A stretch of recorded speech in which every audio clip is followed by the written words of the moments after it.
Hello, hello, hello. How are we doing? Howdy, howdy, howdy. I think I have everything I need. Who's to say? We'll figure it out as we go. Hi, everyone. Good morning, good afternoon, good evening, good lifetime. Don't worry, I have the necessities. And by that, I mean a nice hoodie and a Red Bull. Woo!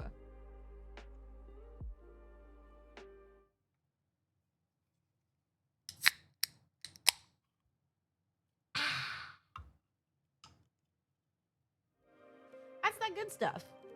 That's that good. I was going to make tea. Should I have made tea? Yes. Too bad.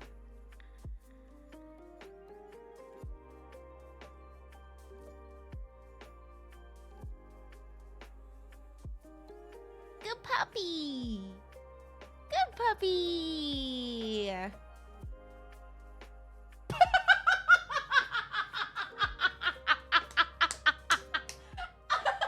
Happy birthday, Visibility Day! Let's go birthdays! Yes. Today is the day that we recognize that people get born and have birthdays. Yes! Not corrected me dirty. No, you want to know what's dirty? Today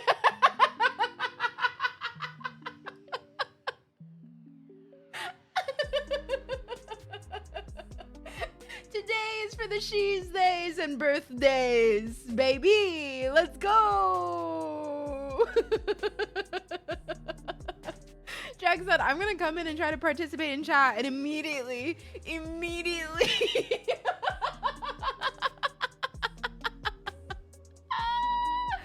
Oh my God.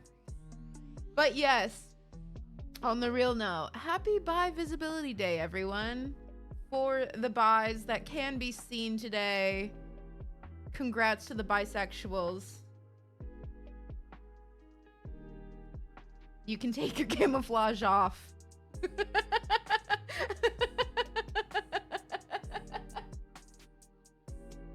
Birthday Now joins Drake for the best autocorrects in this chat. Not even. Oh my God, this is a mess. We're not even 10 minutes in. We're not even 10 minutes in and we're a mess. A mess.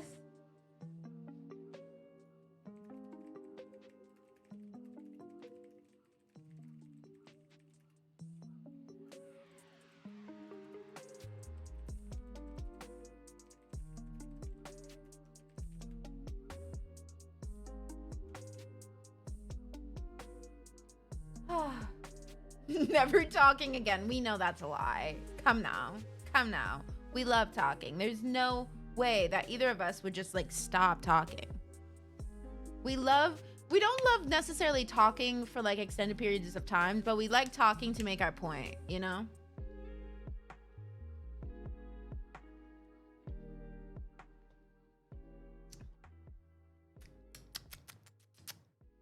Dude, Red Bull hits so differently than like a warm coffee or tea. It's just like kapow. Whoa. But I probably should have had this a little bit earlier because I do think I'm having a bit of a headache.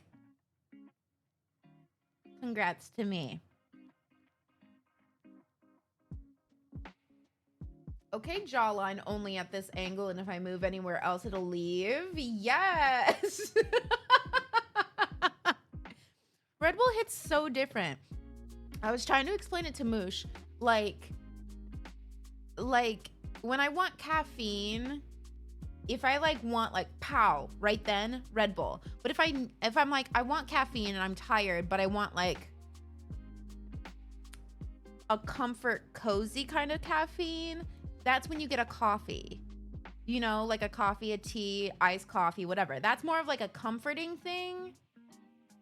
And then like Red Bull is not comfort. Red Bull is like get up and go. You know what I'm saying? Just shotgun a Red Bull. If I could burp, I would. If I could burp, I would. But I can't. So if I shotgunned a Red Bull, it would make me extremely sick and in a ton of pain.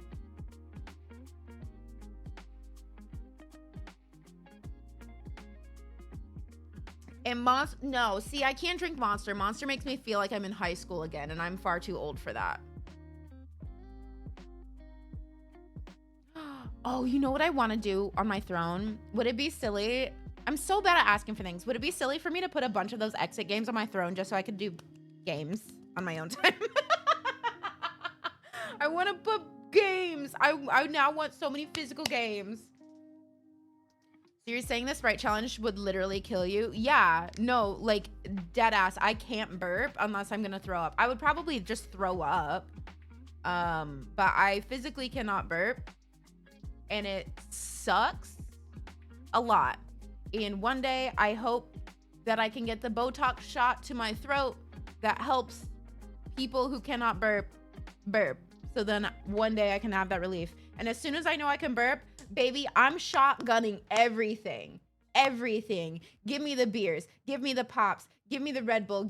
I'm gonna shotgun every little bubbly drink I can for a week straight. Add that neck Botox to your throne. Excuse me, throne. How do I add neck Botox? Just wondering. I must have gotten your burping ability as well as my own because I have a problem. I mean, a lot of people can burp, like, and if you can burp, I feel like people burp a lot. LaCroix? No, I love myself. I wouldn't drink a LaCroix. Ew. Wait, you guys. I got Mika so well the other day. She was talking and she was like, yeah, I was talking to my friend the other day. And they were talking about LaCroix, but they kept calling it LaCroix. And so I was like laughing because they call LaCroix LaCroix. And then Ashley was like, well, in the French way, that's not even right. Like, it's like La Croix or something. La Croix. And I was like, oh my God, you guys, this is so embarrassing. I say it completely different than all of you. And Mika was like, Kat, what do you mean? How else could you possibly pronounce that? And I just sent back trash.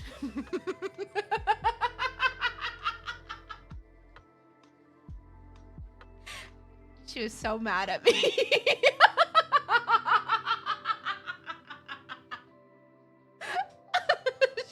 She's so mad.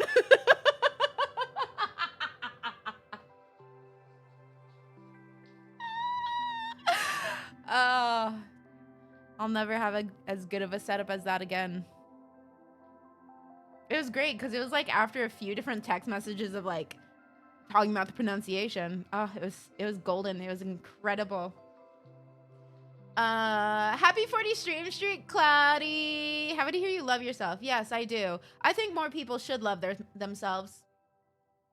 I feel like it's become too cool to hate ourselves, and then everyone naturally learned how to hate themselves, and thus it is more of a challenge to love ourselves. I might annoy the piss out of myself a lot, and I might not do things perfectly, but I do love myself. Absolutely love myself. And I don't think out of I'm not afraid to like tell people that. I feel like some people are afraid to like say things that are like complimentary to themselves. But I don't think I'm like the greatest. I don't think I'm the best ever. I could be, but I'm not. But that doesn't change the fact that I absolutely do love myself. I used to hate myself. Let me tell you, I used to hate myself. It takes a lot of unlearning. It takes a lot of unlearning and effort to love yourself. Holy crap. And sometimes it wavers. Not everything is a straight line. Sometimes it wavers. But in the end, I do love myself. Not the water in Ladybird Lake. You could just not drink anything, I think. I think you should, you know. I either tolerate myself or have a God complex. There is no in between. Sometimes, some days I do have a God complex. And other days the God complex does not come around a lot. Let me tell you that. But, and sometimes I don't think I tolerate myself. But I just have moments where I'm like, God, you are very human. You are very human. Damn. You are very, very human. But like, what the fuck else am I supposed to be? You know? That's all I know how to be. And it happens. I think I just get, obviously this is out of nowhere. This is literally just because Jag said, like, proud of you for loving yourself or whatever. But like, it's so rough when people talk about like actually genuinely hating themselves. Because at the same time, it's a few different things. Some people do genuinely have a hate for themselves. Some people have been conditioned to respond with hating themselves or some kind of hate towards themselves. And some people are just saying it because it's second nature, but they don't actually mean it. But if you agree with them talking down on themselves, they're going to be very offended. And it's like, no, for the most part, if someone says something about themselves, I'll make them second guess it by being like, okay. Like when people are like, oh my God, I'm such a fucking piece of shit. Yeah, you are. And then they're like, wait, why did you call me a piece of shit? Maybe think about the words you're saying out loud. The words you say have power. The words you say have an effect. If you don't mean those fucking words, don't fucking say them. Don't say it. I will agree with you. Because I'm a supportive pal, so I'll agree with you. One of the young paramedic students asked me how I can do this job under stress, and I said with 2 hands and a God complex, and now I'm judged for it. But people are just gonna judge always anyways, you know? Hi Shay, how are you? Tolerate isn't the word. I think the other end of the spectrum is purely apathetic towards myself. Like, I sure am. Yeah, I mean, there's definitely like the days where you're like, I just exist. Here we are, existing by no choice of my own. I didn't choose this.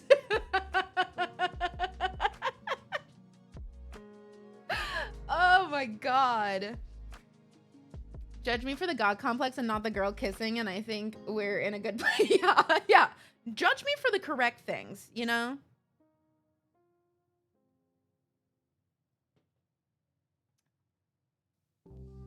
I think about it a lot though, because I used to very much like not like myself. And there's another thing of like, I think those are the steps, right? Is like, a lot of people grew up, and I luckily had like a pretty good family to grow up with, right? Where like my dad probably gave me my God complex, because my dad thinks that I can kick the ass of any boy I've ever met. My dad thinks that I could like move mountains, which is like cool. Not a lot of people have that, right? But that doesn't change the fact that I also had the depression and grew up with a lot of horrible people as well. But like at home, at least, I had really good support there, where they maybe believe too much in me. But that gave me like that God complex side of things that can come out sometimes.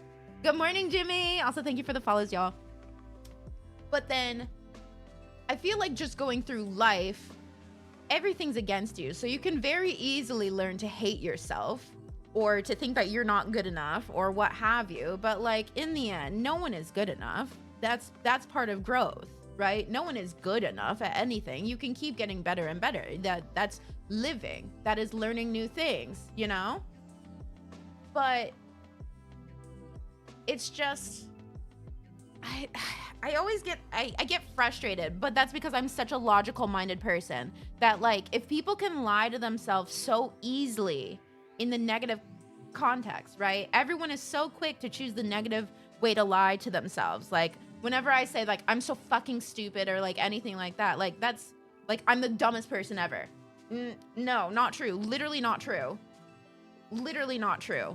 So why can we so easily lie that way? And that's not a problem. But if we lie to ourselves in the other way of being like, I'm the fucking smartest person ever. I am the fucking best. No one is better than me. Like, why is that bad? Both are lies. But like, neither is more true, you know? Like, both are lies.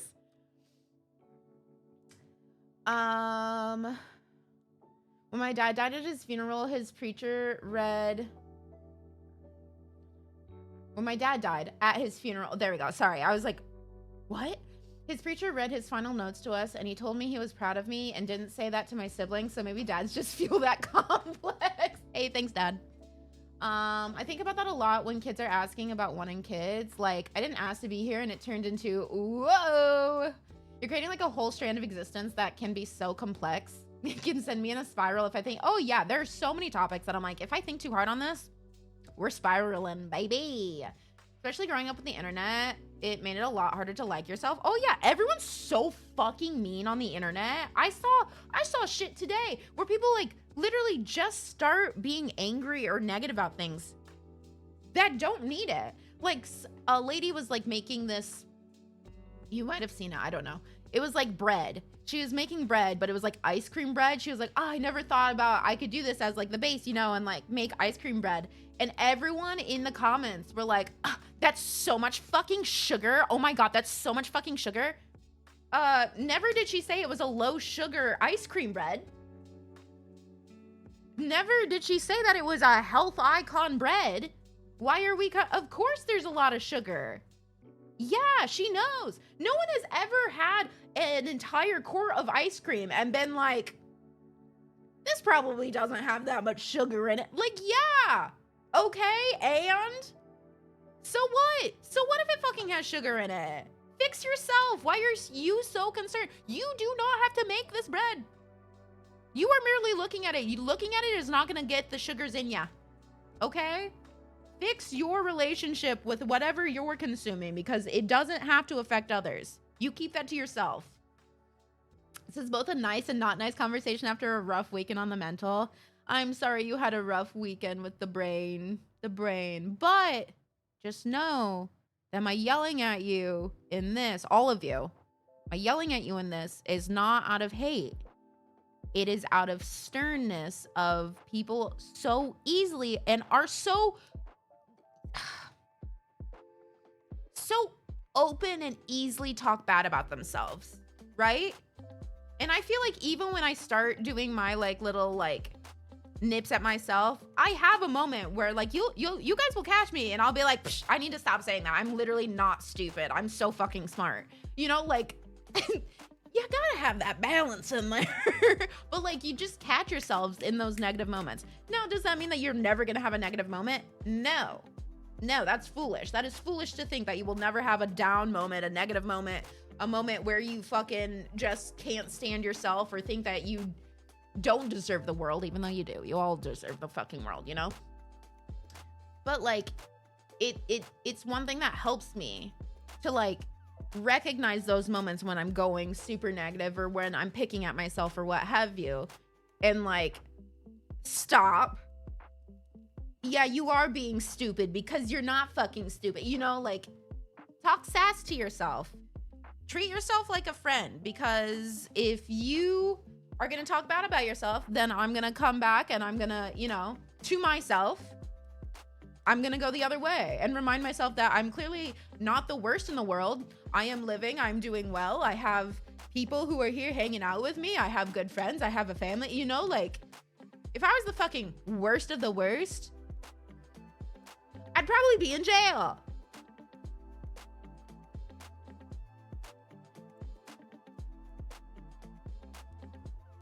You say, oh, I'm the smartest. Someone will say, oh, so you're a narcissist. And I think that's just jumping to a whole new level.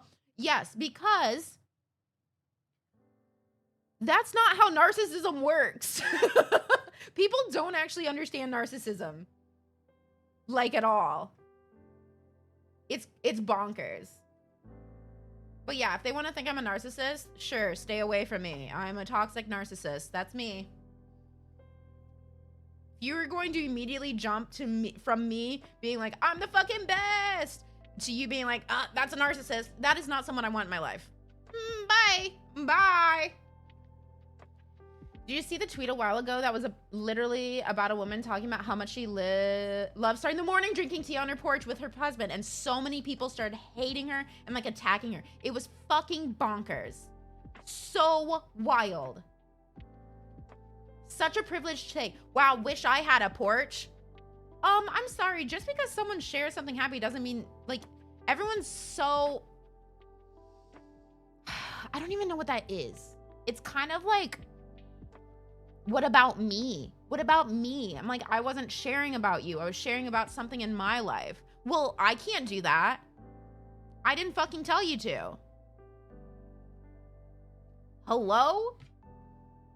Some people are just so exhaustingly awful to other people for things that don't affect them, and for what? Yeah, exactly. I'm like, well, no wonder you're miserable. It's because you fucking suck. It's almost like everyone is having such a hard time being happy that when they see someone else being happy, they're like, no, you're cheating, and have to bring them down. Yeah, in jail or running for president. I don't think I'm old enough to run for president yet. Don't you have to be like 35? My time's coming.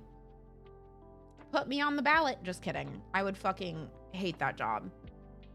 I am not...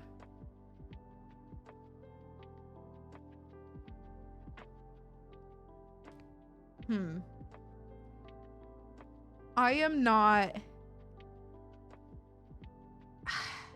I don't want to say likable enough, but I don't like people enough to want to be president. You know? You'd think you'd have to be at least 60. Think you have a shot against Ted Cruz? Bro, a fucking stick should have a shot against Ted Cruz. I also can't run for president because then I would dox myself and you guys would know my full name. Sorry, you guys. I can't run for president because I don't want to dox myself.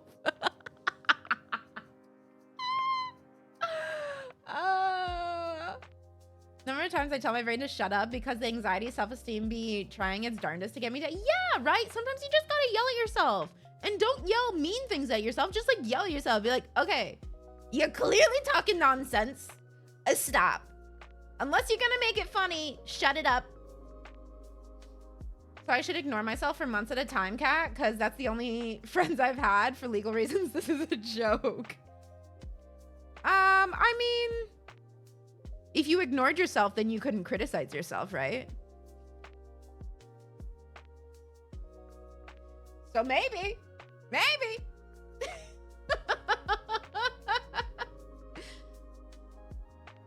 The weaponization of psychology terms has, in my opinion, done some of the most irreversible damage to public discourse on mental health. Oh, yeah, it has. Oh, yes, it has.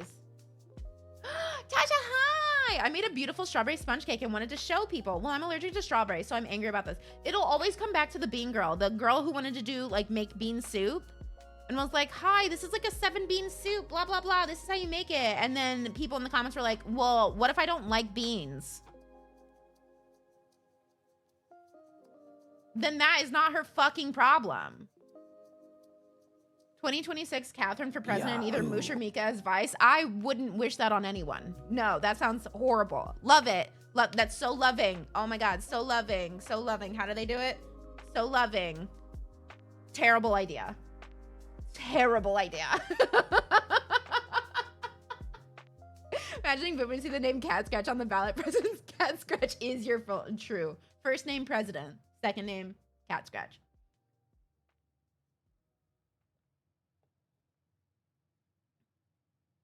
Hell yeah, Pompeii. Let's go. Any substitutes if I don't like beans? Yeah. Snowy, welcome back for 29 months. Hello, hello. It's like people going to a steakhouse and getting mad there's no vegan options. The place isn't... Yeah, it's just... It's so... It's like a hard conversation because it's like... You want places that have... How do you say it? Not like diversity, but like options for a lot more people, right? You want it to be... Oh, I'm losing the word. But just like, okay for more... yeah, more inclusive. Yeah. Thank you. I was like, why is the word not there? You want places to be inclusive.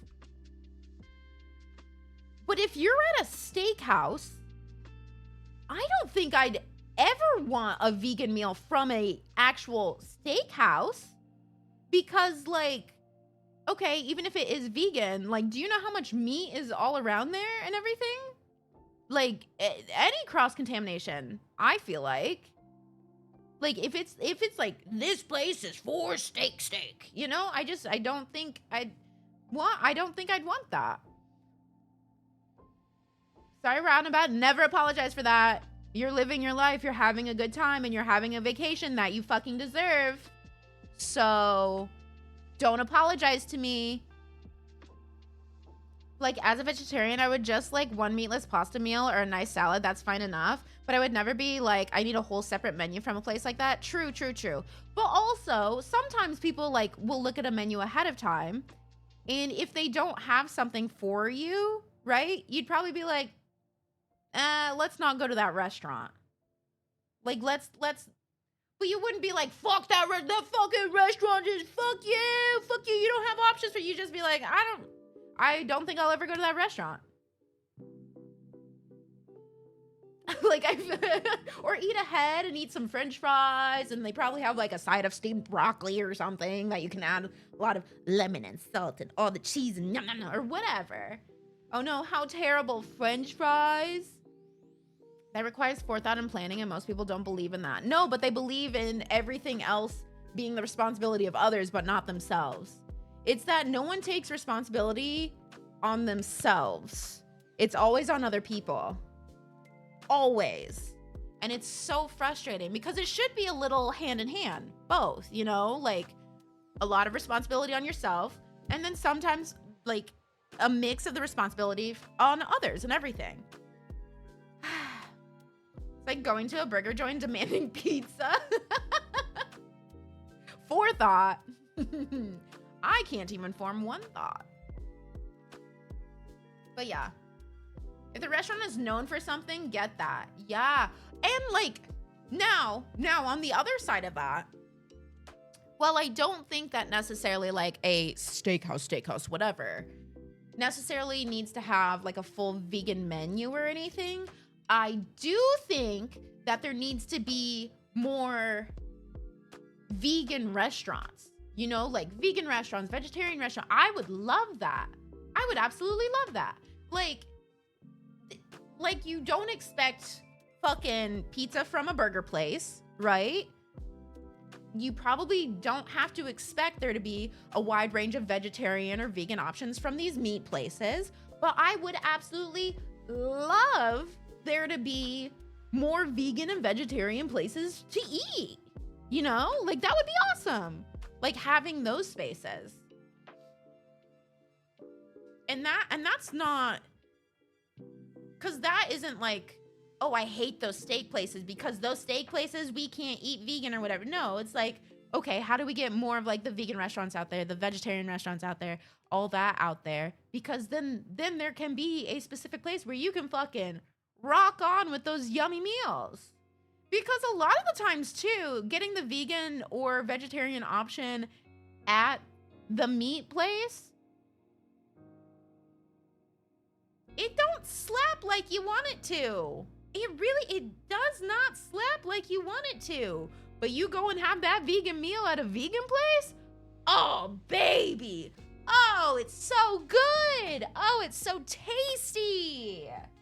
Now, if they have a mix of a menu, like it's not like a specific like meat place, it's just a restaurant, TM, and they have like a varied menu, like I love that because sometimes they'll have vegetarian stuff, sometimes they'll have vegan stuff, but in that case, they've probably like perfected that menu item, right? That is like, it is vegan or it is vegetarian and it probably slaps. Like that, I support good food. Don't just try to check off a box and give me bullshit. No, if you're gonna have a vegan menu, if you're gonna have a vegetarian menu, make it fucking yummy. And you're gonna get a yummy one elsewhere, you know? My sister-in-law being allergic to all seafood and being mad in New Orleans that so many menu options were seafood. Oh, baby, you're in New Orleans. Yeah. You maybe should have chose a different place to go.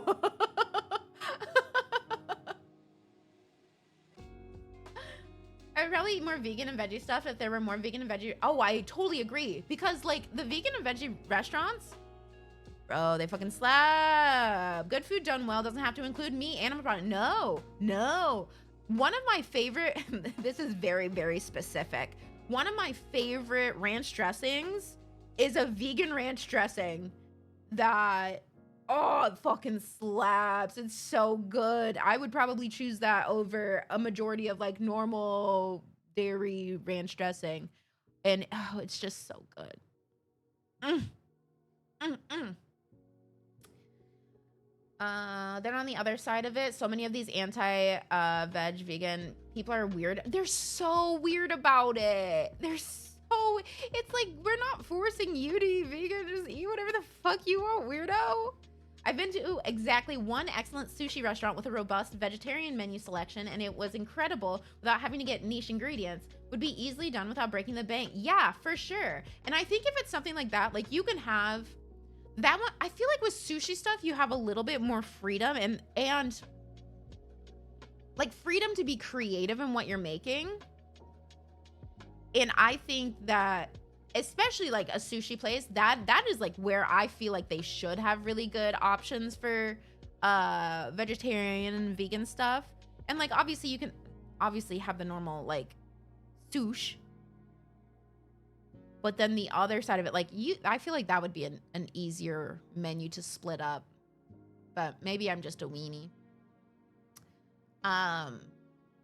Julian's gone to, obviously I don't know where you live, but Julian has gone to a sushi place in LA, I think a few times, where it's like a full, what I understand, it's like a full vegan sushi place or whatever. Every single time I've seen him post about it, oh my God, it looks fire. I want to go there. It's probably so expensive out the butt, but like, it looks so good. I think he did a stream from there one time, like an IRL stream from there one time. It looked so stinking good. Oh, baby.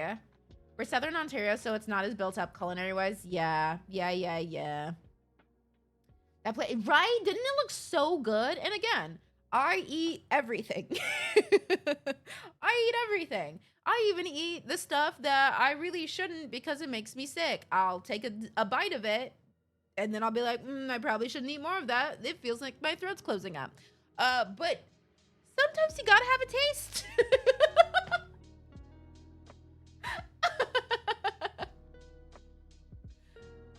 Love vegetarian sushi. My favorite is this fried tofu roll. Oh, dude. There was one place in Michigan. I don't know if it's still around either, but they used to have like a deep fried roll, and I'm not always for deep fried roll. I normally like things like really fresh.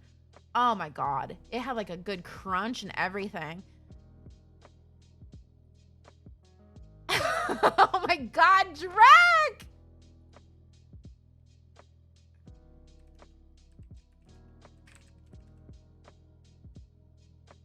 Everything can be edible if you have an EpiPen with you. I don't.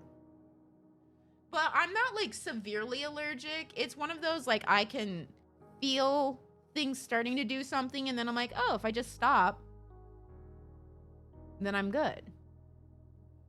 But it's like something, it's like pretty obvious. It's in a lot of mustards, horseradish, and then like wasabi, because that's horseradish here.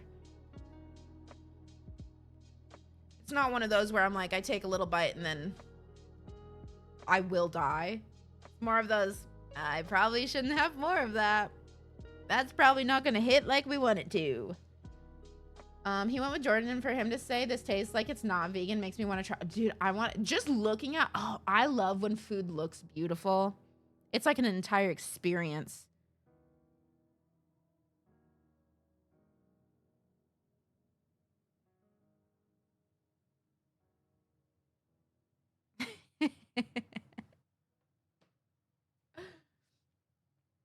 I usually don't like seafood, but I went to a rotary sushi place with my friends and had a sake salmon and the roll and loved it. So I don't like seafood a lot. Like fish wise, I don't eat cooked fish. I really don't. The most cooked my fish will be is like seared. but I don't really like fish unless it's in sushi. Unless it's in sushi way. I do like scallops. I do like lobster and crab. So I like shellfish. I do like, I'm so shellfish. I do like shellfish, for the most part. But like fish sticks, which is, I'm pretty sure is like fake fish anyways. No, not for me. If you are just having like some cooked salmon for dinner, pass. I'll just have the potatoes, thank you. Yeah, anything like that, don't like it. But give it to me raw. Raw, not rice, baby. No wasabi though, because sushi's so good. I haven't had sushi in so long and I've been really, really wanting it.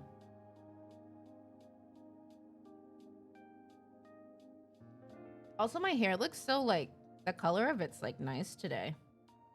I washed it today. I feel like it looks like it has a little bit of life today. Let's go, hair. I love talking about food. I don't know if there's a more tourist thing to say, but I fucking love talking about food. Every day I wake up and I try to think of what I'm gonna eat that day because it just sounds so yummy. I think one time while we were eating breakfast, I asked Moosh what we were planning for lunch because I was so excited to eat lunch while I was eating breakfast.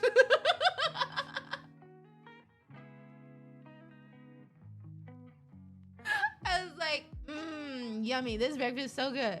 Oh, a different flavor palette. What if we had this for lunch? And he's like, we're eating breakfast, brother. Like, hello? But, like, don't you guys like looking ahead to things? Like, what you could, the possibilities of what you could eat later in the day? Like, that's so exciting. That is the only thing that keeps me going sometimes. Your hair is always nice, but the longer hair really suits you. Thank you. Food is life, which is wild because sometimes I just like skip meals and that's not on purpose. That is absolutely not on purpose. That's just me getting distracted and then being like, why am I so fucking hungry? And then I get mean. But then as soon as that food is set down, yum, yum, yum, yum, yum, yum, yum, yum, yum. Yeah.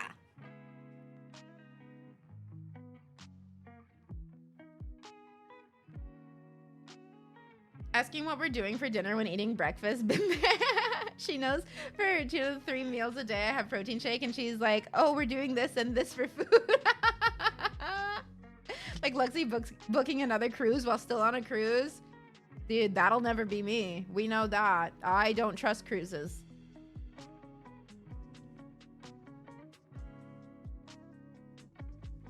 Driving home from the airport at 2:30 this morning and she said, oh, what are we doing for breakfast tomorrow? And then I have work, so what are you cooking for dinner? Like, ma'am, all I'm thinking about is laying in bed. See, but I don't want to out myself. Have you never just been laying in bed, getting ready for bed, you're gonna sleep and then you're thinking about, oh my God, what am I gonna eat tomorrow?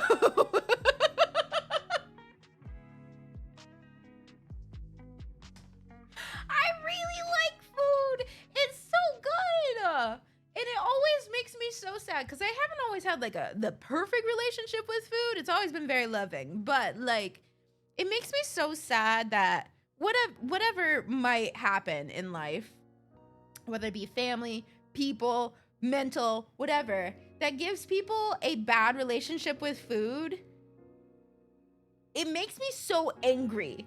Not that that person has that, but that something has happened to give them that. Like, that makes me so angry because I think food should be so enjoyed. Like, that is my love language. And for me to know that, like, something that I find so loving, right? Like, so loving for me. It gives me comfort and is just, like, wonderful. To know that something that I find as love is, like, traumatic for others. Oh, my God, that makes me want to cry. That makes me so sad, dude. People don't fucking deserve that. the things that the people like, I truly, I don't know why I'm getting on a soapbox for food right now, but I love food so much that it makes me so sad when people have had some sort of interaction or some sort of thing in their life where it gets ruined for them. Oh my God. Anyways, that's so fucking shit, dude. That's shit. Anyways, if you have a weird relationship with food, I'm so sorry, and know that I'm angry for you. Whatever brought that about to you, I wish I could fight the world for you, because I want you to be able to enjoy food and enjoy your meal and look forward to meals and just feel comfort and love from the food. Ugh. Yahoo. Ugh.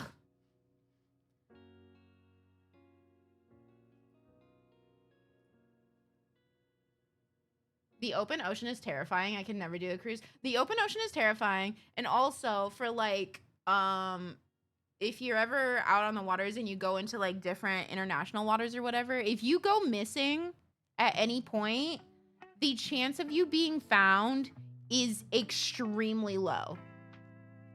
Like pretty much not gonna fucking happen. If you go missing at all, because of like the array of like people who are in charge depending on where you are in the waters and stuff, they just never communicate enough, they will never be together enough, and you could be in the fucking ocean, you will not be found. Flutter, hello, happy 13 months. Our sub baby is now a sub teenager. They just like grow up so fast, you know. What are we gonna do? What are we gonna do when they start driving? We only have 3 more months years. Hi, Wiz. Sorry, I was shoveling my lunch faster so I could come in here and yell about how good food is, right? What were you eating?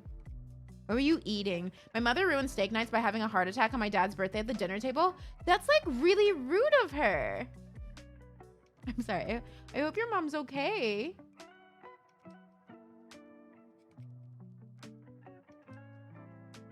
I also, again, like, I hate that certain things, like, I think there should never be bad situations around food. Ever. Like, the body should just know, oh, food is being consumed. Don't have any health afflictions or anything. Wait till later.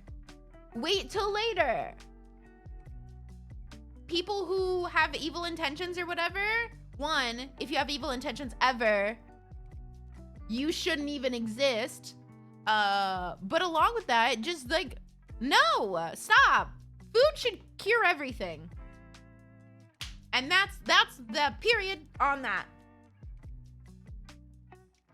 I don't like certain foods due to textures. Well, I think the texture things, like that's different. That's not like necessarily like wild trauma, because I think even with food, like you can still have preferences, right? I don't think that ruins like a food experience to have preferences in what you enjoy.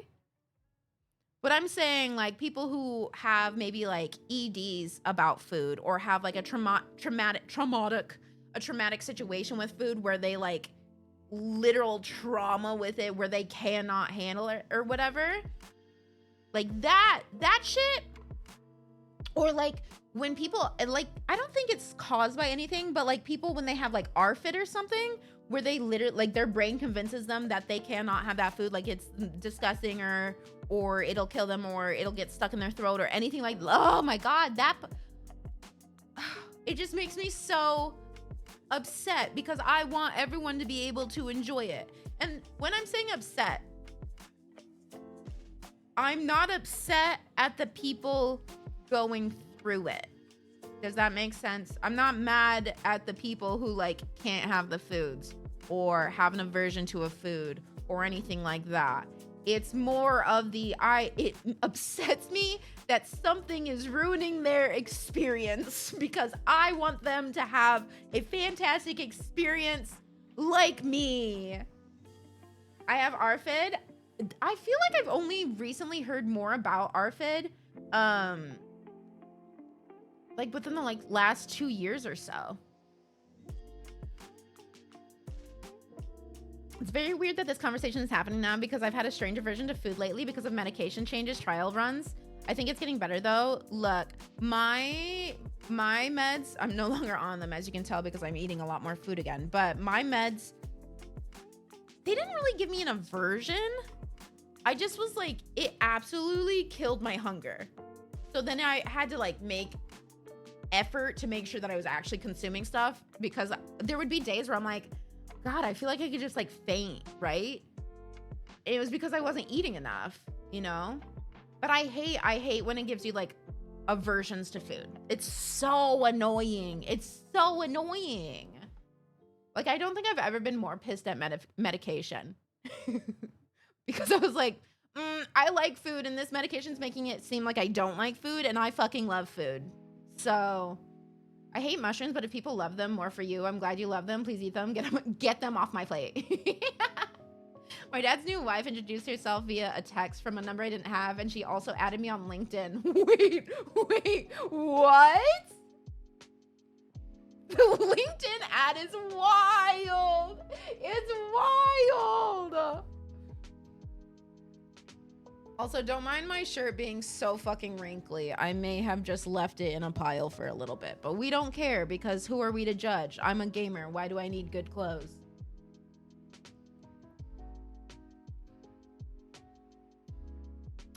I've noticed that once I got in my 30s, I'm 32, but suddenly I get the ick with certain foods. Like I love eggs, but suddenly I get the ick so fucking hard when I eat eggs sometimes and chicken if it's cooked. Wait, no, I get the ick with eggs and chicken. We were talking about that the other day. I think, again, there might be a lot of things that trigger that, but it's also apparently been seen a lot in like neurodivergent people. Don't fucking know why. That's just my fun fact, is that it's seen a lot in neurodivergent people.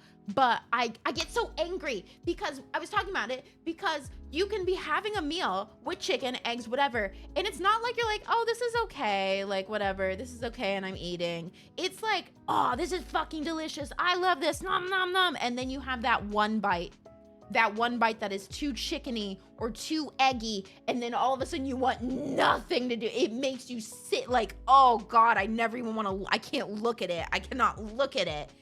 And that's fucked up. That's fucked up. Do you ever get the chicken ick from fast food? It ruins the whole meal. I get chicken ick from like so many things. I'm not even chicken. No. No. This is so good. Hold up. It's so frustrating.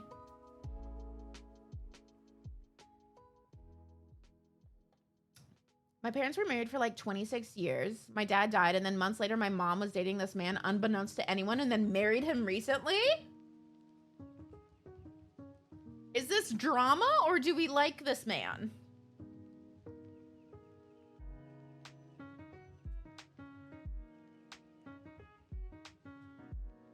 Sorry, this got all tangled. I don't judge. I have an iron that I bought when I moved into my house 7 years ago and it's still like new. Right? I mean, like, why am I I'm not gonna iron this. It's not worth that.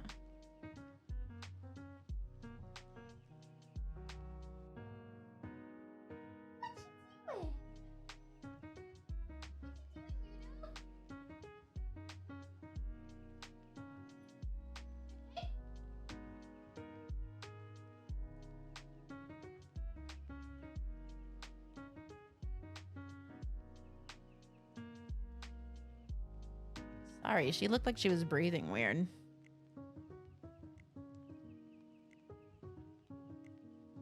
One moment.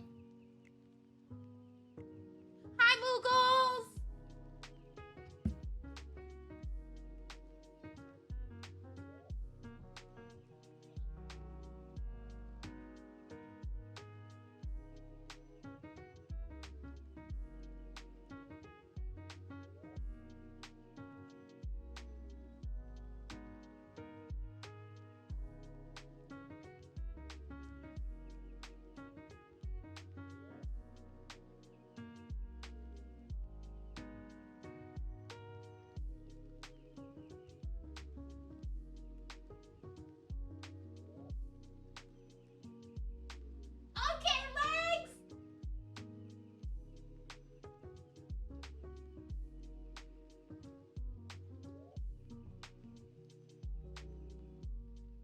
You can't have that style of eggs or chicken for a while. Yeah.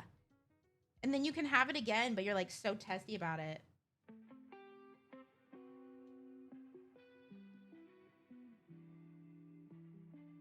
I get the ick with leftovers. I get it with a lot of leftovers. I am very particular about my leftovers. Moosh can pretty much eat whatever. I cannot. He's from Christian Mingle and lives so far away. My mother kicked me out at 16. Oh, okay. So we're not like that concerned about it, because also like, meh. Because mama probably needs a little bit of work too.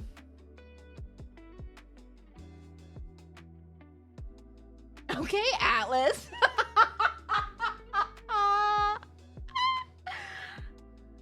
I'm a garbage disposal for leftovers usually. I wish, because like, I'll be honest, sometimes I feel so wasteful because I have leftovers that I want to eat, but like either texture or I just get like some sort of like taste from, it makes me so sad. I think the best leftovers are like Chinese leftovers. Asian food for the most part heats well for me. But a lot of other things, I can't. It gives me the ick.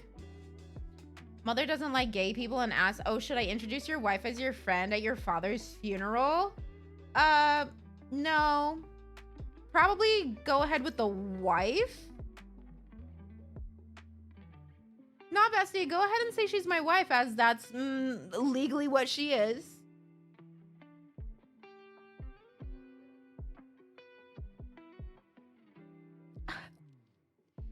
Bro. People who are anti-gay are so weird. Like, I don't know better than what? No. That's weird. Just because you don't like it doesn't change the fact of it. Like, hello? So odd. Reading food can sometimes really change its texture and flavor dramatically. Yes, yes, like so dramatically. Love Thai leftovers. See, I need to eat more Thai food. We've had this conversation before. I need to eat more Thai food. Facts don't care about your feelings or whatever they say, right? I cannot offend the Alabama Catholics. They're offensive enough already, okay?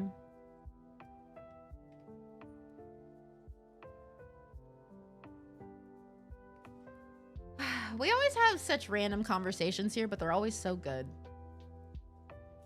I think we talked about food for 20 minutes. I love it. As if they didn't offend me every day of my life until I was kicked out of a Catholic school. What? Oh my good Lord. Literally. This is on you, big guy. That's why I don't do meal prepping, because I can't do leftovers. See, and that's the thing is like, I want to do meal prepping, but I want to find the meals that I like do well with as leftovers, you know, instead of the stuff that gives me the ick immediately. You can't fight people, get charged, and be gay at Catholic school. Catholic school sounds boring.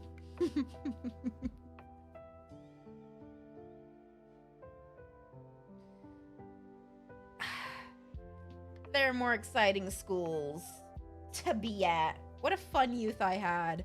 I feel, yeah. Try not to think of my youthful days. Nothing good lies there. Even though I am fairly new to your streams, I love being here. You're so down to earth, and I find your streams coming. Oh, thank you.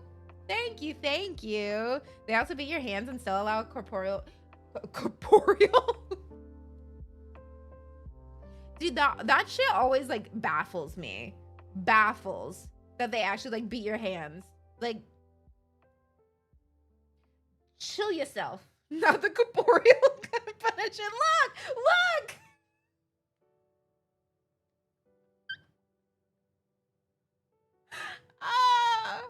I just know you had the sickest uniform. Look, I've been in so many different schools. Also, it's saying connecting to chat, but I do see Pompeii coming through, so I don't know what my shit's doing. I've been in private Christian school. I've been in Montessori. I've been homeschooled. I've been in public school. I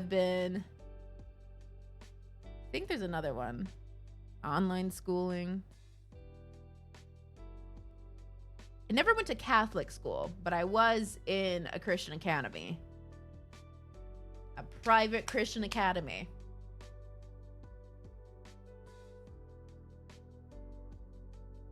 Rulers and paddles? What is that, a sorority?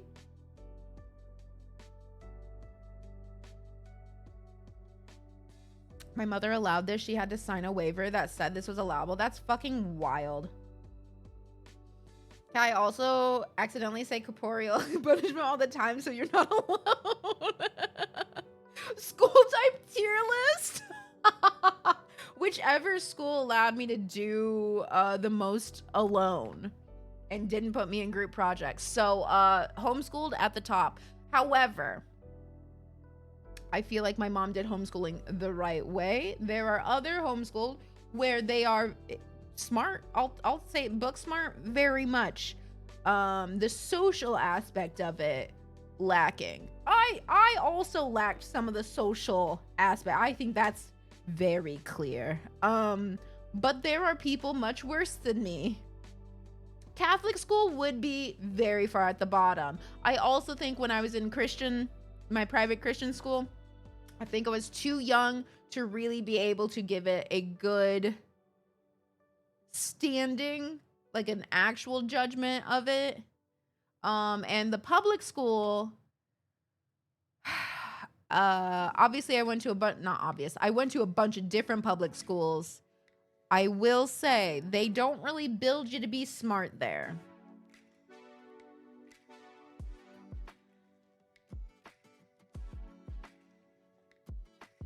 Then there are those weird trad wife alt-right homeschoolers. Yeah, see, so I wasn't like pulled out of school to do homeschool because like my mom was like, I don't believe in your beliefs.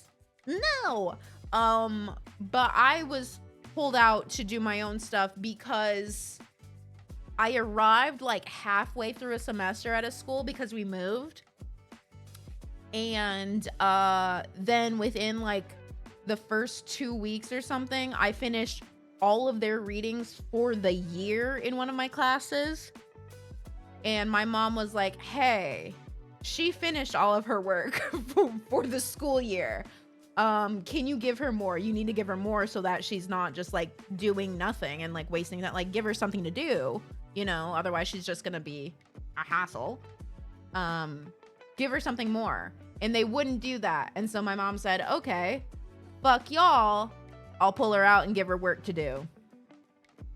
And thus, I'm now a genius.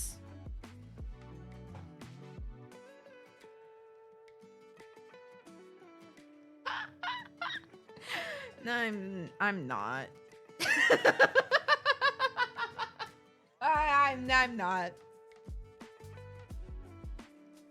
Hi, Amber, how are you?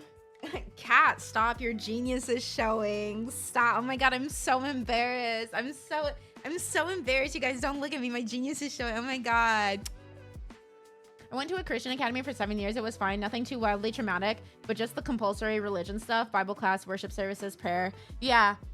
Well, my private Christian school moment, I think it was like first and second grade maybe. So it was like, I was still little. We still had snacks and like, not me pointing out the most important part for me. Can you tell that I like food? We still had snacks, so that was important. We played tag. That was good. I had to wear a uniform. That was rough. That wasn't rough. VeggieTales? Bam. Bam. You're literally so pretty. Thank you. I'm doing good. We're talking, what are we talking about really? We're talking about schooling right now. We've been all over the block today in conversation.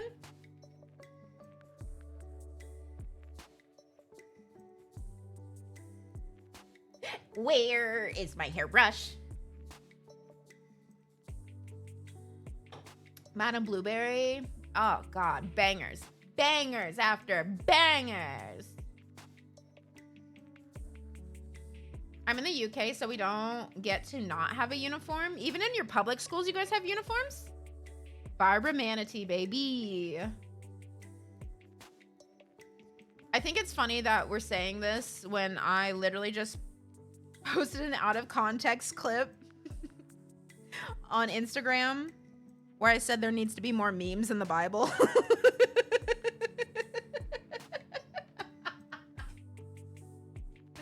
Yep, every school all the way through. Really? That's interesting. Honestly, that would probably be kind of nice. I always like the uniform versus no uniform debate. It would be kind of nice, but I think people should be able to choose whether they want the like skirt uniform or pants uniform. Like you should be able to have both and then like wear whatever you want between those, you know, have the arsenal of wear. But it would be so nice to like not have to think about that. And then you really can't get dress coded, so you can't get in trouble for it, I don't think. Well, I mean, you probably still can, but it makes it a little bit easier. I think the biggest issues are uniform costs were forced upon the parents. I don't know about other places. I would have protested uniforms, but in hindsight, there would be... I mean, yeah, I think kids in general are going to protest a lot of things. I mean, it feels like they're taking away your freedoms, but in the end, it's kind of nice, you know? Didn't have uniform for sixth form the 2 years before university, but I did have to dress like workplace formal. See, I wouldn't have liked that. I would have been like, just give me a uniform, please. I feel like it just makes it easier. Until college, final 2 years of high school to compare for US. Interesting. So I should just grab a random combo of like 5 things and go. Like, you know what you can do. God is bigger than the boogeyman. He's bigger than Godzilla or the monsters in your head. This song always slapped in VeggieTales. Dude, VeggieTales has... If there's a way to indoctrinate people, VeggieTales, baby. You could probably get me again. I come back one week and I'm just like preaching the Bible to you guys. I'm like, sorry, you guys. I just really went down a rabbit hole of VeggieTales this weekend.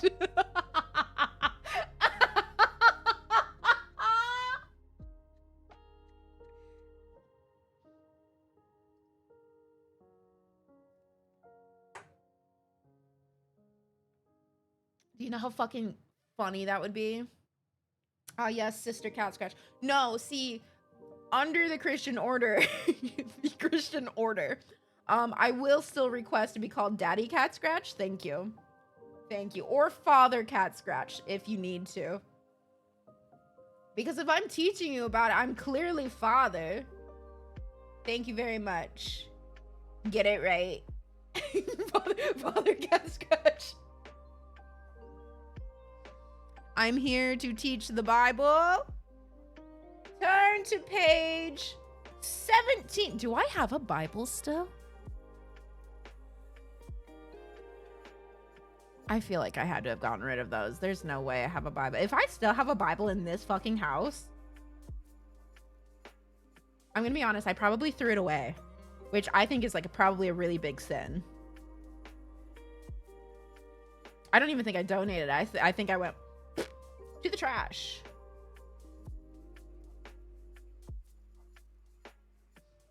How about you read Lord of the Rings and come... Oh my god, wait!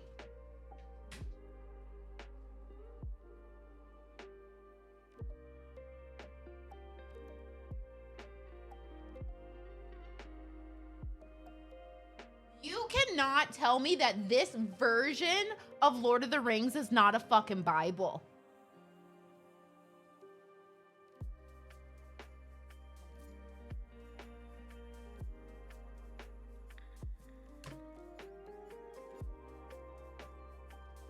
This is a Bible, okay? Mika got me this for Christmas.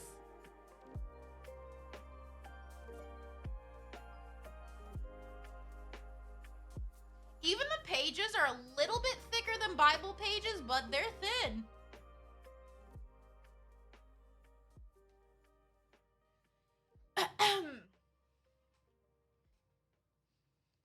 Turn to the good book.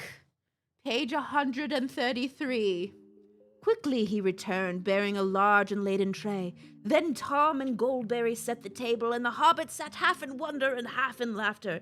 So fair was the grace of Goldberry, and so merry and odd the caperings of Tom. I think I could really give a sermon.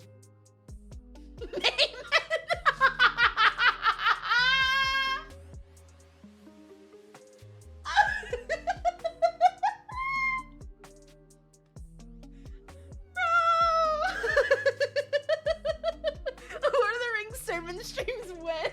A Sunday Saruman. Holy shit, dude. That would be so fucking funny. Do a redemption where I have to stand and do a whole chapter and preach it. And then our hymns are just elven songs.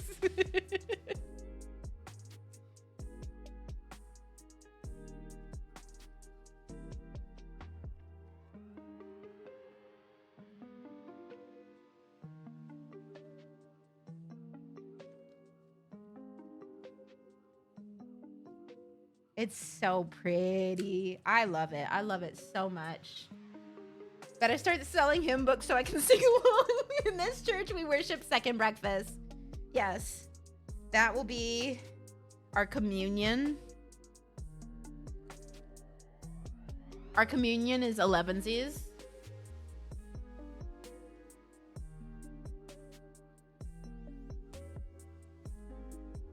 The Bible has a map to heaven and hell. Exactly. Today's sermon is from the book of Middle Earth. Dude, it's so pretty. I really want to read through it, but I'm also like terrified to get my humanness on it, you know?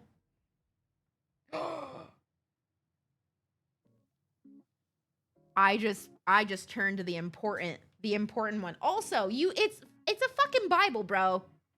There is a bookmark.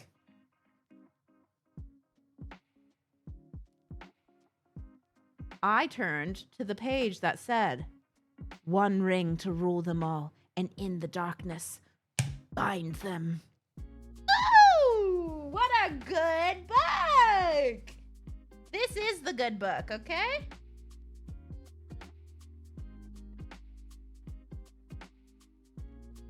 Oh my god, I found our first hymn! I'll have to find the tune for things.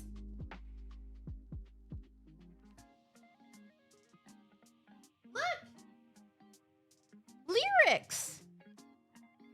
Having streams where Kat teaches us all about things Middle Earth would watch. It'd be really fun. I don't know if I'm knowledgeable enough, but I could be after reading this shit. Another song. Oh, there's got to be tunes somewhere. There's got to be tunes somewhere. I'm ready to copy the lyrics. Okay, yes.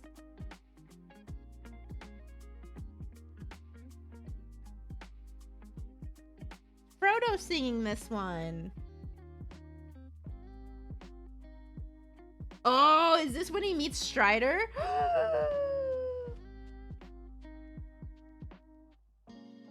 Yeah, it is! Oh, they're taking the hobbits to Isengard.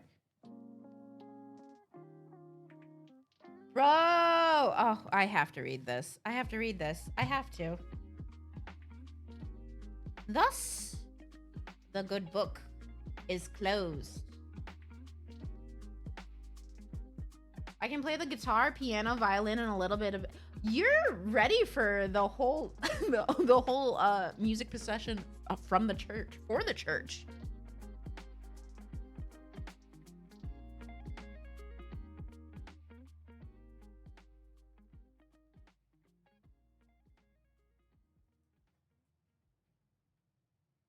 It's literally called The Lord of the Rings. You think that's not church worthy?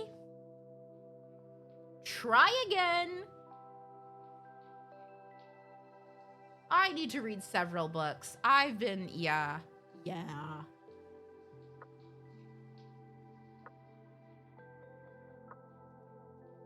God blessed me with these talents. By God, I mean my mother putting me in lessons at 5. Look. They're cool talents to whip out sometimes, you know? Band name would be One Ring.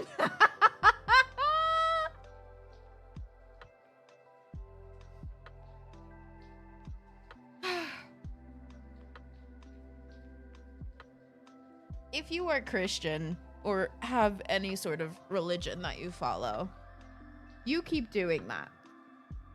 Per usual, like everything, I will make jokes about literally anything. I don't think I make offensive jokes about things, but if it's a topic, I can probably make a joke out of it. I mean, if you are worshiping the Lord in Lord of the Rings, you're a Sauron stan. It's true. It's true. It's true. It's true. So we gotta, maybe I'm a pastor undercover. You guys think that I'm preaching for like the light side, but I'm actually on Sauron's side. Oof. That twist's gonna go wild. Or maybe I'm teaching how to break down the Lord, you know? Break it down for the Lord. If we make Lord of the Rings a religion, can we get black people on making the praise and worship songs? I'm trying to move. Yeah. Oh, well, I don't know, Drac. I was wanting to do elven songs, but people don't think that elves can be black, so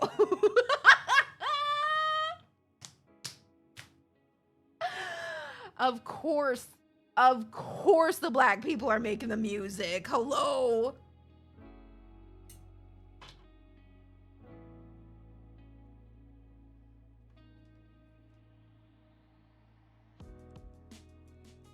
Black people in Lord of the Rings? I don't know. True, gotta be an orc guy, I guess. Yes, of course. And remember, because of how everyone's built out in D&D, Lord of the Rings, everything, if you are an orc or a goblin or anything, you're naturally bad guy. You can't be a friend, you have to be bad guy because of your race.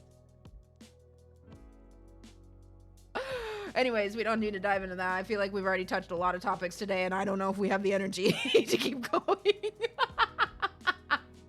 Hi, Sanguinary. Hello.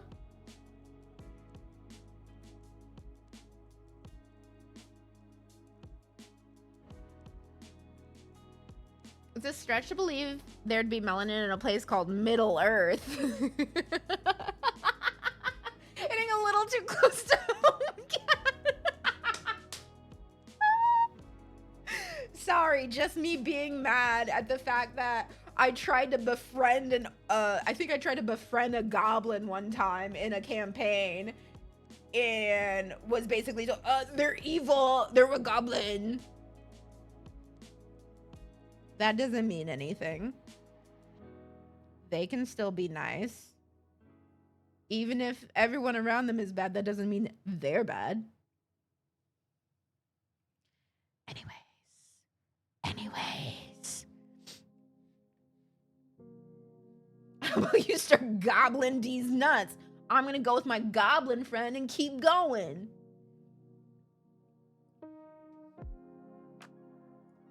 I ended up having a talk after that and being like, hey, no, that's not how this works. No.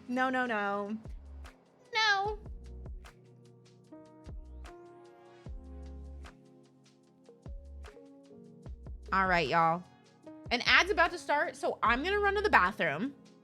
We all go to the bathroom, we grab our snacks, we do whatever we want, and then we come back and we play the Case of the Golden Idol. I enjoy and appreciate the quick clarification. Maybe they're all evil because people keep telling them they are. Yeah, maybe they should consider. Maybe you're the reason they're evil, huh? Because you keep telling them they're evil. And let me tell you, someone came up to us after our hockey game yesterday and was like, oh, what team are you guys on? And we like told them, and they're like, oh, that team is full of assholes. And everyone else got really offended. And I said, yes, I am an asshole. Because like, if you're gonna believe something, let's make it true, babes. Let's go. Let's fucking go. Everyone else was like, what the fuck? And I was like, I am. Let's do it. Let's do it. If you want to believe I'm something, I'll make your dreams come true, okay? Okie dokie. Wouldn't want to prove you wrong. All right, I'll be right back. An ad is starting soon.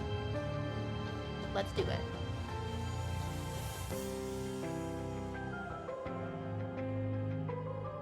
Beep, beep. Wait. I'm waiting. I'm waiting. I'm waiting.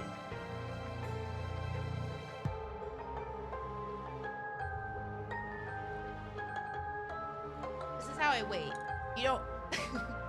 Doctor's office hates to see me coming. No, not you. Oh.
Yahoo!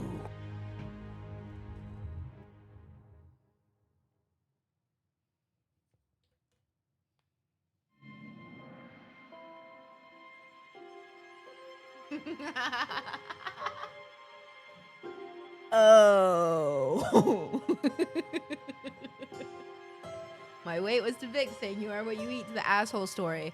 Well, we know that Moosh has IBS, so I don't eat ass.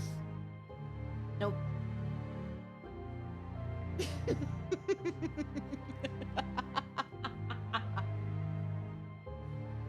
Sorry. Not me.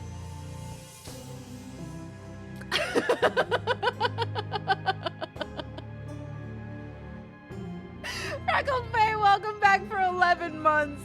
I guess. I don't know. Maybe that was an accident. Maybe you're rescinding that after that comment.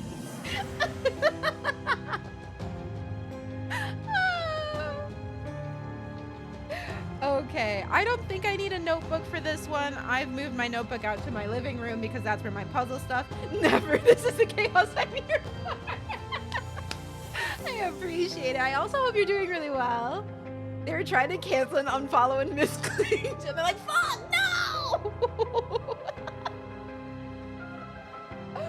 Bro. No, sometimes I'm like, dude, there's so many times when a resub or something will come in, and it's right as I'm saying some really unhinged shit, and I'm like, oh, they're regretting that so aggressively right now. Why is it always timed like that, bro? Yeah, so we're playing this game again. I really, really liked the demo, and a while ago, sorry game, I'm so sorry. I'm so bad at my job. A while ago, they sent me a code for the full game, and they had new DLC come out. It was new when they sent it to me. So I have the Lemurian Vampire DLC as well, but I want to play through the actual game first. I swear to God, I've been trying to play this game for forever. I don't know why it took it off the screen. But yeah, so I want to play this. It's wonky, weird, funny to me. If you don't like it, sounds like a personal thing. But let's go ahead and figure this out. I'm going to click it back in and it should show again. I'm gonna do the with highlights so that we can have the pixels popping up, okay? It was new at the time when it was new. So I feel like we all followed that, and the people who gave me this code, thank you. It was gifted. I did not buy this. They gave it to me. Thank you so much to the Curse of the Golden Idol folks for sending it my way a long time ago. I'm so sorry. I'm so trash. I really enjoy your game. We're gonna do it like this. Prologue, an abrupt termination of contract. So some of these might be the cases that we did when we did the demo, but then obviously there's going to be new ones as we're going. So this one, we'll just intro it real quick. We look at this guy.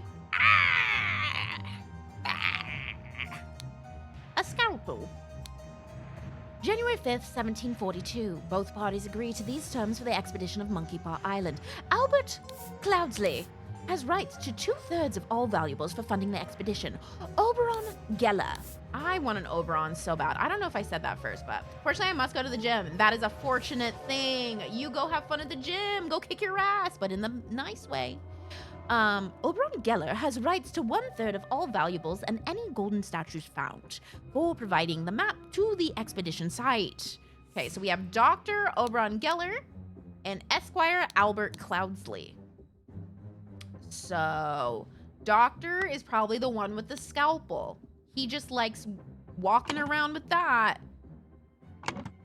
It was Dr. Oberon, right? Oberon Geller. This 50-mile bike ride will not be fun, and I still can't lift because no bicep and shoulder. Boo! I mean, you'll burn some stuff off. You'll sweat your cheeks off. I hope. Do you listen to like a podcast or anything while you're doing that, or do you just like the sound of your brain? I do not interact with others as if I've ever met another human being ever in my life. I'm learning that now. Okay. Map. This clue has been added to the thinking panel. So this, we decided, was the Horn of Thumbs is where we are, or Horn of Thumb. Because we could see the 2 islands over here. Camp in Horn of Thumb. Oh my god. When a scroll is completely filled in, words can be dragged directly from the slots. This man. I knew what you were plotting, you snake! January 5th, 1742. There's no Wi-Fi and service is so bad. Oh, you listen to music though. Okay, cool. I was like, do you literally just have silence? Both parties agreed to these terms for the expedition. Is this the same? Nope. I think so. So this is Albert Cloudsley. Oh, Albert. Albert Cloudsley pushed Oberon Geller from a cliff in the... Oh, wait. Wasn't there more to click on? I just want to make sure I grab everything that I can. Golden statue. Okay, so Albert pushed Oberon. Very cool name, by the way. Horn of Thumb. Wait, I didn't get all the clues yet. I'm at 9/11. Oh, because I didn't click on his dagger in there. And then there's the medicine. Does that not count? There's more words I need to find. There you go. Horn of Thumb. Return to scenario selection. This role has been filled, no hints accessed. While Dr. Oberon Geller was surveying the poor weather with his looking glass, his expedition partner, Albert Cloudsley, Esquire, suddenly pushed him off the cliff. All right, now we go to 2. Chapter 1, Complications in the Family, the untimely passing of a rural gentleman. Rural is one of those words that I don't like, and I feel like I said this the last time I read it. It just feels like too much in your mouth. You know what I'm saying? Rural.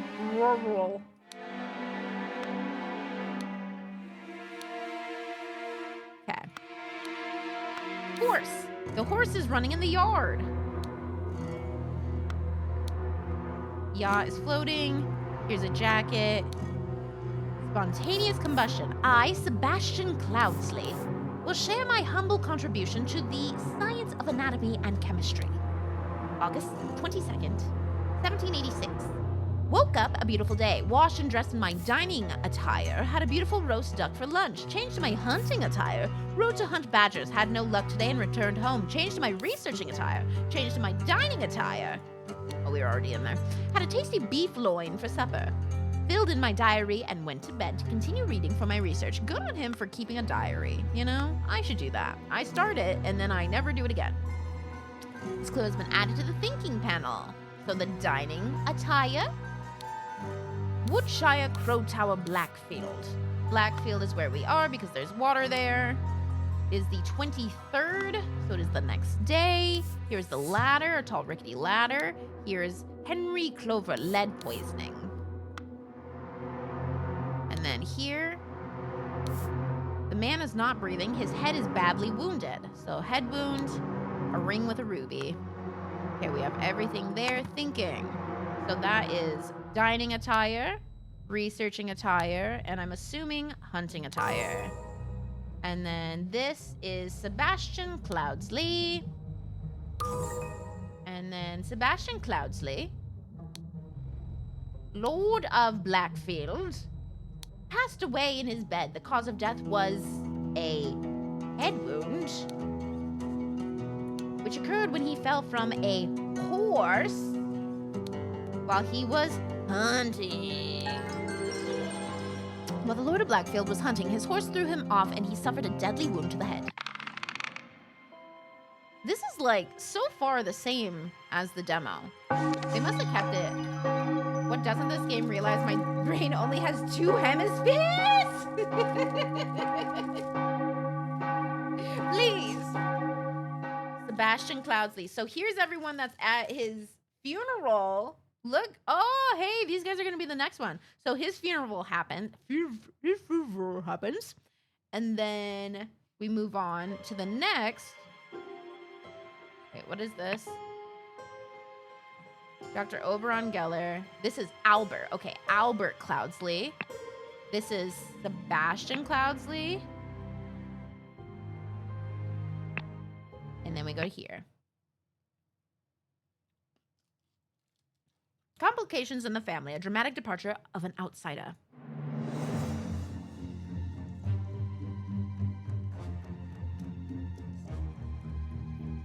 This is the one I don't fully remember, but we'll see what we get.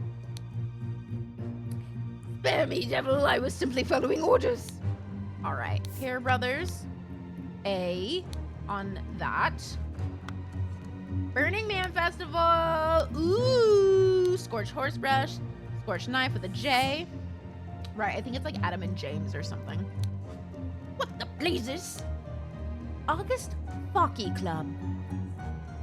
You guys like to say jockey. I like to say Focky. Race, win, place, show, wager. 3 Raging Sultan, 35 pounds. Now, if it's all the same to you, I will take my leave. Spontaneous combustion.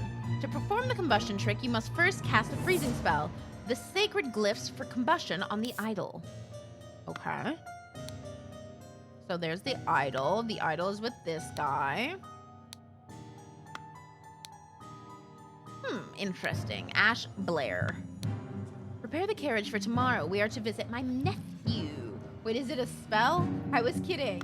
No, like, literally it was a spell that made him combust. He did an actual spell. He had to do a freezing spell and then the combustion trick. What the blazes, Victorian pun intended.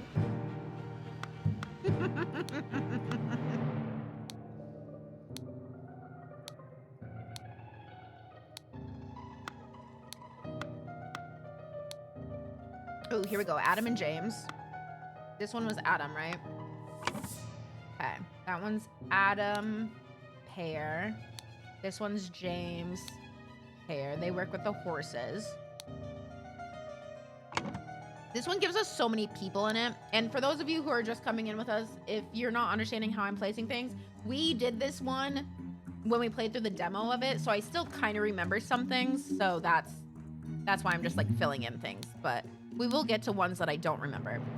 Dear Edmund, it has reached my attention that you are seeking a capable new servant. I have just the man for you, David Goran. David Goran is an experienced coachman with a diverse set of talents that I am sure you will find very useful. If you are displeased with his services, do not hesitate to let me know. Yours, Theo. So this is Edmund.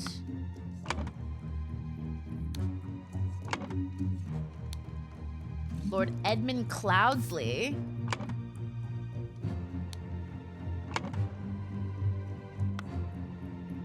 Did I click on these? The little blade, EC. What an unexpected turn of events. Am I smart? Looks at my fantasy football team where I put the New York Jets on the bench. Oh, wait. No, okay, so our fantasy league this week, dude, the boys are not playing how the boys should be playing. Some teams are doing really, really well, but others I'm like, what the fuck? So that's why I felt like we were speedrunning for a sec. I just assumed you were a genius. You can keep that assumption if you would like. You can keep that. However, I want you to know that that is not the case. I'm not a genius. I just remember some things from this one. So, yeah. Once we get to the ones that I haven't done, that'll be worse. Will be much, much worse. My apologies. He can be so dear sometimes. Simsana Batisi.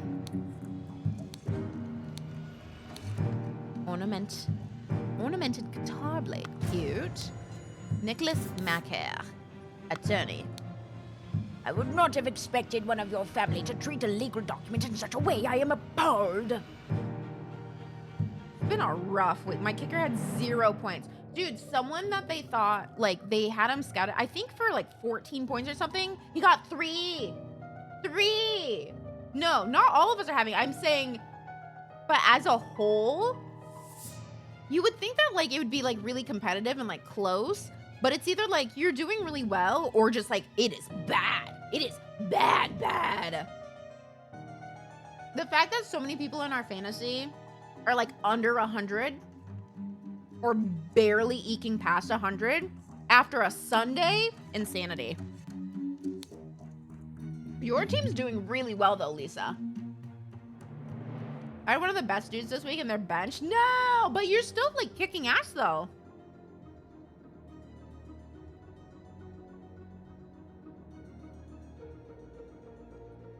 You have 2 players playing tonight? Cool. Hopefully they're score maker. They're point makers. Rose Cubit. I'm assuming she's Rose. Willard Wright. Edmund Cloudsley. Peter Batley. Where'd we get Batley from? Oh, from the sign, eh? Sebastian Cloudsley. So check. Do. I think he is Nicholas Mecker. Nicholas Baker. I was averaging 140 a week prior to this week. Maxed out at 110 this week. My opponent has 46. Oh my God! Muggles finally gets a win against me. Dude, it was the only people that didn't let me fully down in my team were Lions players. You know. Aphorisms, Sebastian Cloudsley. Happy, upset, inspired, scared. Oh, sorry, I should read all of this. Aphorisms by Sebastian Cloudsley. How to be happy. Eat a hearty meal every day and do not waste your time on trivialities. How to avoid being upset. Strive for that which holds meaning and do not shrink from responsibility. How to be inspired. Take a walk in your forest and breathe the fresh air. Yeah, everyone, just go in your forest, okay? How to avoid being scared. Feeling scared is a weakness. Be strong instead. I feel like, okay, easy. Let's do it. All right. Willard Wright, Rose Cubit. This clue has been added. Added.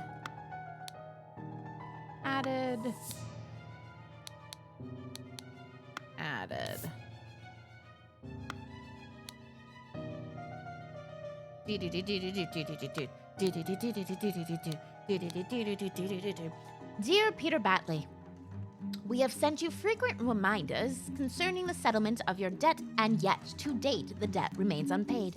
We humbly request that you make your payments as soon as possible, or we will be forced to take the matter into our own hands. The debt currently stands at £255, Blackguard and Buck loans. Okay, Peter Batley.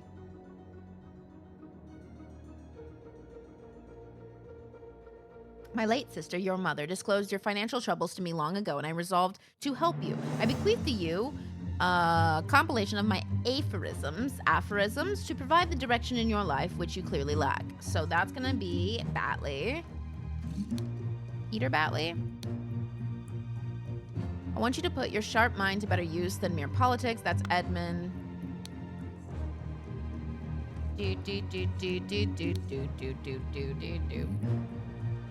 I need to alphabetize those. Thank you. We met so rarely after you left for colonies. Therefore, I bequeath to you my savings, land, and the Blackfield Manor House. Come home and establish a museum of my life and accomplishments. I'm guessing that one was Rose, if I remember correctly.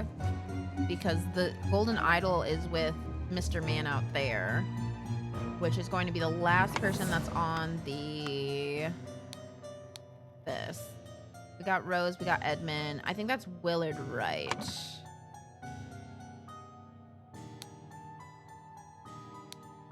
And this guy is Garan. David Garan. Is that his name?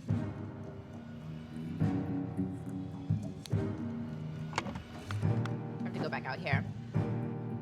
Beating Poppy by 30, so I'm confident to get the win this week. Yeah, I think that's how much. I think Lisa's absolutely murdering my cheeks. Let's see, David Garan. I did that, which means that this right here is Peter Batley.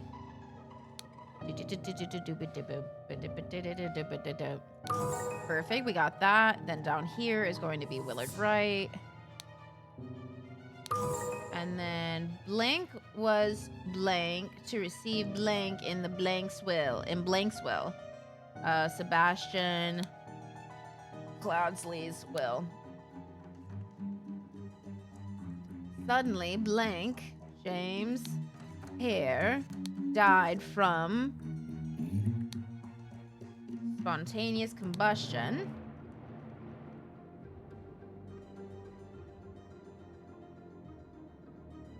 I just need my MVP dude to get me 15 points and that secures my win. It is shocking to me. My team sucked butt last week. Hey, that's how football goes, huh?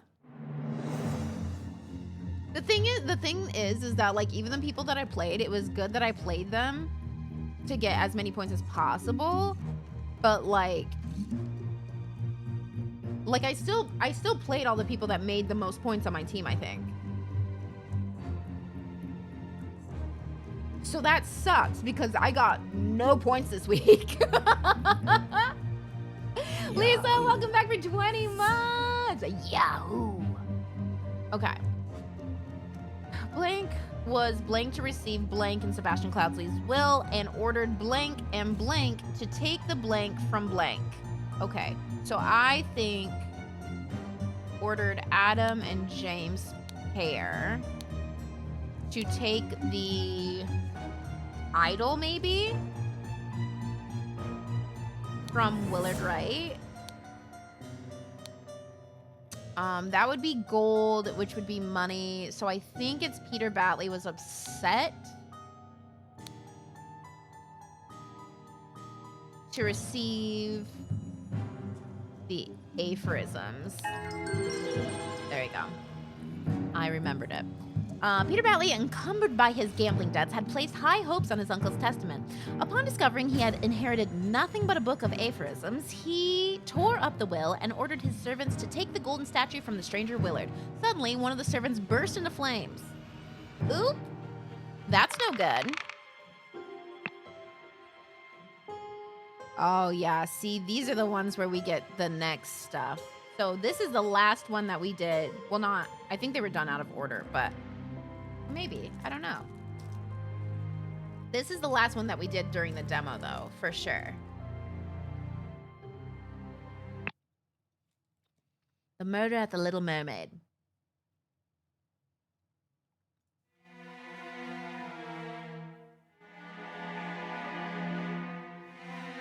I didn't think drafting a kicker in the first round for the lulz wasn't a good idea. It was a good idea because now we still get the lulz.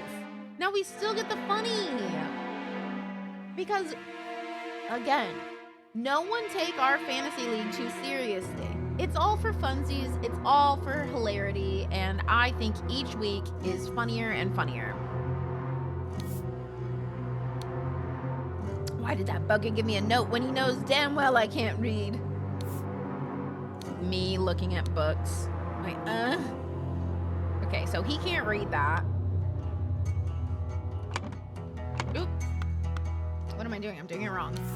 Trap door in the ceiling. An empty bed not warm.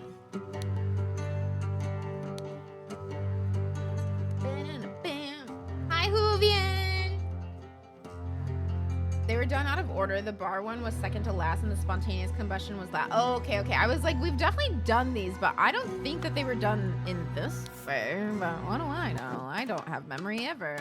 Okay, I want to grab everything up here first. Revenge. Urgh.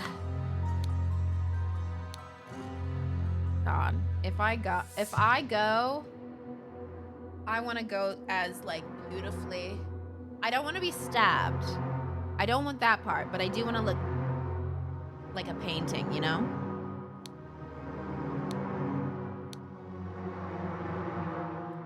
With the vibes of this game, I think you'd also really love playing The Return of Obra Dinn. I don't know that game.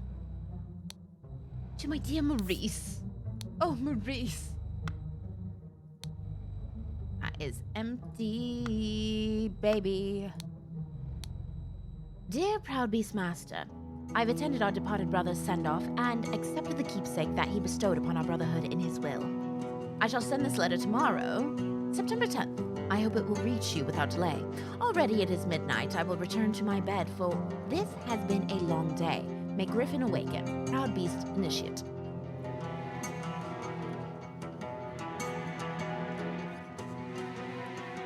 Watch Mika play it and then turn around and play it myself immediately. I should play it. Can I go put it on my wish list right now before I forget? What's it called? Obra Dinn? Oh god, that is bright. Oh, it is on my wish list. Hey, look at that. I did it.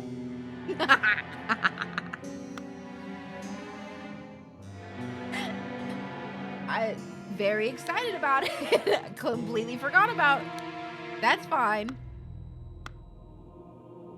It was probably when Mika played it, and she probably was like, you should play this. And I was like, okay, then put it on. Alarm, a break-in. Watchman's Lantern. Watchman number 2. Henry Parker. And Spear. Okay. Broken glass. Dim, dim, dim, dim, dim, dim. Okay, let's go down here. Tell me, what does that man have that I lack? A hand of cards, that's what. Okay, a small sword. Call him John. John. He was a perfect gentleman. He bought me a drink and then retired upstairs. Okay. He stiletto blade. To Annie.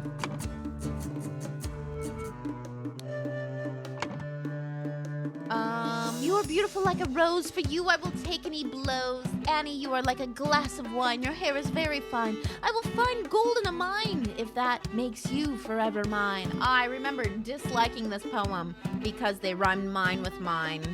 Your piglet full of love.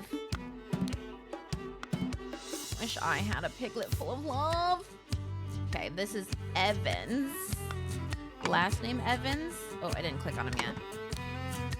Oh, mother, forgive me. I will never gamble with something so dear to me again. Right. He is Evans, and I remember he's Maurice. Again, all remembering. Not, you didn't, if you aren't connecting that, it's not on you. This is just me trying to get past the ones we've already done. Dandelion Room, Willard Wright. Forget-Me-Not Room, Ash Blair. I wonder if we're supposed to remember that he was carrying Ash Blair from the last one. Dandelion Room. Willard Wright. Willard? Please, Willard. Dang, that family is just dying. Like, just going out.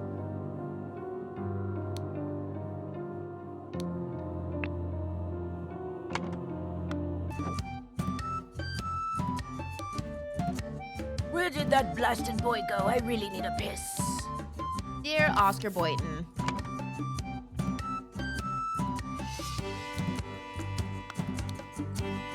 There we go. It has come to our attention that the good owner of the Little Mermaid offers services to those who want to transfer products that are less agreeable to the authorities.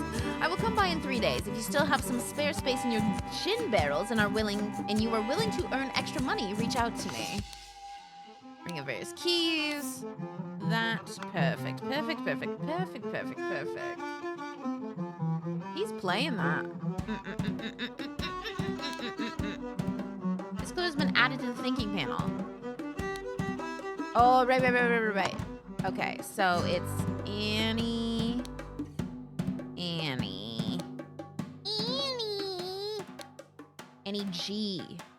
Annie G. I think it was Annie Green. And then WW is Willard Wright. And then he retired upstairs for John Brieg, I guess. Have we used Blair? We have used. We'll go with John Brieg. And then Ash Blair is this one. Above that is Oscar Boynton. Boy?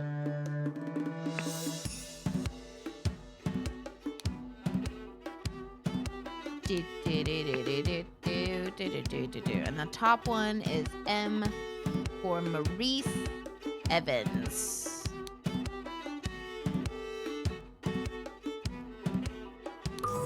Hell yeah, we got it. Okay, so John Brieg, Annie Green. Oh wait, this guy was Henry something. Robert Redruth. Here. And then Henry Parker? Hell yeah. I remember it was Ash Blair that did it, because that was his room. Crept into Willard Wright's room through the, did we say trapdoor? I would assume. While everyone else was playing cards. And Oscar Boynton were playing cards. A fight ensued upstairs, and Willard Wright got stabbed with a dagger. Oh, did I not click that? Oops. A dagger. There. This is the end of what we remember from this. So now we have hit all the cases that we did when we were doing the demo. Now it will all be new. Now we will all have to guess what the fuck is happening.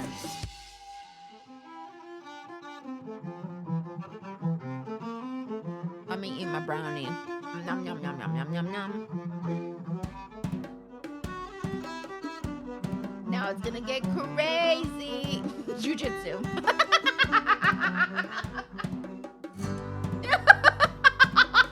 Dude, we've had such good typos today. We got birthday, jiu-jitsu. Why I've had Y's at your autocorrect choice. It's okay. Earlier, Drat tried to say happy bi visibility day. And autocorrect said, happy birthday visibility day. Happy birthday awareness day. Yes. People have birthdays. Yes. A man going by the name of Ash Blair crept into Willard's room through the trapdoor to steal something important. But when he opened the music box, it woke Willard up and a fight ensued. In the fracas, what a good word, Ash stabbed Willard and attempted to frame an escaped convict. We didn't get this last time.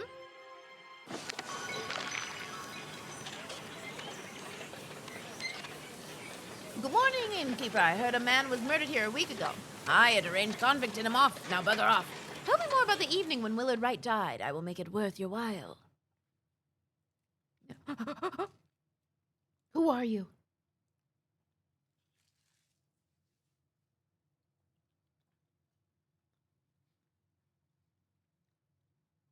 So they do believe that the convict did it. He did set up the convict. We solved it, but everyone did believe it was a convict. So.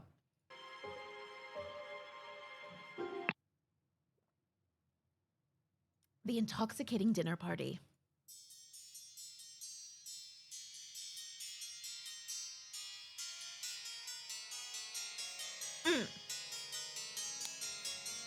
These sure are fine coats. An expensive cigar.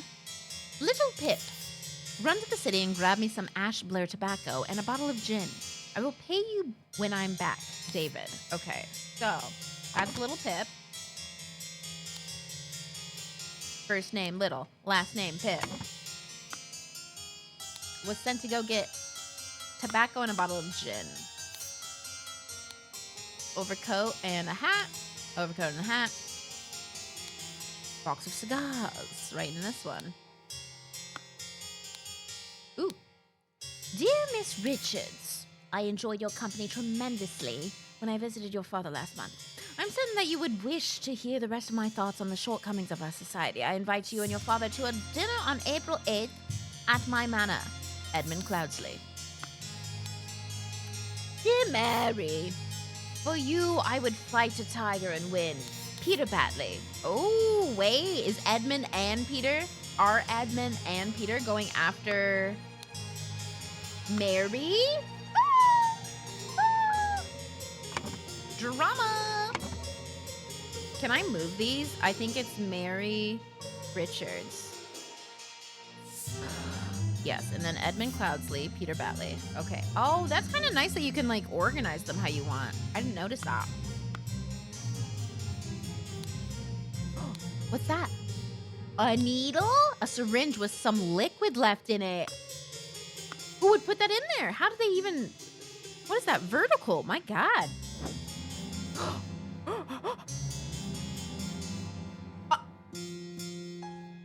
So much is happening.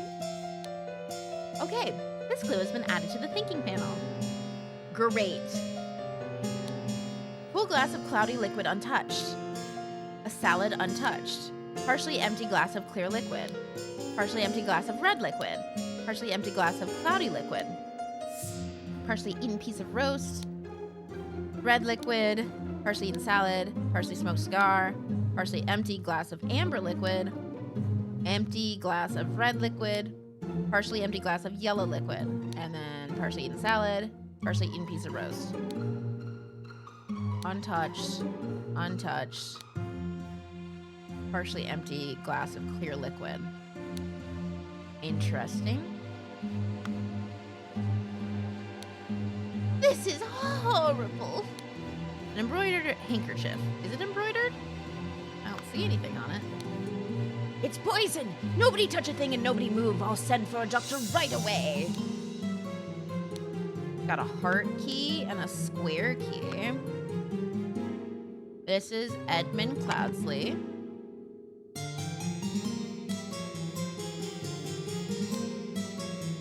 This is probably Mary Richards.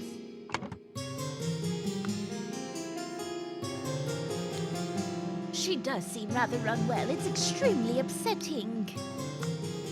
Unwell? Bessie, she looks dead. Hello? A fan, 4 pounds, ringstones. You killed my aunt, you devil. I should execute you on the spot. Pack of cards, 2 pounds, a fork. This is Peter Batley. We know that. We remember him. And that is... Oh, I don't remember her name.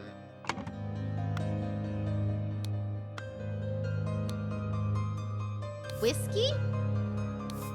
Roast. Salad bowl. Brandy. Wine.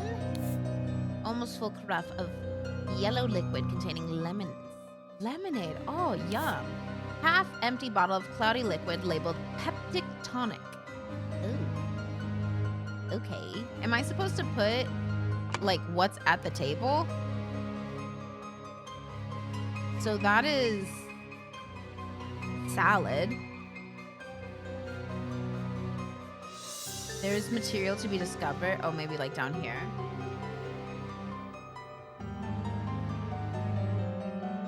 I don't know what I'm supposed to do with that one, but we'll wait for that. We could, oh my God, there's so many rooms in this one. The idol, okay. Do you have to like remember things from like previous cases and then come over into these? Dear Edmund, this cannot continue. Since my return and move to Sebastian's Manor, he has asked for financial support 7 times. He clearly is unable to take any monetary responsibility. Please, I need your help, my dear brother. Sebastian's Manor. Oh, Rose Cuber. That's her. I do remember that name, which means that this is probably Mary Richards. Dear Edmund, I like your idea. Let's send him to colonies where his violent nature will make him feel at home. I hear you are having dinner with Lady Mary and her well-to-do father, Lothar. If Peter and I were to join you, we would beguile him with tales of adventures in the colonies so we can ship him away. Rose Cubert. Oh, they want to ship him away? What? Mrs. Baker, starting date 1787, August 1st. Position housemaid. Yearly wage, 9 pounds. Okay. So Baker's a housemaid. We'll probably see her somewhere. Uh-oh, wait. Secret codes. Such trivial ciphers as reading only the first word of every line are easy to produce on short notice, but extremely unsafe and easy to code. Consider this simple example. Money has changed hands. Money as denominator of value has evolved and changed a lot. Still in savvy hands, it is a powerful tool. Money has changed hands. Okay. Am I supposed to be reading notes like that? Oop. Oh, look, there's more. This is a huge one! There are so many rooms to this. Cthulhu Star Child. Remember to take the 4th one from every row. 4th one from every row. Like letter? I will not change the rule that the staff member who has worked here the longest gets the bottom room. Do not bother me with such nonsense again. If we do the 4th one from every row. 1, 2, 3. L, T. I don't think that's right. Not that yet. Miss Whale. The laceless count, the besmirched lover of Lusitania. And a knife. A knife? It's continuous story they're telling and to answer your question. Okay. Cool. Pair of twig dolls and a bottle of pink liquid partially empty. Once your target has ingested the love potion, establish eye contact and hold it for as long as possible. In most cases, the effects will be felt within 2 days, depending on your own appearances. Wait, there's a save here. Blue key. Due to the sensitivity of your stomach, I advise abstaining from alcohol for the next month. Also consider a glass of peptic tonic before eating to avoid upsetting your digestive system. Okay, so all of this is with blue key. A sealed bottle labeled opium. Dude, they were different back then. They partied so different. Well, Edmund. You seem pretty pleased after the old boy passed away and a spot freed up for you in the House of Lords. Take care of those with whom you ally. I have many friends and will deal with you swiftly if you dare cross me, Lord George Bridges. Edmund Cloudsley. Once more, you have failed to answer our requisition. This is the last warning you will receive. Your transgressions against us demand amends. The only course of action you have is to surrender yourself to our justice. Last chance for repentance, serpent, or we will unleash one of our stewards upon you. Hi, Kobe! Dear uncle, I hear you are interested in Lady Richards. I think you are too old for her. I shall court her instead. Secondly, please lend me 300 pounds. It is a small change to you, and I am desperately in need of it at present. Truly yours, Peter Batley. I think it's nasty that you and your uncle would go after the same person. They were doing it differently in the 1700s. Way different. The revolution will come for the likes of you, you crooked bastard. Soon you will pay for your sins against honest common folk with your blood. Final Vanguard. Okay, I think we've read all of those. Cool. They seem chill. Okay, he does have the key, so he needs... Oh, what is this? This is for the names. Oh, are we supposed to say whose areas are which? Brother Bear, what the fuck? What the fuck?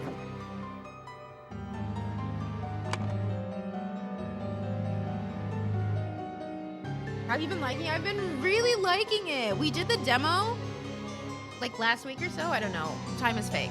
And I really enjoyed how quirky it was. So now I wanted to try to do it now, like the full game, because they gave me a code a very long time ago and I just never got around to playing it, and I felt bad. I felt really bad. Because it did seem like a game that I would like. And finally we're doing it. We're here. Who's living in this little crawl space?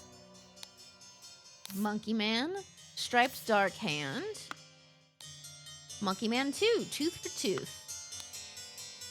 That's another key, I think. I don't know what that is. Cat, get out of my room. Kobe, what are you doing here? In the 1700s? Oh, you're probably looking great for your age, you know? What kind of moisturizer you be using? A couple of pennies, a fancy handkerchief, and a shiny pocket watch. Another one of these things. What the hell is it? Locked door. Locked door. Ash Blair, a set of lockpicks. Ash Blair tobacco, a pistol, a dagger. David, clean up the barn until Wednesday. I plan to continue experimenting with the artifact. Okay, so David is in this room, I think is what they're trying to say. So I think David is here. Perfect. No worries, Shield. The game's going well. It's all about that rich person blood. I meant, wait, Rosewater Toner. Oh, okay. I'm picking up what you're putting down.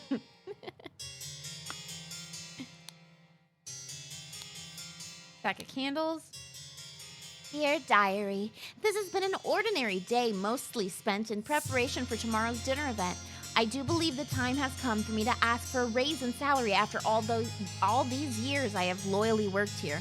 This is a difficult conversation to be had, but I will strengthen my will and talk to Master about it tomorrow.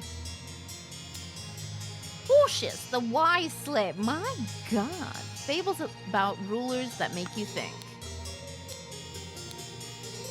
Okay, so it's a worker. Paint. Down with parasites. Too long they have feasted on our blood and sweat. Too long have they feasted on our blood and sweat. Whoever's room this is, I dig them. I dig them. The door to the outside, not locked. 3 loaves of bread. Lemons. Oops. A sack of flour. Potatoes. Pair of opaque bottles labeled water. Cut vegetables. A big piece of meat. That's me. Wine and brandy. Full and sealed bottles with red liquid labeled wine. Mrs. Smith, 2 eggs and a pot of tea each breakfast, no heavy food for dinner. You are responsible for little Pip doing all of his errands. Mr. Walker, I'm to be woken up and dressed at 7 a.m. I expect to receive my daily newspaper by noon. Mrs. Baker, I expect all my rooms to be cleaned every day, twice on the days I have visitors. David Goron's job requires that he may arrive or leave during night. No complaining about this. Okay, so if that's David, David Goron, right there. And then we have, oh, we haven't talked to the ladies yet, so. Of course I can give you some candles for your room, Lucia. I assume you are itching to continue reading that scandalous novel. Dear Ada, I have to use this letter to share good news. There is no substance to the claims that your late husband used his position to squander church money. I'm currently playing Pokemon Sword on my new Switch I got last week, curled up in bed as my sister visited me for a few days and gave me her nasty cold. No! Well, I hope you start feeling better. Someone went home sick and 2 hours into work, so after I was done with my stuff, I'm having to do their stuff. Dude, another sick season's coming, you know? Change of weather, seasons changing. That is always when people start getting real sick. The judge has decided to remove all accusations, and you will be no longer a target of baseless gossip. I truly and sincerely hope this will provide some comfort in these dark times when ignorance and impudence go hand in hand. May our Lord steward over our poor souls. Okay, so this is Ada. Ada. So one of these rooms are Ada's. She's got a scandalous book somewhere. Star Child. The Laceless Count, the Besmirched Lover. So I'm guessing that this is Ada's room.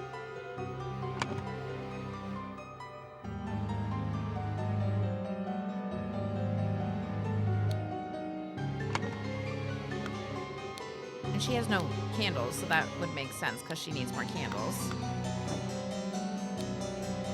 Thank you, dear. No, I threw it out. Oh, wait. No, I mixed it up. That's not Ada's room. That is Lucia's. Lucia's room. Let me change that up. Lucia.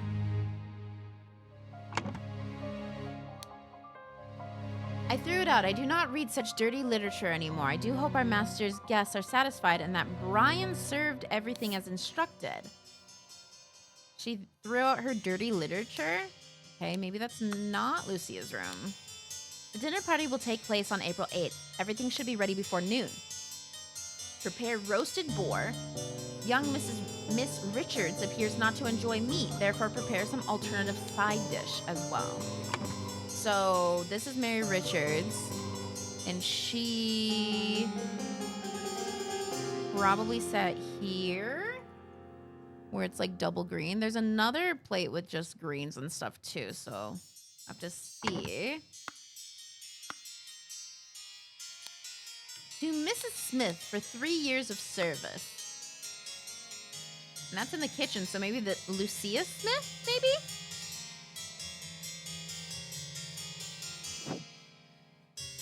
Scandalous, you say? Is it Iron Widow? That's not too scandalous.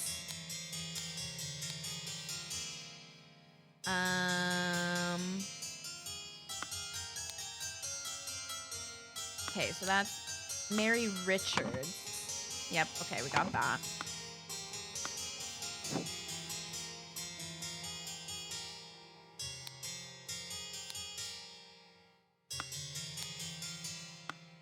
So these are probably all going to be working rooms, maybe?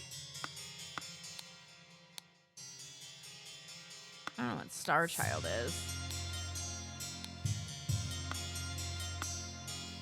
Do-do-do-do-do-do-do.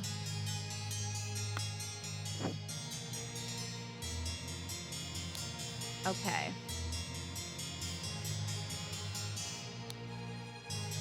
Partially smoked cigar. So that's probably not... That's probably not Mary. Mary is probably at... this one, I would say. The lemonade and the salad.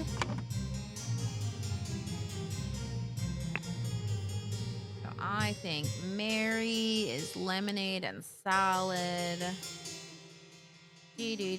I'm really nervous I'm gonna get this like super extremely wrong.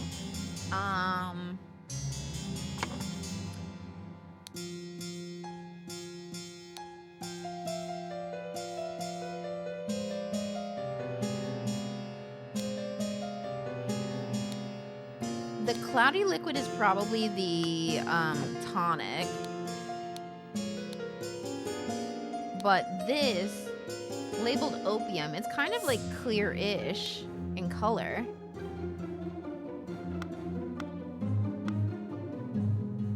Catch me idling at the crime scene like, are these people just dancing while someone is dead on the couch? I don't think they're dancing. I think they're freaking out. Like, she's like, oh, this is horrible. And just like in her way, he's going, it's poison. Nobody touch a thing and nobody move. So he's pointing fingers. She does seem rather unwell. It's all panic. It's all mainly panic as she's dead. So who knows? Oh my lord, this has nothing to do with me. This is... Oh, he was supposed to sign... Oh, who was it? If you get frustrated when working, remember the tale about the rich lord who married his donkey and you will feel better.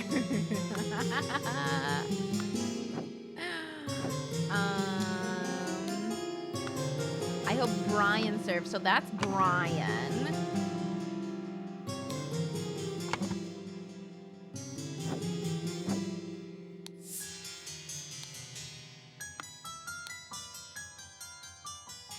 Do we think...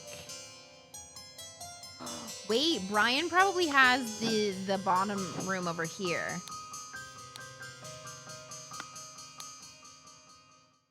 With the fables.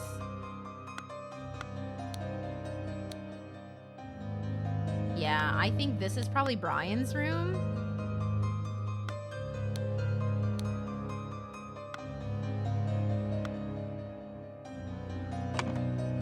Gonna put Brian. Who did we decided she was Lucia. She said she got rid of the books, but I don't think she did. At least the victim went to the drag show with their tip money and fan. It's, yeah. They're actually faking it. This is part of their performance.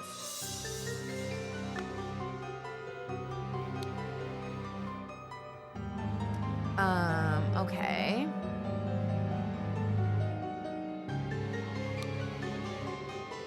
Wait. They told him not to have alcohol with his. Consider a glass of peptic tonic before eating to avoid upsetting your digestive system.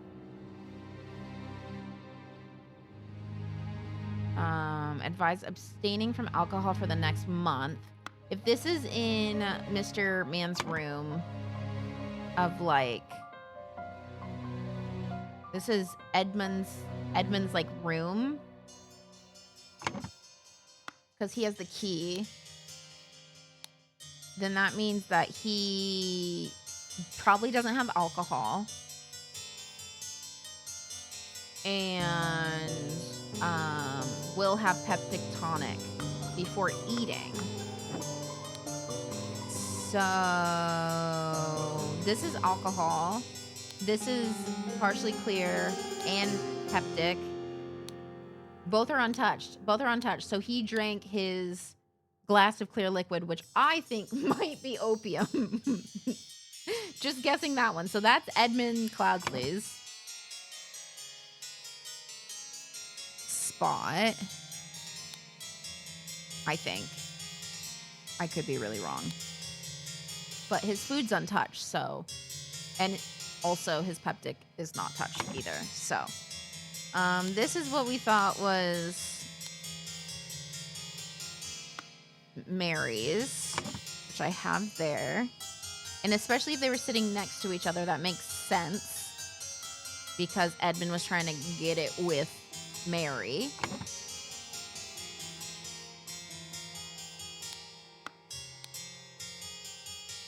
I don't know who this is.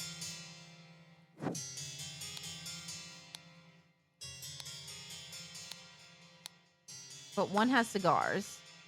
This fit is going to go with a cigar haver.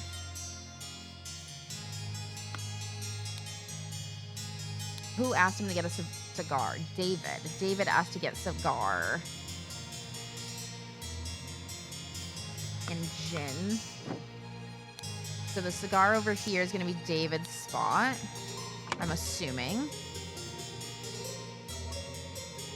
David and his cigar. Is this David then? I feel like that's the one person we are missing right now. So we'll go with David.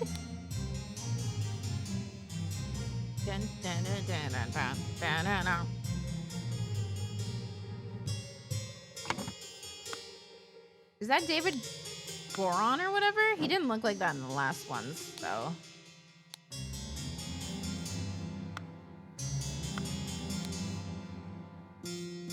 I'm literally sitting at work feeling useless because my keyboard stopped working and I have been waiting since noon for IT to bring me a new one. Oh, that's so annoying!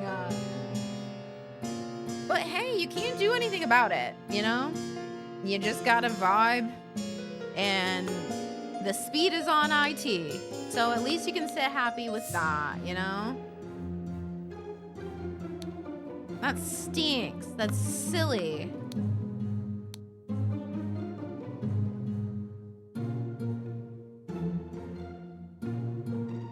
Oh, that must be her father. So his name's probably David Lothar? Yeah. That must be, he must be the last one.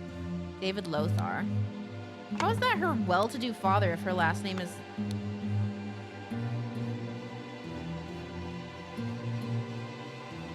Richards?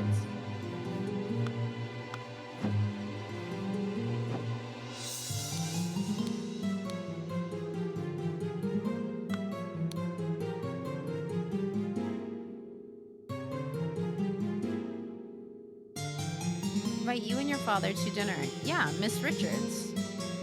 So they have two different last names? That's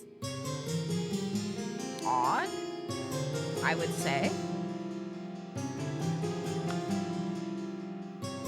That Instagram post, the only thought running through my head at that moment was, wow, I'm sorry. Thanks. Thanks. IT department is notorious for being slow and setting things as low priority. Oh, that's so annoying, especially when it's like easy to like do, you know? Just bring me a keyboard. Very easy. Just get it done. Okay, we need to find some more last names.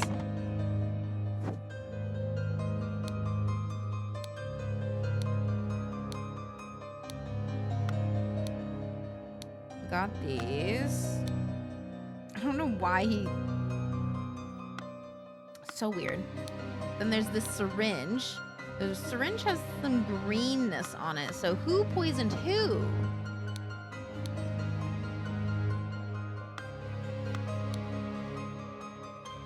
Two eggs and a pot of tea. Okay, so I'm guessing she's cooking, so she's probably Miss Smith. Mrs. Smith. Ada is probably Mrs. Baker because she's cleaning.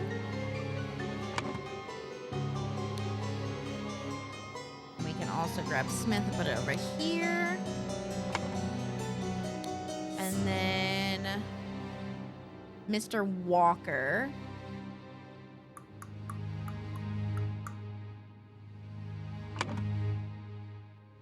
Ryan Walker, maybe? 2 or fewer slots are incorrect. Okay.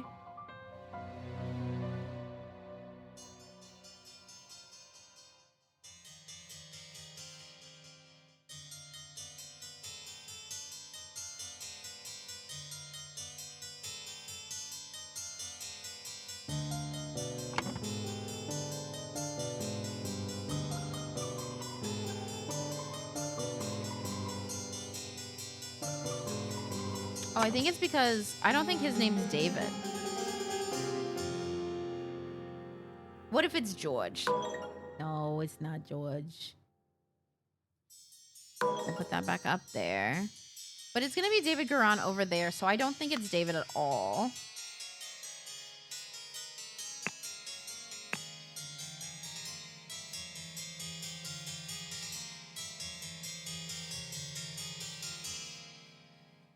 Oh, Steward Vanguard. What was that? Where did we see that?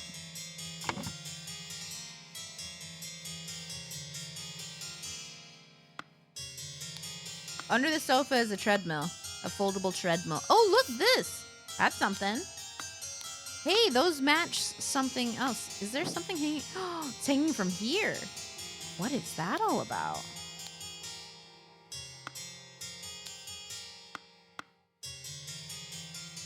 So there's a string here that goes to something that's hanging behind my head, which is like a bag. Oh, right. And then there's someone in here. I completely forgot about this person.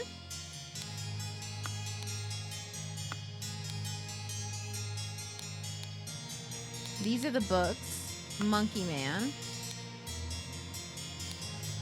This honestly might just be Little Pip's area. Because those look like children books, maybe. Brian Walker, I'll put you over here, which means the last one would be Mrs. Smith, maybe at the... No. Maybe Ada at the top. Oh, cool. I filled that stuff out. So the names for Brian Walker, David Goron, Lucia Smith, and Ada Baker are right. Little Pip is also correct. So these are good, this is good, this is good, and this is good. So the rest is everyone up here. I'm guessing it's this guy that I'm not getting his name right. Unless his name is Lothar Richards. Where's that note? Up here, I think. Father Lothar. So it's probably Lothar Richards. So then they have the same last name. That makes more sense. That makes way more sense. For some reason, I thought that they were calling him by his last name. Okay, cool. Dun, dun, dun, dun. So now we have to do all of the food stuff. But these are the ones that are at the table. 1, 2, 3, 4, 5. 1, 2, 3, 4, 5. That's that. David is not there.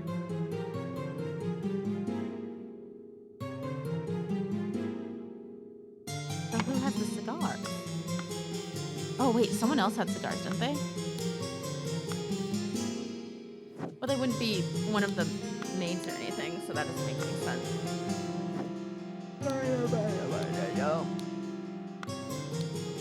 Fancy, less fancy.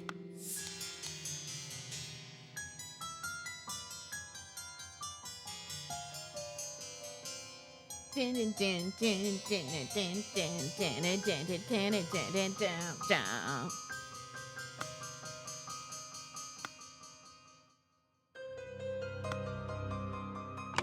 one's a thinker. We really got thoughts going.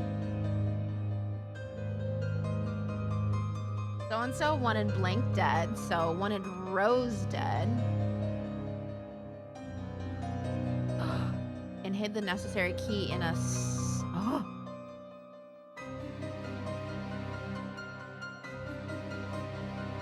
Wait. So these are the keys over here. But for what? Like, what do they open?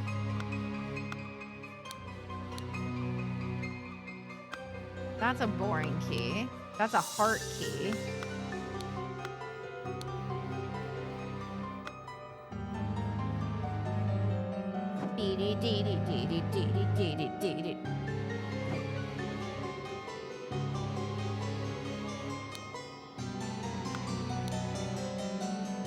So he has the heart key. He might have wanted to kill him, but... Ensure that the beautiful lady sits next to me during dinner and I will slip you a shilling. And he has 1 shilling. Okay, so that means that Mary Richards is also sitting next to Peter Batley, which means that this might be Lothar.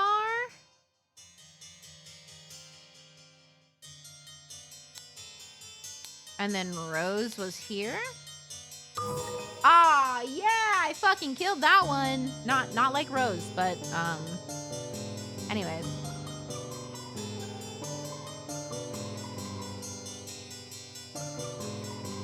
So Rose has not the salad that was poisoned because everyone's eaten that. Oh, must have poisoned the tonic. And hid the necessary key in a bag. Because I feel like that's the key that's maybe like hidden on the outside.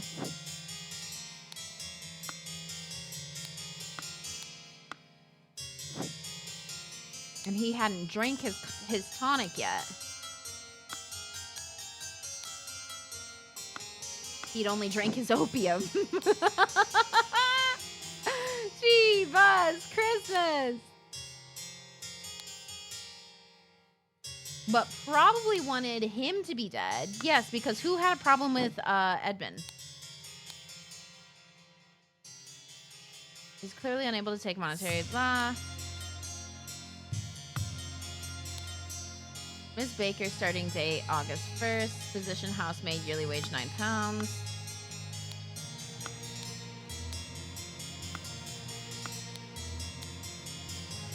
I feel like someone wanted to take him out. I don't remember who. I don't know where I saw it. I saw it. I will not change the rule that the staff member who has worked here the longest gets the bottom room. Do not bother me with such nonsense again. Okay, so the bottom room is Mr. Man. Got it.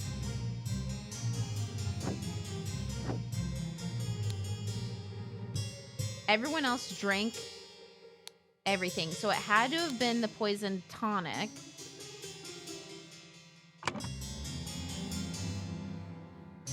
At the dinner party, Rose Hubert ingested the poison and died. Blank wanted Blank dead. It honestly might have been Peter. Peter Batley wanted Edmund Cloudsley dead. And thus, Brian Walker poisoned the tonic? I don't think this is right. Yeah, okay, it's not at all.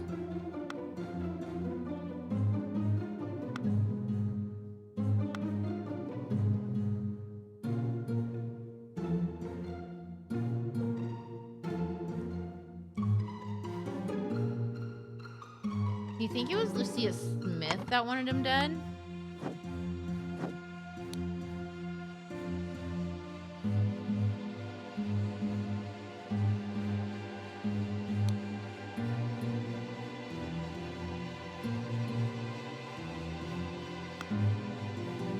She might want him dead, and then she might have been working with Brian.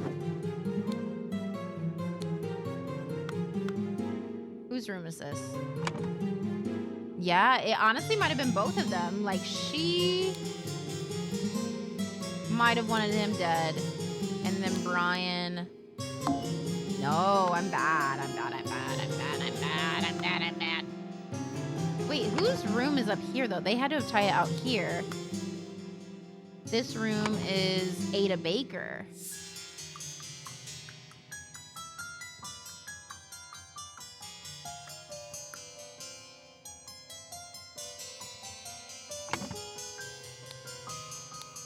Remember to take the fourth one from every row.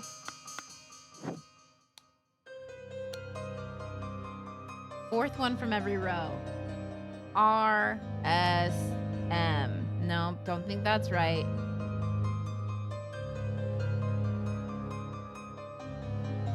Beanim, beanim, beanim.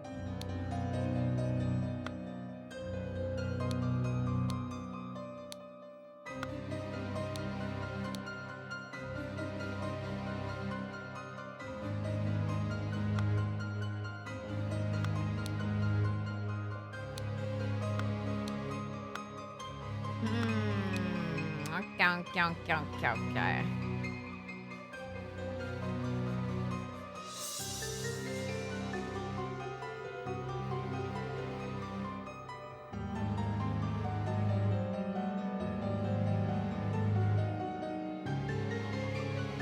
See a hat. Oh, I think this fucks it up.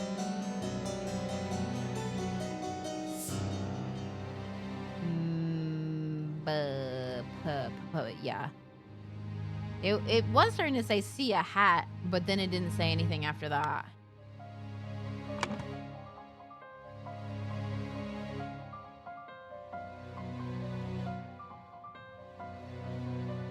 Oh, I wonder if Edmund wanted Rose dead. And thus Brian Walker? No. I like the noise it gives you being like, no, you're fucking silly.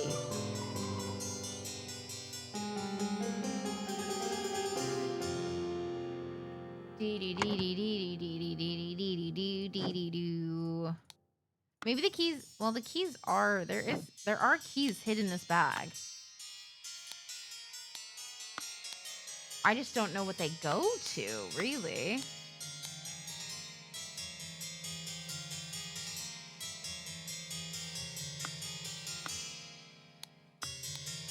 You know? Because they're kind of like... You can zoom in?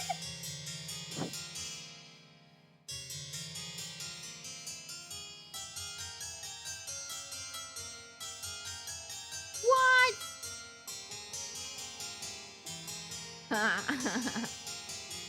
Incredible.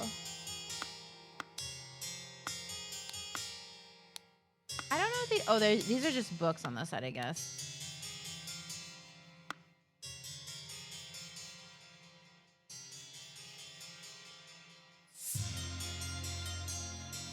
Probably how most people found the thing in the window. What thing in the window? I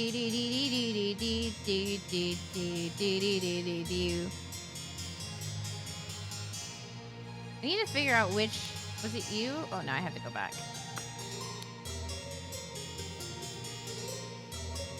Oh, zooming in to find the hanging thing. Oh, okay. Yeah.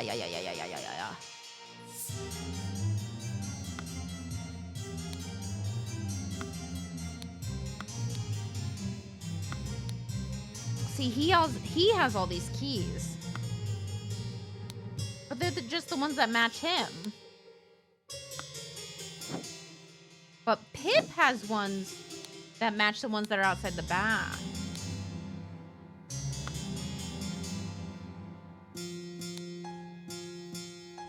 Amber liquid. Is that the poison?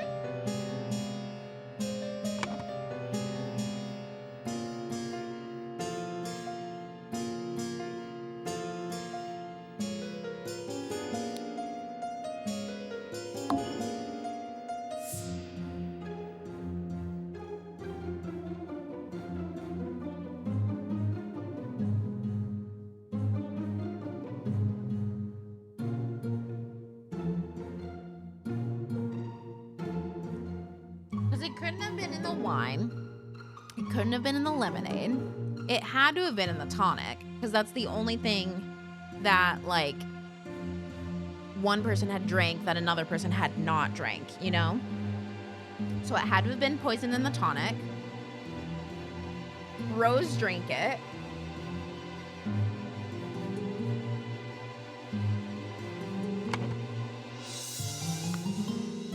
Let's see if they have a hint.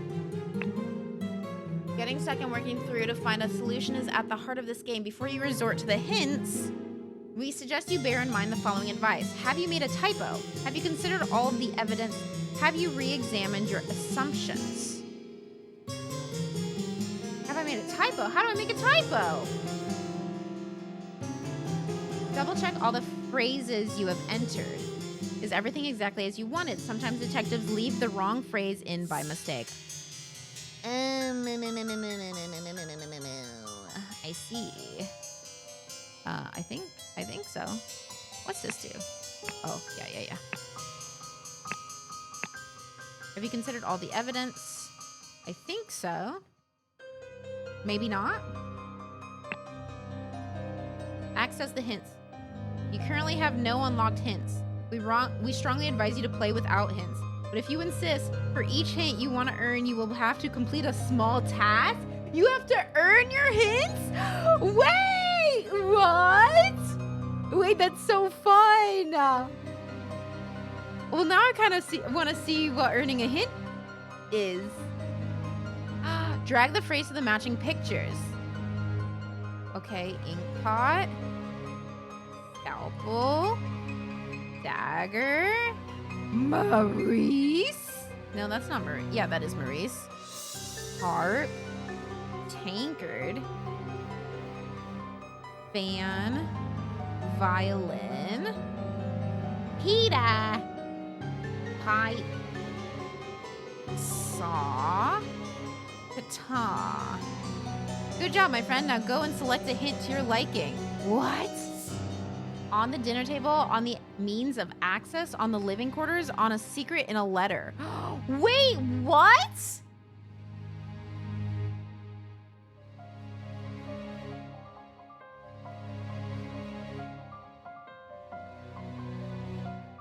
Wait, this is so interesting.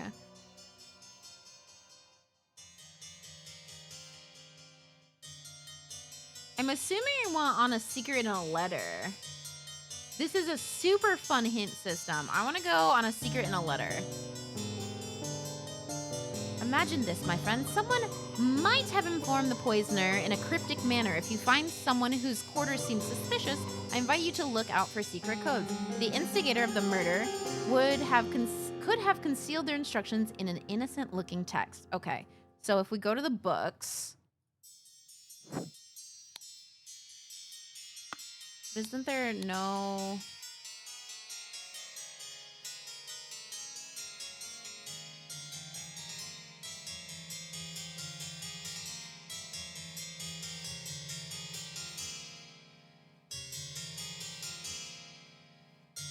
So this is just them trying to tell me how to see a code, which is like fine, but I don't know which thing to look at because it says, remember to take the fourth one from every row. So maybe the fourth word from every row.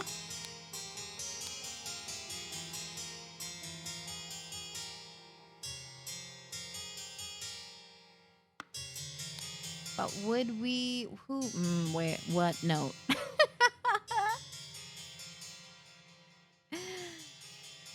As first line on 2. Not that one.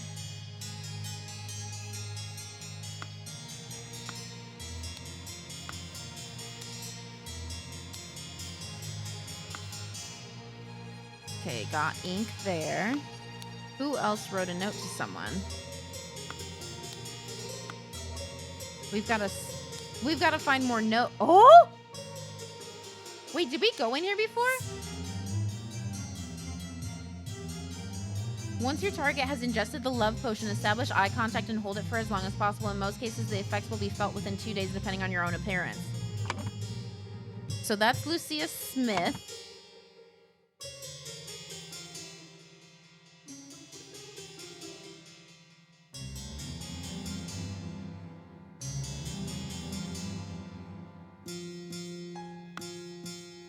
But the love potion could be poison.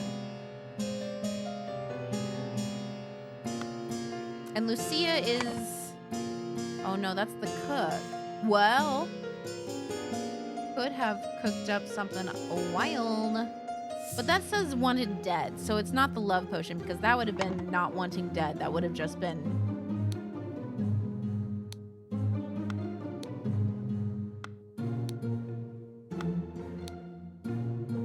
Everyone have pillows? Well, like something in their pillows? No. Clean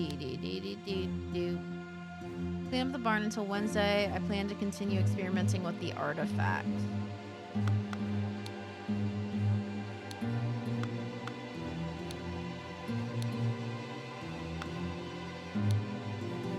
Set up lockpicks.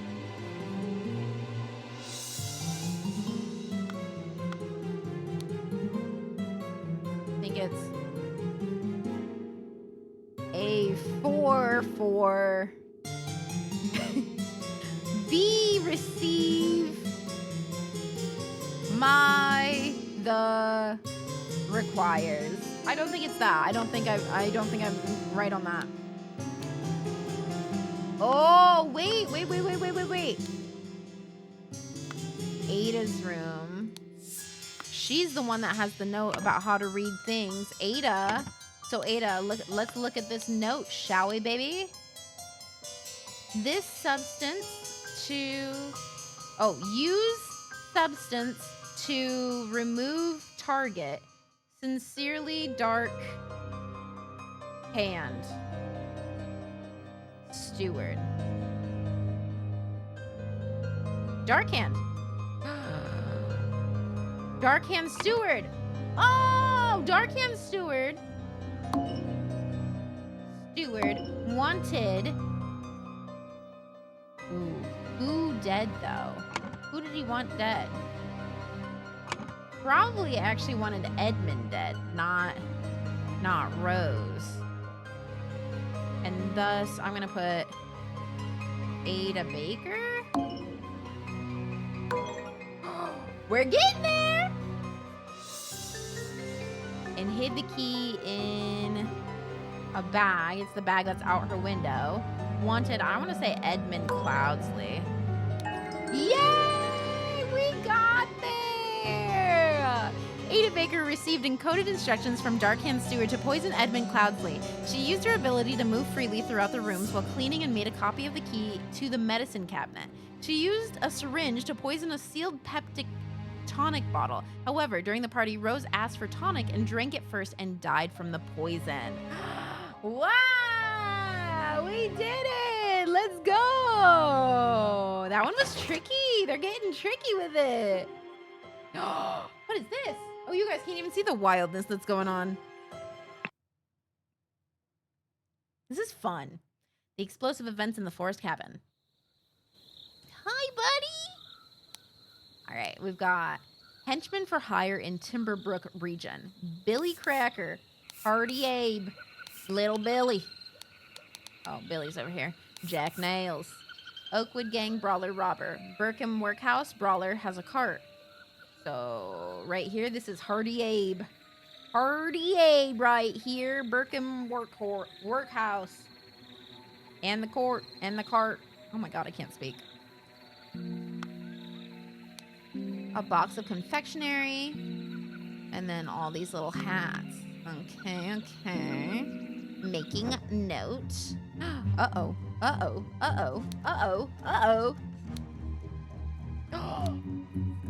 The man is breathing but appears to have lost consciousness. I do not care what means you use to acquire what I need, but remember to be discreet as always. Note that I do not want it too decayed. The more recently it has died, the better. What? Are you leaving? Okay, bye. Now my lap's cold. Rude. Look like meat back on the menu, boys. One of the old workhouse geezers croaked yesterday. I will arrange for a cart to move the corpse if you send me directions. And be quick before they bury him. I do not want to dig up that stiff. Okay, so he wanted to get the body. Ooh, scientists are weird. A scarecrow in a wooden coffin. Okay. Ah, by the gods, what was that? Gentleman robber strikes in Westbrook. The famous gentleman robber, Walter Keene. Oh, I think it might be this guy. He's got that mask on and everything. How am I still blocking him? Look. It's gonna go away. He'll come back. Promise.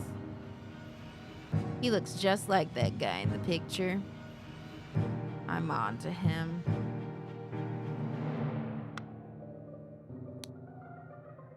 So, the infamous gentleman robber Walter Keene, with a number of unnamed associates, held up a coach on the southern road leading out of Westbrook. The scoundrel robbed the passengers of all their valuables, kissed a young lady, then left. Ooh, romantic. This is already the 5th robbery by the infamous gentleman who, as is his custom, appeared wearing an impeccable suit and a new hat in the latest city style. The reward for catching Walter Keene has been increased to £100.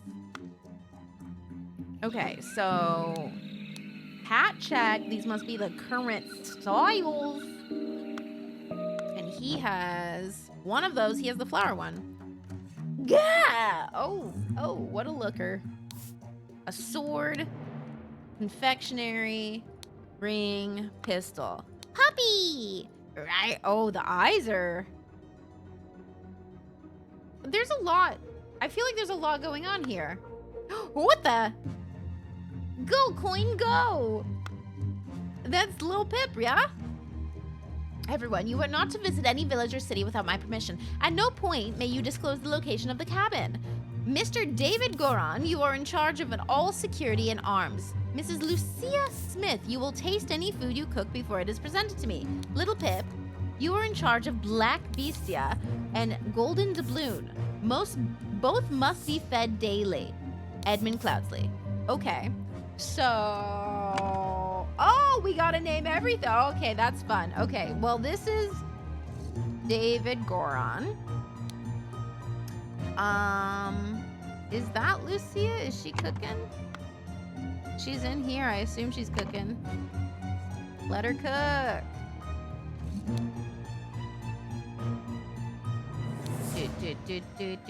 Little Pip.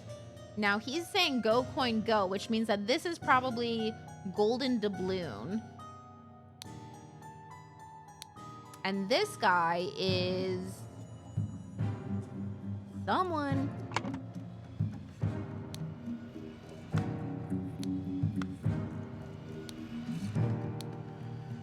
Where did we find the note of him?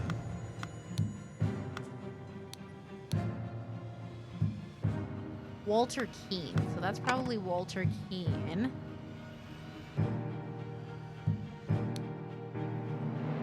unless he robbed Walter Keane. Did I just skim it? Oh no, gentleman robber Walter Keane. There we go. My book talk brain says it's giving Robin Hood retelling. A little bit, yeah, that's what I was thinking. What is happening in here? It broke the door?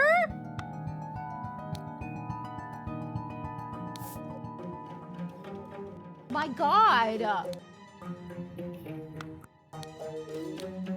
I finally have the location of my target. Meet us on November 10th, Friday, in the Timberbrook Inn and bring all your tools.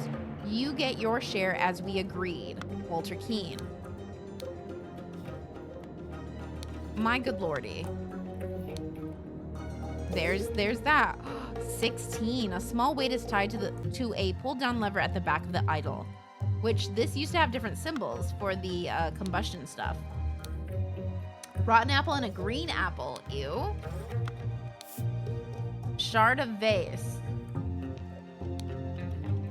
Oh, it fully broke the door. That's wild. But that means that it would have like sucked it inwards.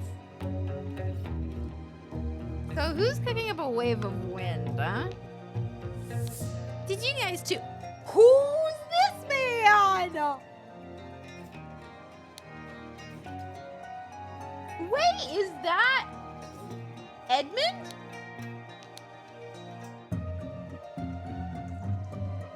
This simply did not work. After I aimed at the sealed vessel and activated the idol, both air and vessel disappeared.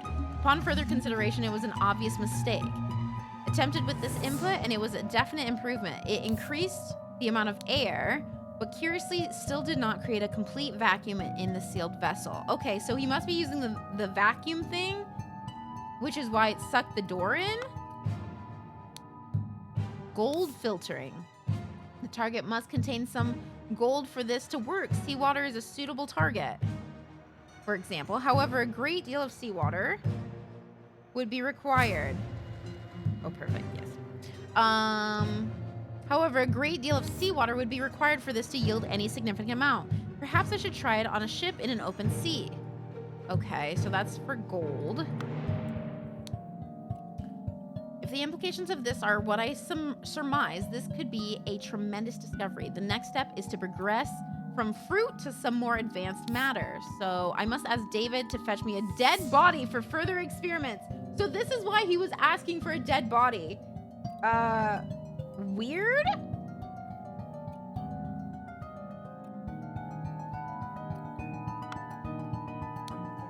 Spontaneous combustion. You cannot combust the target if you have not performed the freezing beforehand. Interesting. The speed at which heat is increased appears to be influenced by how strongly I press the trigger and how long I have performed before it.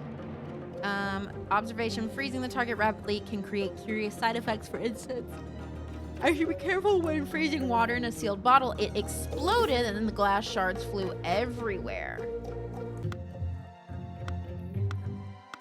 Do you think that's kind of what happened there, maybe? Like he did the vacuum, but then also exploded? What are we on? We're at the J and then the 2 block things right there. J and 2 blocks. Sorry, we got to go through all of these J and 2 blocks. J and 2 blocks. I think it's here. Yeah, the J and 2 blocks right here.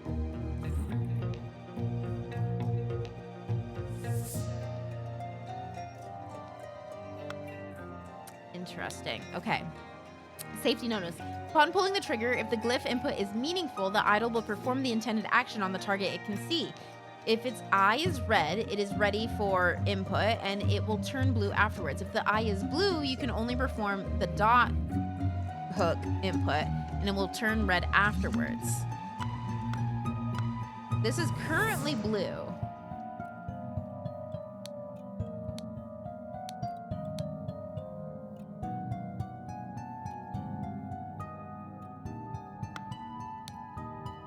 Okay, dot.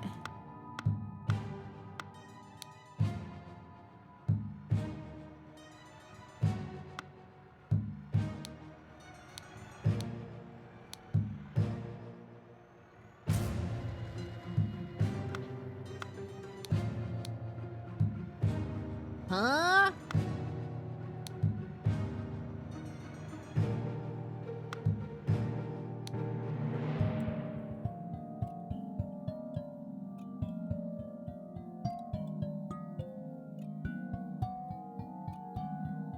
So it must be...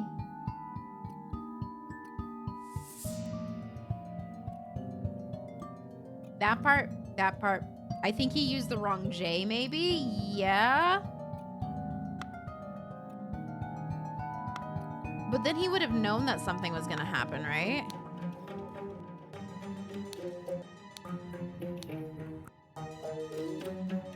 And the wrong J doesn't do anything on the other side.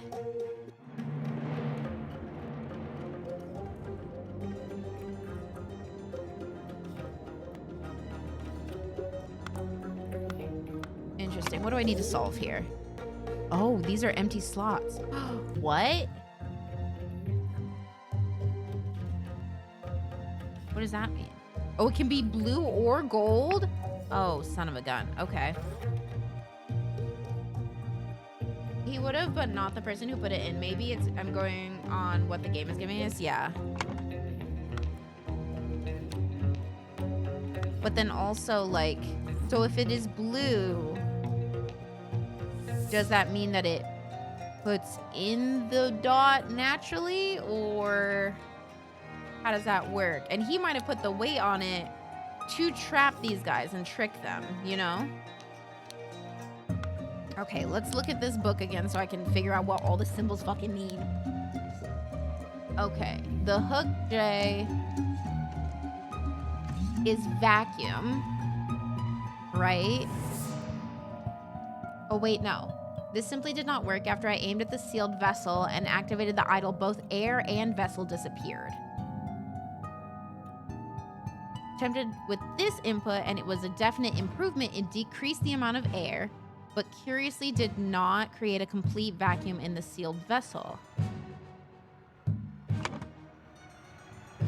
So this, I would say, decreases.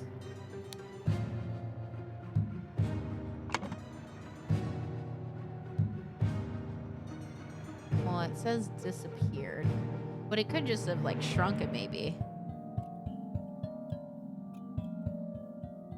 Do do do do. Be do be doo boo boo doo be doo.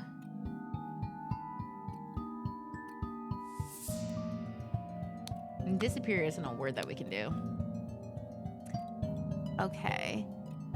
Target must contain some gold for this to work. Seawater is a suitable target, for example. So there's the dot. Get gold by aiming at the target. Second step, aim at empty vessel to retrieve it.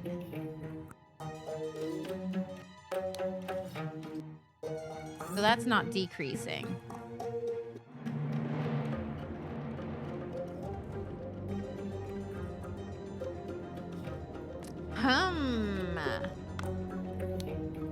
Okay, this is a normal one.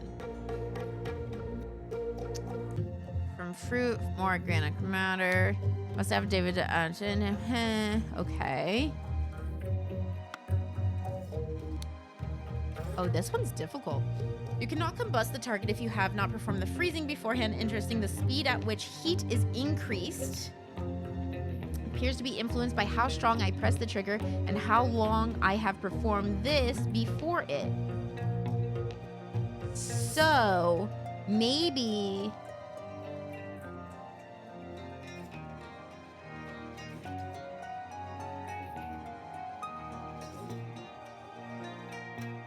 This is a decrease, this is an increase. So this would be like decreasing temperature, increasing temperature, I think.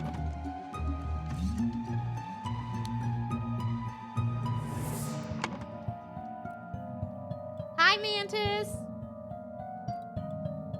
And then...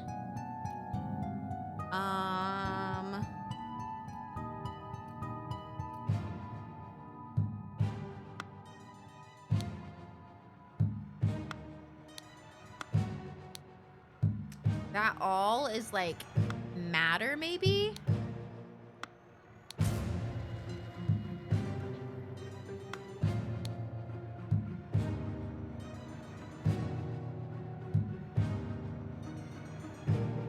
And this is probably heat.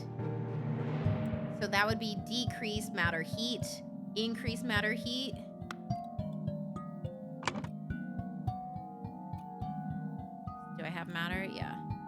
matter, and then heat.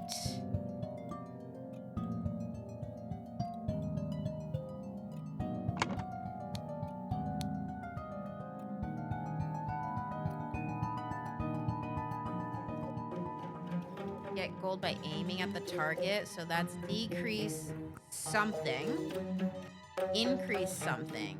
Aim at an empty vessel to retrieve it.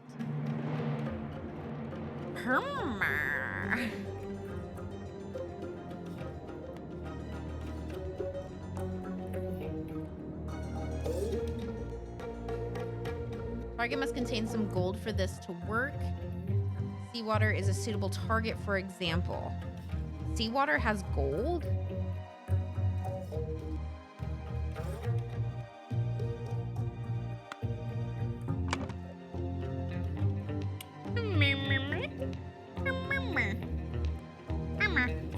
Okay.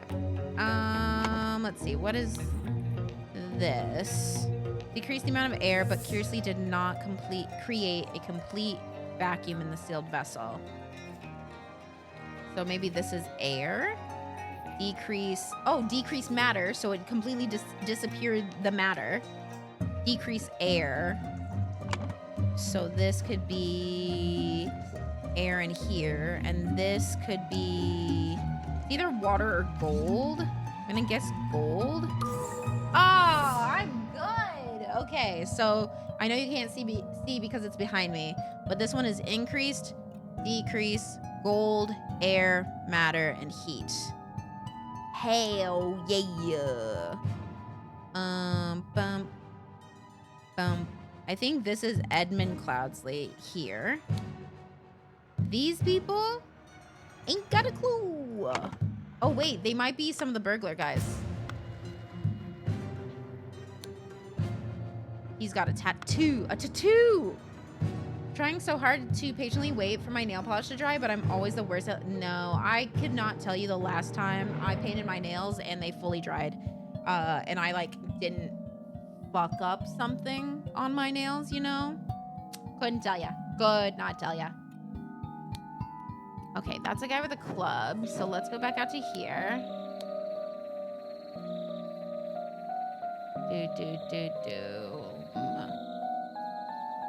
Brawler robber. Brawler has a cart. Burglar enters through chimneys. Burglar pick lock. Okay, so then we have to go see what items they have on them. Lock picks.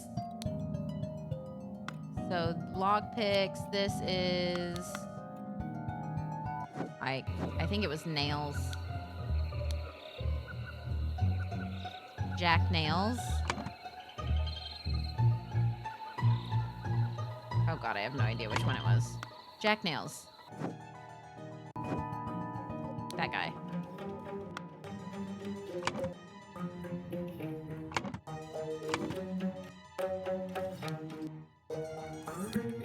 The other guy has a club.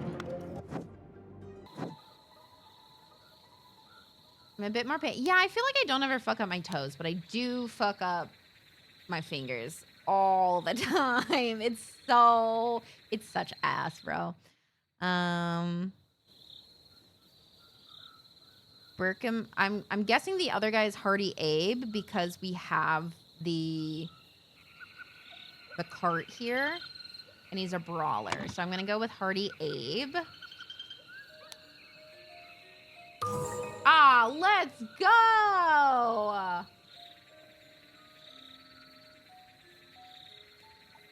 Okay, let's figure this one out. Blank blank needed a blank. Blank blank, along with accomplices, delivered a blank. Upon entering blank blank, suddenly blank blank blank. Meanwhile, blank blank blank. The amount of blank in a sealed blank. What?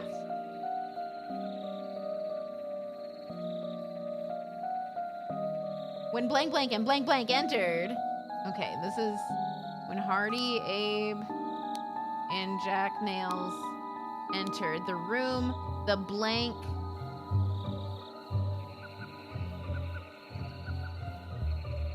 say the base. Blank and killed them both. Exploded.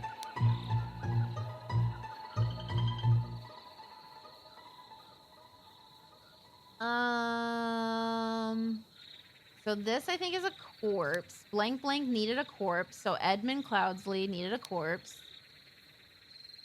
Do we have who the corpse is? Didn't we just get an... Oh, sorry. Don't know why I said sorry. Who died?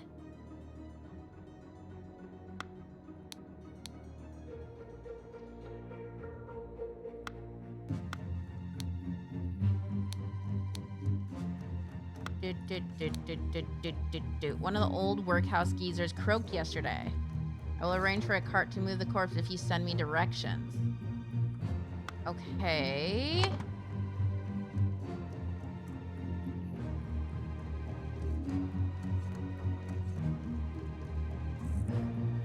Delivered a coffin? Yes. Oh, okay. Edmund Cloudsley needed a corpse.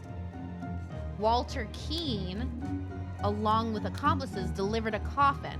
Upon entering, blank blank suddenly...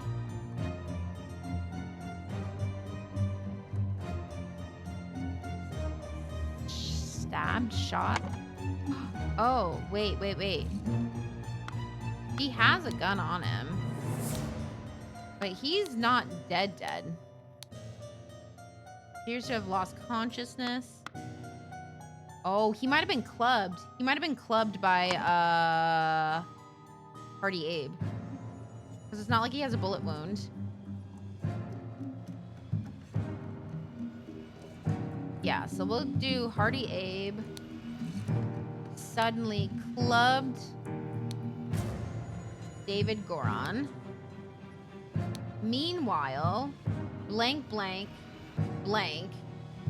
The amount of blank in a sealed blank.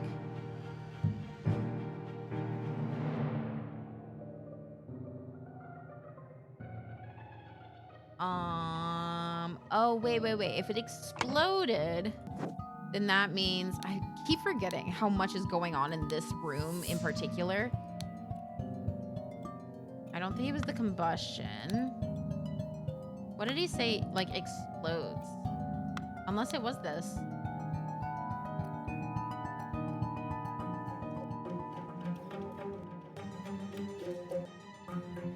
I should be careful when freezing water in a sealed bottle. It exploded and the glass shards flew everywhere. So...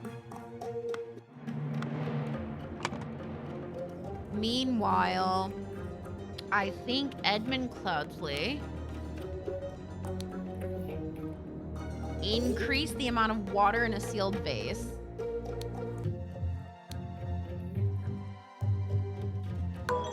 Oh, so close, I feel like.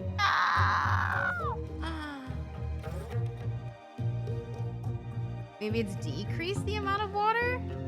I don't think that's the case. Yeah.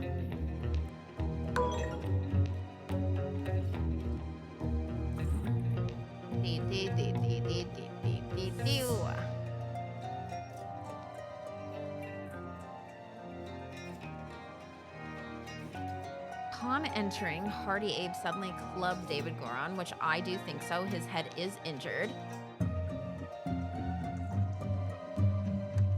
Meanwhile, Edmund Cloudsley increased the amount of water in a sealed vase. Was it him?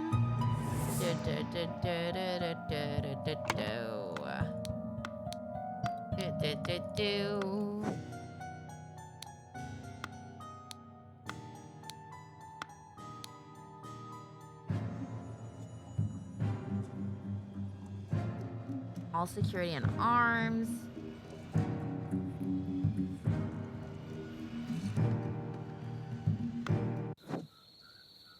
So quiet out here. It's nice.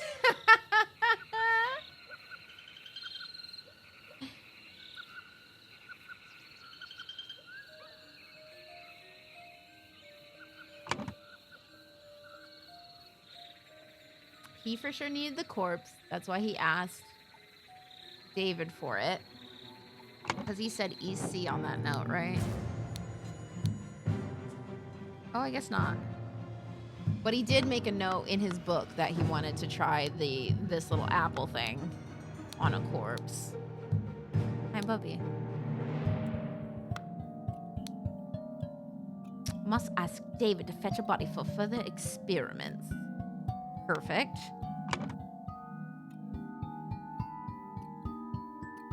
Along with accomplices, delivered a coffin. Upon entering, Hardy Ape suddenly clubbed David. Meanwhile,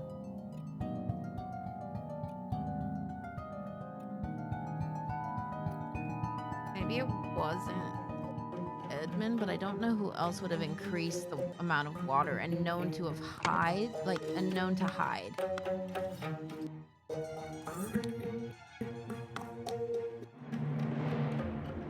And also oh, they must have kicked it in. So they kicked it in, they broke in. He had locked it, they broke in.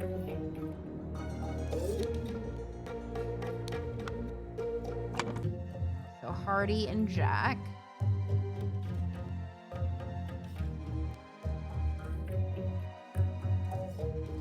Bum bum bum bam bam bam.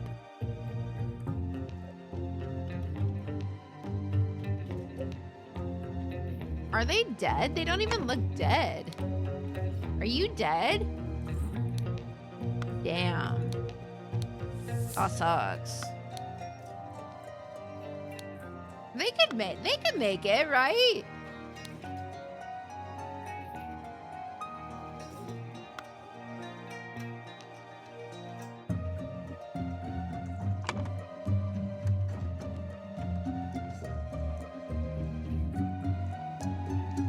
I don't know who else would have put water in it.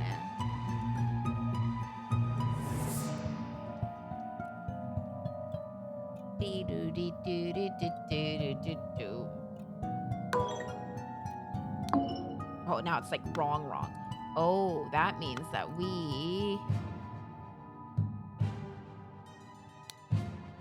are wrong on multiple accounts if that's not the only one.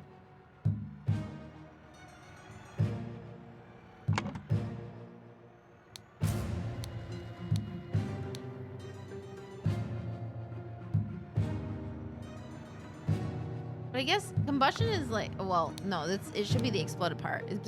Observation. Freezing the target rapidly can create curious side effects. For instance, I should be careful when freezing water in a sealed bottle. It exploded and the glass shards flew everywhere. Hi, Mixed!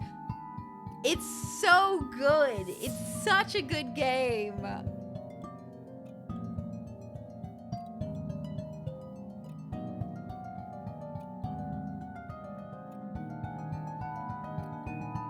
So, increase the amount of water. Ooh. In a sealed vase. I feel like that's it, unless it's not. Yeah, it wasn't a vase.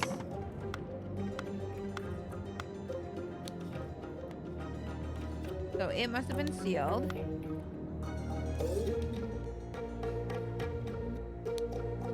And then he let this go.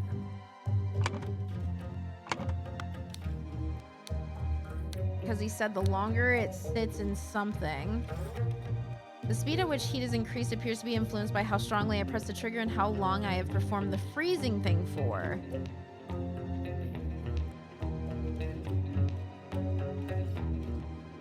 So he put a weight on it to keep it going.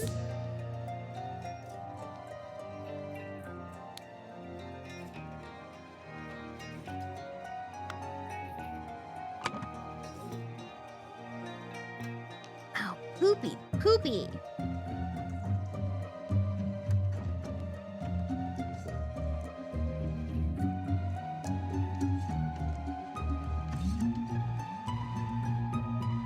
Beep boop. Unless we say the water exploded, but I don't think that's right. I think it's vase.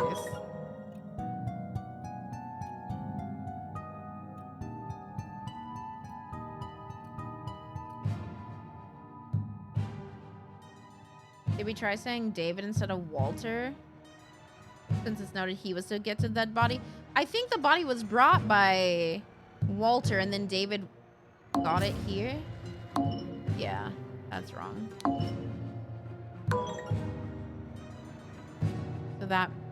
So like they brought it, and then David was supposed to receive it, I think.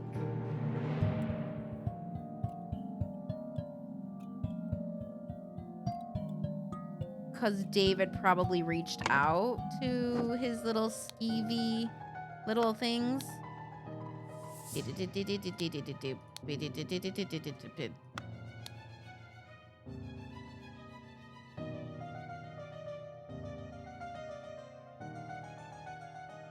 don't want to dig up that stiff. Yeah. Yeah. I think. But then they didn't even bring a real body, so it was a trap. They just brought randomness.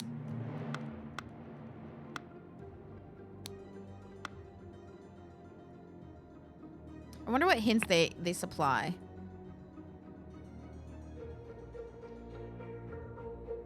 Let's do this. Edmund. Oh shit, they're like quizzing you. Peter, Mary, Annie, Ada. Who the fuck is Ada? Flask, Dagger, Paint Pot, Maurice. Is her name Ada? Oh, interesting. I didn't think it was. Go to hint selection. On the coffin of the corpse, on the identities of the people present, on the symbols of the idol. Oh, I don't even think a hint's gonna help.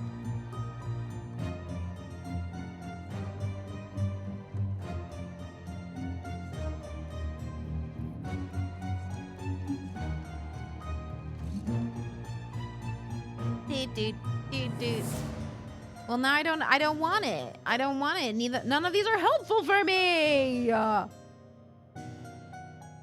My internet's been out all day. No! Beep, beep, beep, beep, beep, beep, boop, boop, boop, boop, boop, boop. I guess we can go on the symbols, but I got the symbols. Consider this, my friend. When the idol creates a vacuum, it decreases the amount of air in the targeted vessel. When the idol burns something, it increases the amount of heat in the target. Whatever the idol takes, it then must give to something else. The question is, what is it tasked to increase or decrease? So maybe we need to look at... So that is increase... What did I say? Increase air? Oh, so maybe I need to put air? How do you increase? Okay, sure.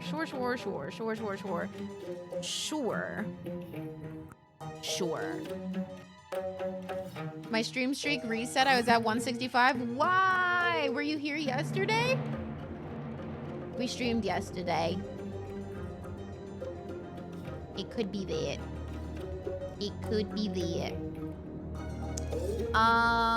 The scroll has been fulfilled. To gain entrance to Edmund Cloudsley's secret forest cabin, gentleman robber Walter Keene pretended to deliver a corpse to Edmund for his experiments. On entering the cabin, the robbers ambushed the servants and Edmund locked himself in his study. While the robbers were sawing through the lock, Edmund prepared a trap with the idol that killed 2 of the intruders. I was here from start to finish. I thought so, but I didn't know if I mixed up days. I guess I just did it because it's hateful.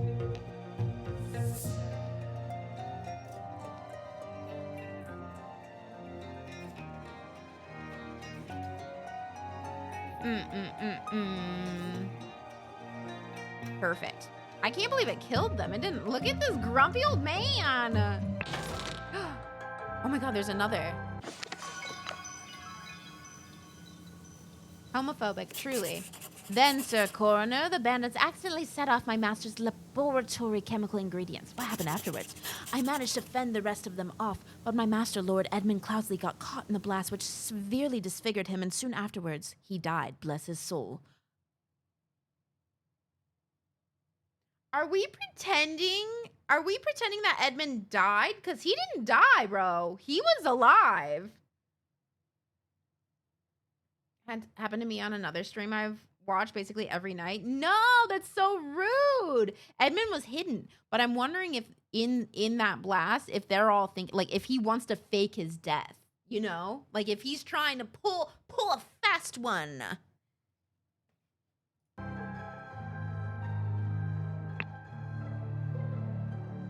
What the fuck is that, brother? What is this? Hello? What is that? The strange practices of a secretive society. We're outside. And it's...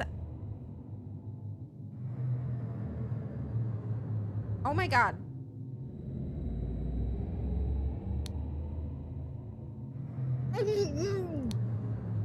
A hand and an eyeball. The tattoo depicts a hand and an eye. I was so excited to be outside and have a good time. And then this. And then this.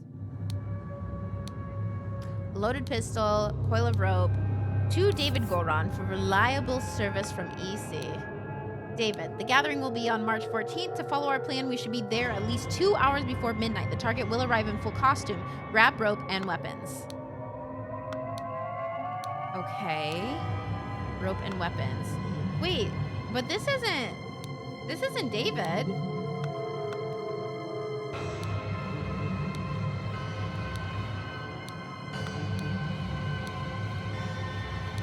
A clean new coat.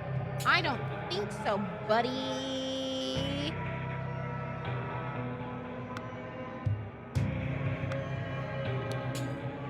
Shoe prints. Shoe prints. Dragging him. Drag him. This clue has been added to the thinking panel. Thank goodness. Okay. Oh my god. Oh my god.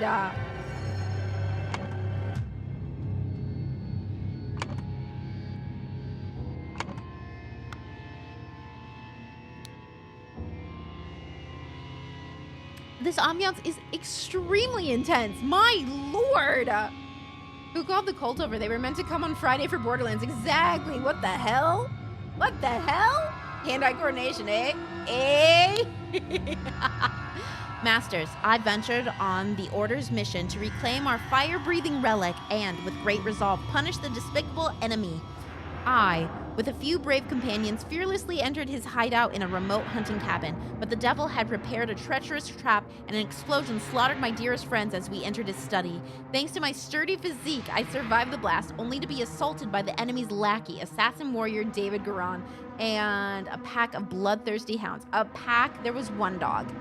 After an hour of fight, I received numerous deadly wounds, in spite of which I prevailed and defeated my assailants with my martial training. I discovered the enemy's dead body, slain by the trap of his own making, but no trace of the relic. I am forced to go into hiding because the government's watchmen are tracking me. Once I've recovered from my deadly wounds and shaken off the watchmen, I will send you the next report. May the Griffin awaken. Walter Keane. May the Griffin awaken. Hey, weirdo. Master Steward Initiate. Brothers wear robes appropriate to their rank. Oh. So Dark Hands Initiate. That's him.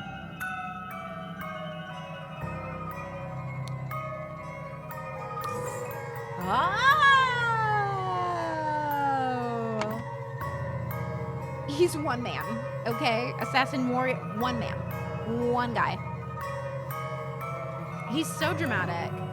Jesus.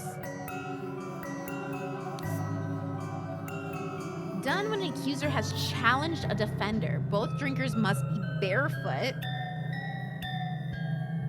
And a weird feet thing. The substance is added depending on the severity of the accusation, including deadly poison. Add substance to one of the cups. Defender chooses first. Accuser chooses the remaining. Both partake in wine cups. What a party. Uh-oh. So these guys, not great. I hate the masks. I really do. Ritual of squabble. Only initiates can be defender and accuser. The sword must be borne by a dark hand. Sorry, I keep itching my face. I think I got cat hair on it when Indy was in here. Oh my goodness gracious. Would it be a weird time to say that I'm hungry and I think I'm gonna go heat up some food?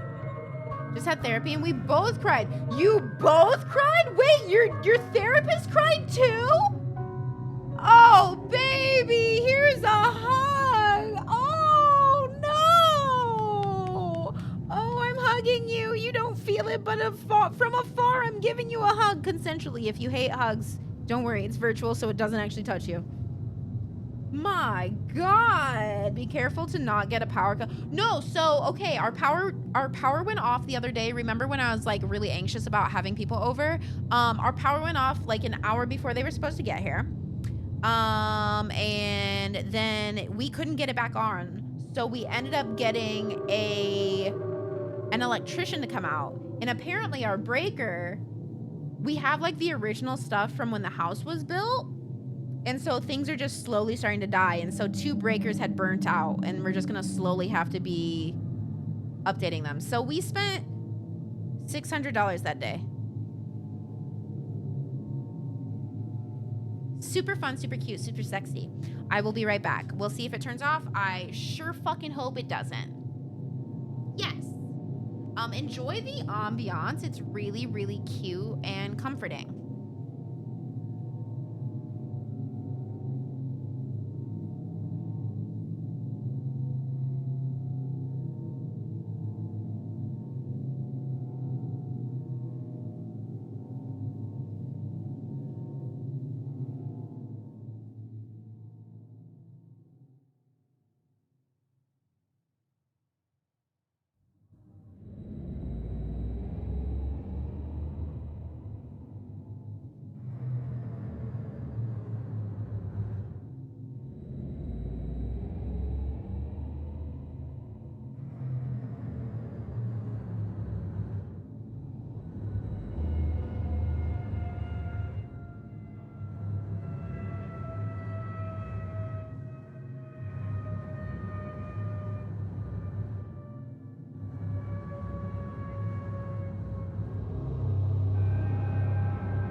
to be good. Trying to be good. And eat leftovers. I'm heating it up right now. I made food. I had a HelloFresh thing. I made it. Moosh wasn't here to eat the other serving. So I'm gonna try to do that. I've got this. I'm not gonna get the ick. Everything is gonna be delicious. Manifesting. I was supposed to be off today, but this guy supposedly had COVID. No one believes him. And I had to cover his shift. What? I haven't anything to eat at all today, so I'm getting dessert first and then dinner. Hey, as long as you get something. Get something in ya. Get something in ya. Can I click these? No. Oh, I didn't read this yet, so I'll have to read this when I get back. I think my microwave just went off.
Has a really hard life.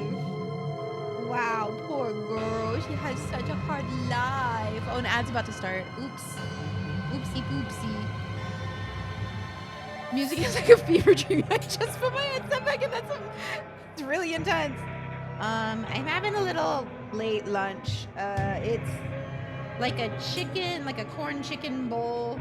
Something. I don't remember what it is, but it's limey and it's spicy and it's got like corn.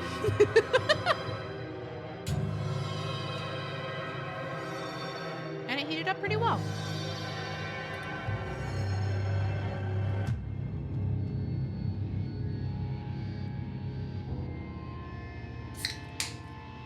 Then I have a little tiny Sprite.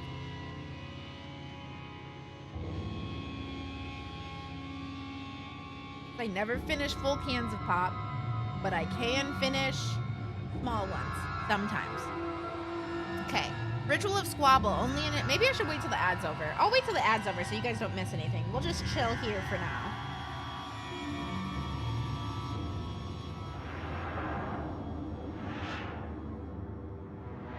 It doesn't look as pretty when I made it, because I had to mix it up, because when you heat stuff up, you know? What is this game about? It's basically a bunch of different, like, scenes and stuff where, like, someone has died and you have to figure out exactly what happened. And so then you go around collecting little hints and what have you, and, like, clicking on things and learning. And then they give you all these different words, and then you go over here and you have to fill in the blanks of, like, okay, this is what this is what this is, and these people are these people, and then you figure out how the mystery, like, laid out. Has it been easy so far? I don't know if easy necessarily. It's kind of tricky, but I really like it. Nothing has been like, that's stupid. It's just like a little, yeah, I don't know. There's like so much going on that sometimes it's hard to find the details and figure out exactly what happened. But then, like, you try one and it'll tell you if something's wrong. It won't tell you exactly what's wrong, but it'll tell you in like a section if you're wrong about something. And then you just can kind of like keep trying to piece things together. I really like it. I'm so sorry, Tasha. I'm sorry. You know what?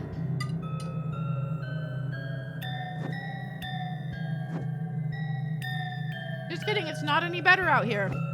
My bad. Oh my God, I accidentally found a space I didn't mean to find. Oh, this is eerie. This is like really eerie.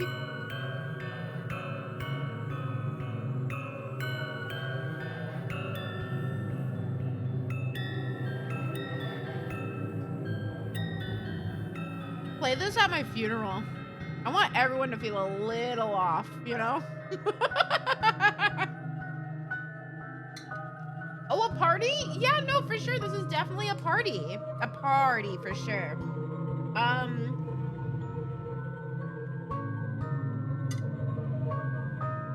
For sure.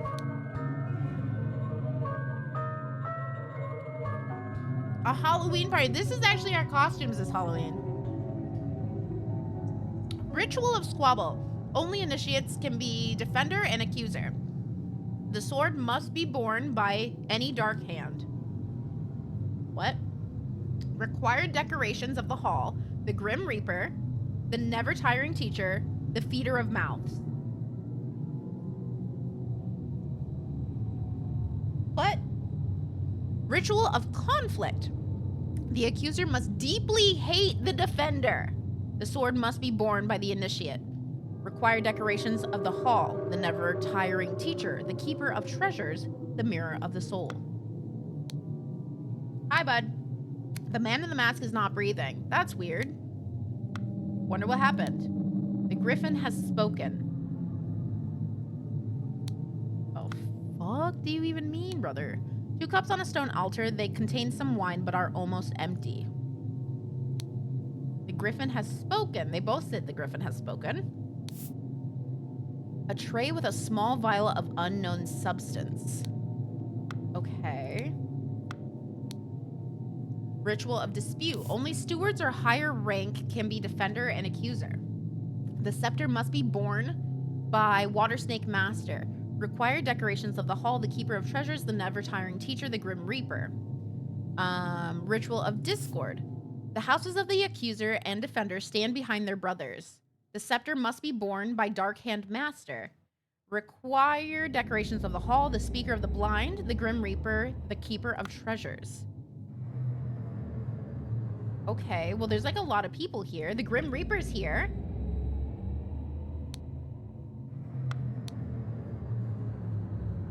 Okay, so it's either the ritual of squabble,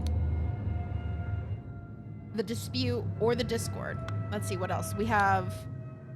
Let us await the results from the chamber below. The ceremonial sword, a ruby ring. Griffin has spoken. There's a scepter and a ruby ring.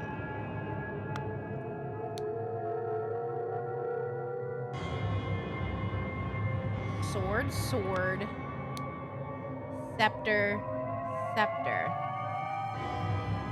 So we have a scepter and a sword.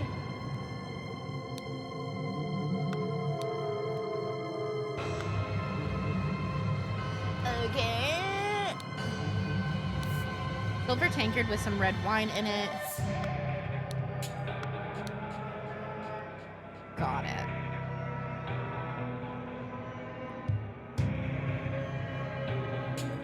Am I right, chat? Have fun at the beach.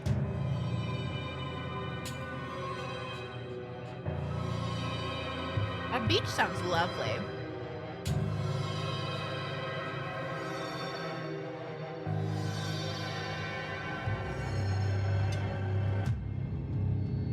You mean this isn't the music that you want when you're basically abandoned by society, Tasha? That's wild.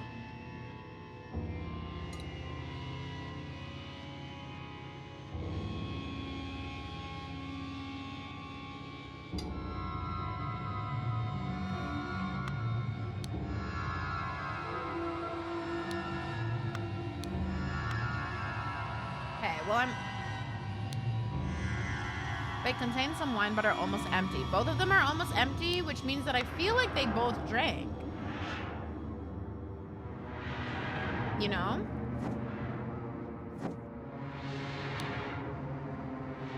Me. Both drinkers must be barefoot. The DVD devs when designing a new skin.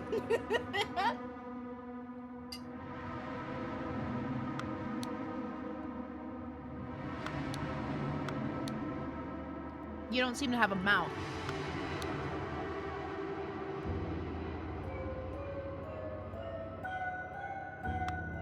I don't think I carry the max streams. There's one person that goes quiet during max streams, it's me. Like, so much is happening.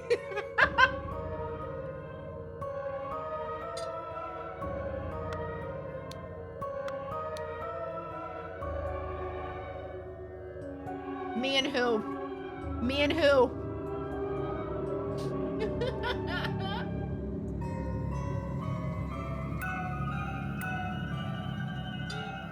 Wait, Kobe, you saying that? That reminded me.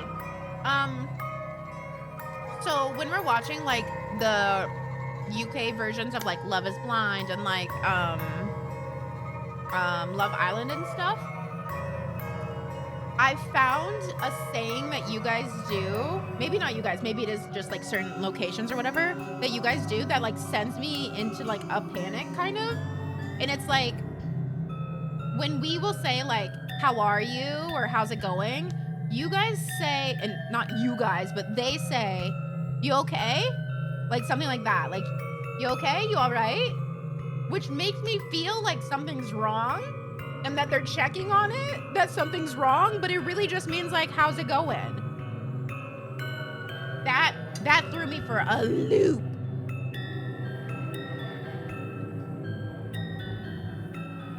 Every time it panics me.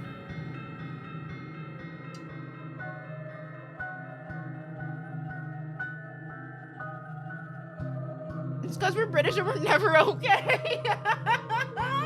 That's my favorite British thing. I could never master it. You all right? Yeah. You all right? We do a bunch, but yeah, we're big on the okays. Like, yeah, the like, you all right? If someone came up to me and was like, you all right? I'd be like, why? What the fuck's wrong? Why? What's wrong? What's wrong? Like, I would have panicked. I don't know why. Whatever you said made me, it like jogged my memory of being like, oh, I meant to mention this to Tasha.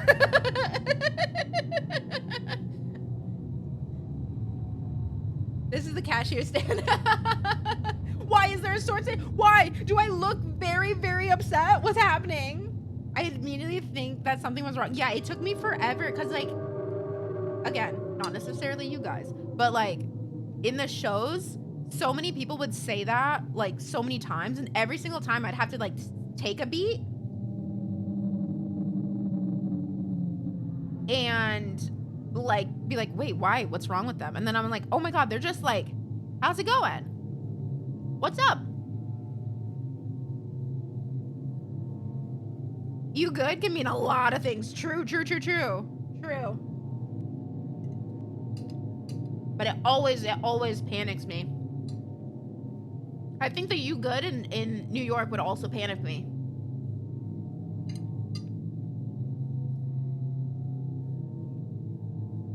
It's just how we were brought up. No, I don't think there's anything wrong. I absolutely do not think there's anything wrong with you guys saying that. It was just one of those like language use differences that always makes me be like, why? Why? Yeah, you good would be like, are we fucking good? Why? What the fuck's up? What the fuck is up? Yeah, no, just want to talk about that because that was jogged into my brain real quick.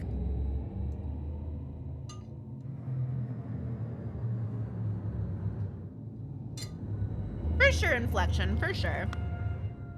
I just wanted to share that as another weird one. In Canada, you good is just genuine concern. Yeah, if someone said like, definitely inflection, but if someone says you good, that's more like checking on me, like something's wrong, like something just happened and they're just like checking, are you good? Like I say you good on the ice all the time. Just every couple days I say something where you're like, I gotta get more. I gotta get more on the list. I gotta get more on the slideshow. Prepare to receive what you have earned. What does that mean? Brother, a member of our order has proposed. Oh no, my fork fell in my bowl. A member of our order has proposed a new candidate to join our brotherhood. Our brother's trustworthiness, however, has been challenged. Therefore, we have decided to take measures to resolve the fate of these individuals. If the brother proves himself, he can vouch for the newcomer. If the newcomer survives the appropriate trial, he will join our ranks. You are summoned to join our gathering. This music feels... Is the music loud for you guys, or is it just loud for me? This has me wondering if there are USs. Oh, yeah, absolutely there are. Absolutely. You can join my book club if you survive. Sip this poison. It is all okay, cool. Just felt like it was getting louder and louder and louder. My God. I feel like it's the tone that it is too, that it makes it feel louder even though it's not like that loud.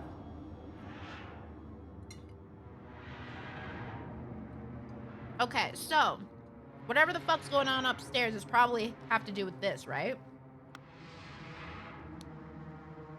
An eye and a lion. I have signaled to Griffin who I am. I accept my fate, whatever it may be.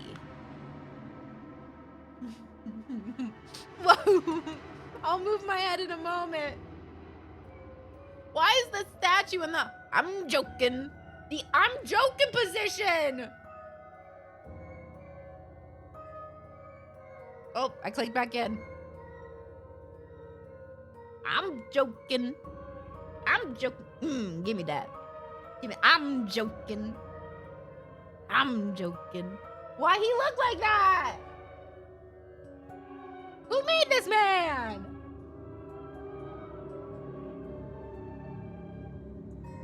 Oh, I'm joking.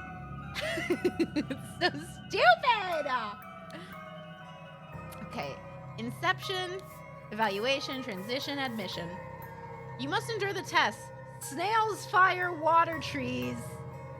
Administered by Proud Beast Steward. You must endure the tests of trees, fire, time, and water.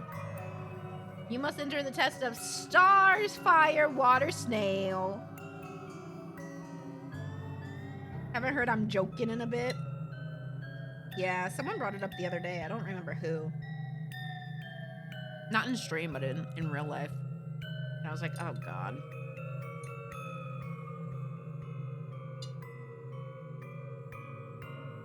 Why do they have 3 nipples? That is a great question. Is it 3 nipples or is it a mole? I guess you can't really tell behind me.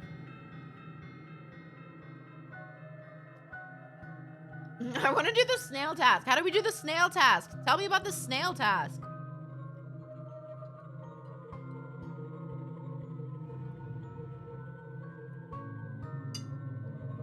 Okay. Everyone's talking about Griffin. Who the fuck is Griffin?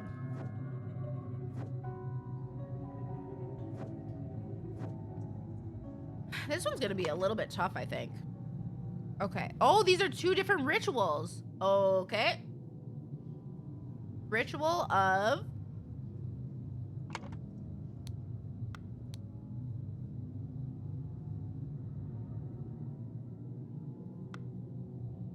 I don't know who the fuck you guys are. You know? Who is you?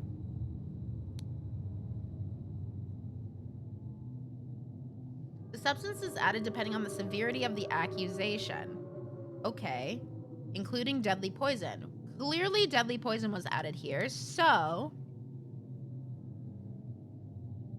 Is there one that talks about deadly poison?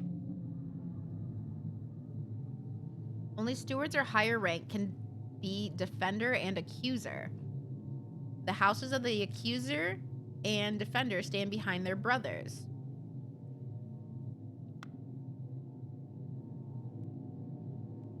Okay.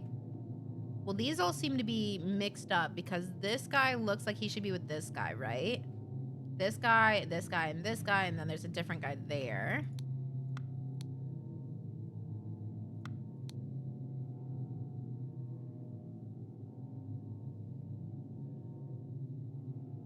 Sword must be born by an initiate.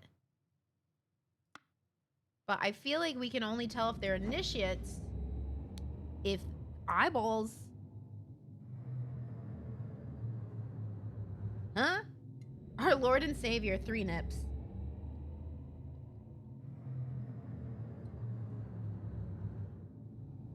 Mm-hmm.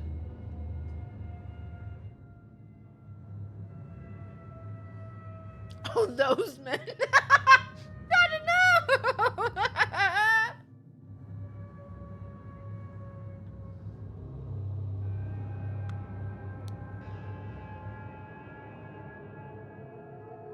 Wait, Proud Beast. Who said that?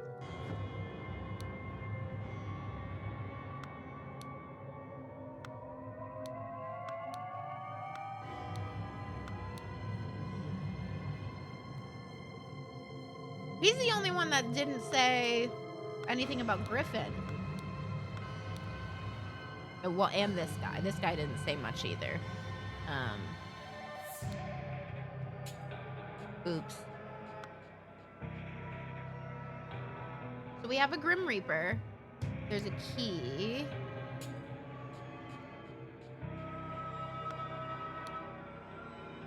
Never tiring teacher, the feeder of mouths. I don't know what this means. We have a scepter, a sword, and a tankard.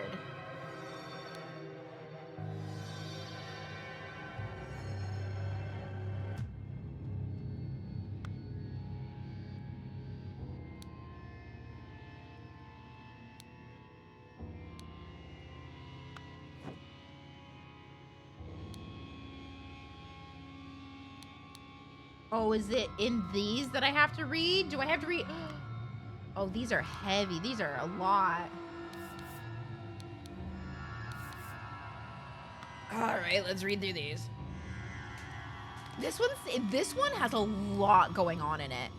Masters, I ventured on the Order's mission to reclaim our fire-breathing relic and, with great resolve, punish the despicable enemy. I, with a few brave companions, fearlessly entered his hideout in a remote hunting cabin. The devil, oh yeah. This was his dramatic letter, that's right. Masters, I must apologize 1,000 times for my absence, but my road to recovery was full of peril and valor that cannot be sufficiently conveyed in writing. The government dogs and spies chased me tirelessly, and I was forced to seek refuge in Aquitania? To recover from my still dire wounds. There, I finally bested my pursuers with the help of Lazarus Hurst, a young, resourceful gentleman whom I met in a remote manor one dark winter's night. Not only did he earn my trust by stepping into the fray against the villains, but he turned out to be well versed in the arcane arts. Of course, not yet close to your skills. I have finally recovered and plan to return to Albion. I suggest that Lazarus would be a fine addition to the order. I vouch for him and will invite him to undergo the appropriate trial. Okay.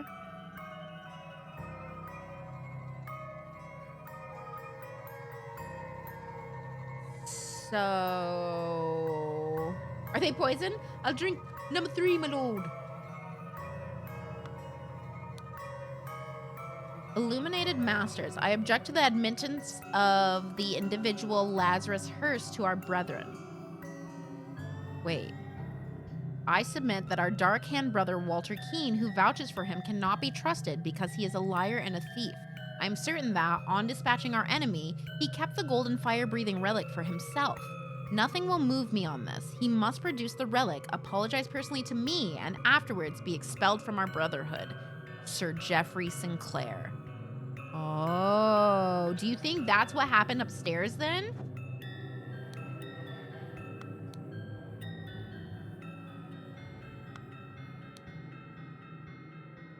I don't like that it's discord, dispute, squabble, and conflict. Are they not all the same? Stewards are higher rank, can be defender and accuser. Oh, I don't remember what they were.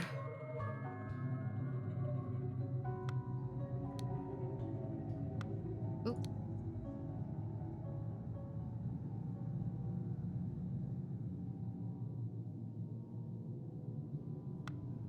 Okay, so do we know where they lay in this, though? They're like different levels of conflict. Well, they are the different levels, but it depends on like who's participating in it, right? I don't think he deeply hates him. Only initiates can be defender and accuser. Sword must be borne by any dark hand. Grim Reaper, never tiring teacher, the feeder of mouse. I don't know what those are. Only stewards or higher can be defender and accuser, so it's like, okay, is it this? The house of the accusers and defenders stand behind their brothers. I don't think it's that one because they don't all have the same masks. Unless I'm foolish about that. Scepter must be borne by Waterstake Master.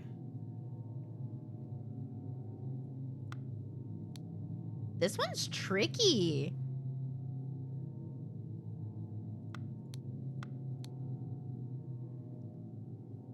Both drinkers must be barefoot. The substance is added depending on the severity of the accusation, including deadly poison. So they don't see. Add substance to one of the cups. Defender chooses first. Accuser chooses the remaining. Both partake in wine cups.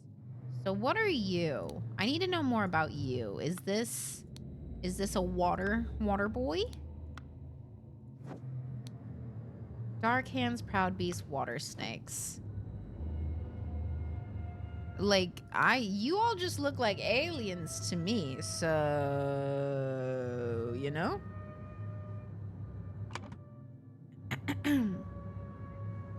So that's a dark hand initiate. That doesn't really help me out at all. This guy is probably Lazarus Hurst, I think.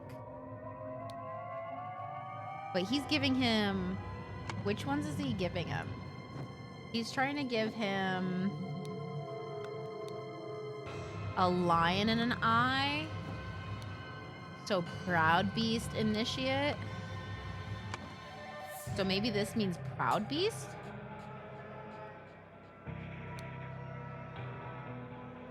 Proud Beast, and he's got the... Oh, I don't get their names. I don't know their names.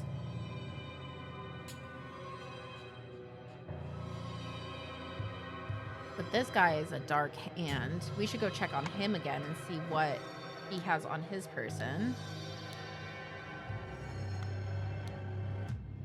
Nothing fucking helpful, that's for sure.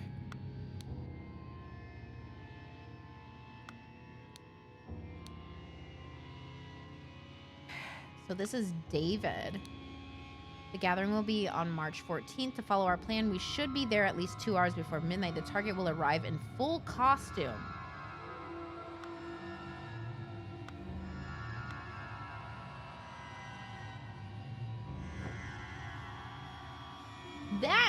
There's like so much happening in this one. My God.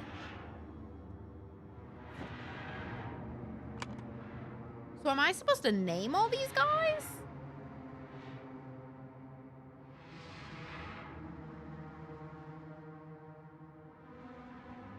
One is dead. The ritual of what? The ritual of what? I feel like this is the ritual of admission. Oh, Inception?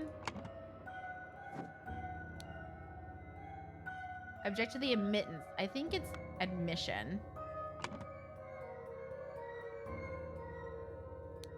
Oh, which means that this guy who died was the one that didn't want it, right? I think that's Jeffrey Sinclair. I don't know if I'm supposed to put his name there or what. Which means that this right here is probably Keen?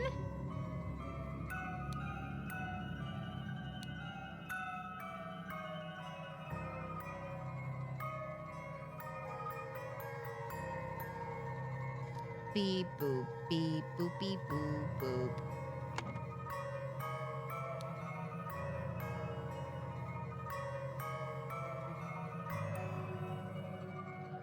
Trying to see if there's a way that he like talks about his position, you know? Because there's just so much going on in this. It's like, okay, we have to piece together whose position is what.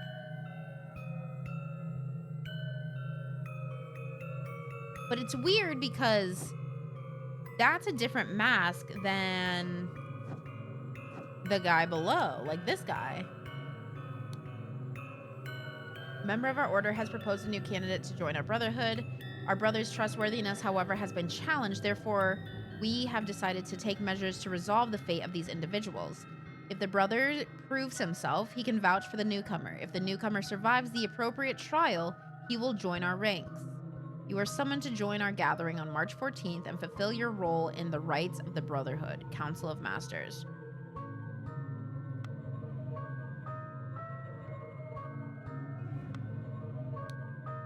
And then there's these. Like, what the fuck are these? No one knows. No one has known. No one knows, no one ever.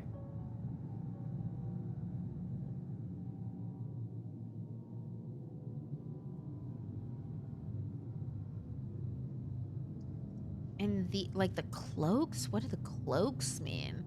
How do those help out, yeah?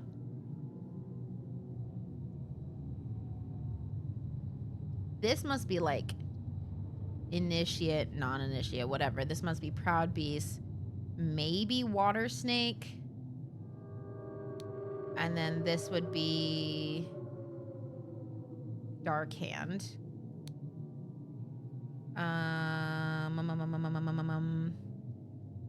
Well, if these... The jackets behind me are white, so I would think that this would be Initiate. This would be like the highest one. So Master, Initiate, and then like Steward. Ooh, I got close. That's not what that means. Okay, that is wrong.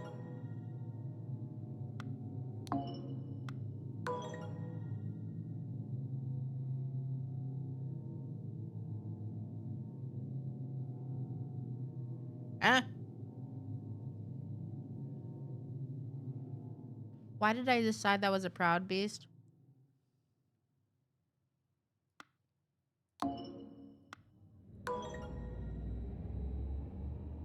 Why did I decide that those were initiates? We could do that as initiate and then master. There we go. So those got closer. I am brute forcing this. I shouldn't be brute forcing this, but I am. Looks proud to me.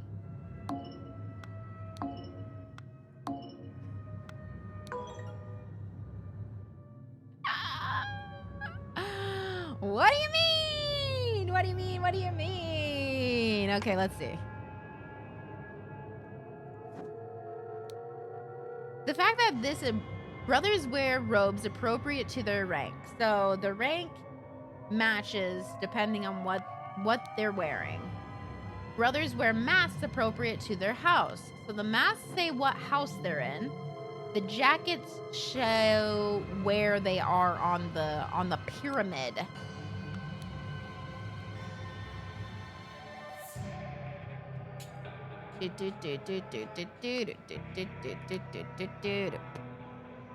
Sword must be borne by any initiate.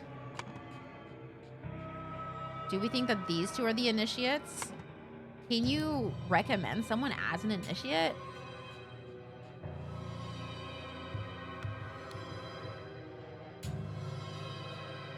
The houses of the accuser. So the houses go by math? Yes. So it's not that one. So it's not houses of the accuser and defender stand behind their brothers because they're all in the same house. So I think it might be a squabble. A squabble. Sword must be borne by any dark hand. So then that would make that a dark hand. Did I say squabble? I think this is not Proud Beast. I think that is Dark Hand.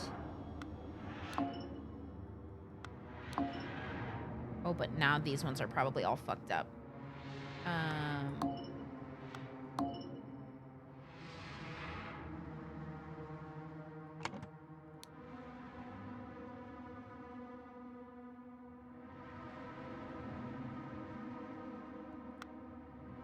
Notice the blue tags? Yeah, the blue tags are like here and here and here, but I don't know what those mean. I don't think I've seen anything about the blue tags. Oh, these things! Oh my god! Okay, so Grim Reaper, Key, and Book. Okay. Never Tiring Teacher. It's not that one. Keeper of Treasures, which is a key. Never Tiring Teacher, which is a book. So it could be a dispute. So then only stewards or higher can be defender and accuser. Okay. I did not realize that those were the same things. Like, at all. That looks like a very different shape than I thought this was. So dispute is what is happening up here. And then they say that dispute can only be between stewards or higher rank. So then they have this. So they're stewards. What else is going on in here? Scepter must be borne by water snake master. So the water snake is that guy. So we got that right.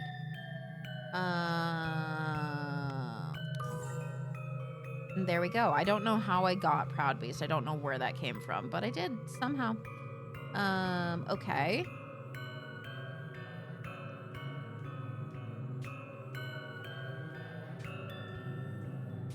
Am I just supposed to say what everything is in here? Like, maybe I don't put their names. Maybe I just put, like, Dark Hand, Initiate, Proud Beast, Master, Water Snake, Master, and Water Snake, Initiate.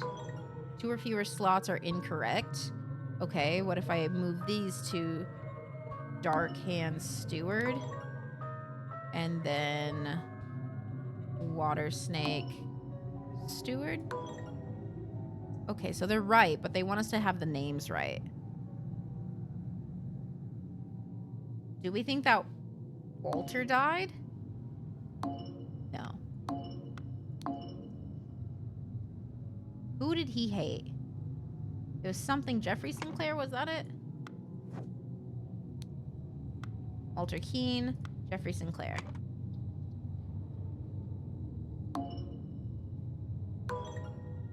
So I think both technically count.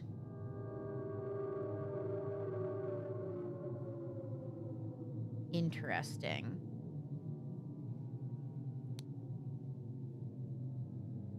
I wonder if they want his actual name.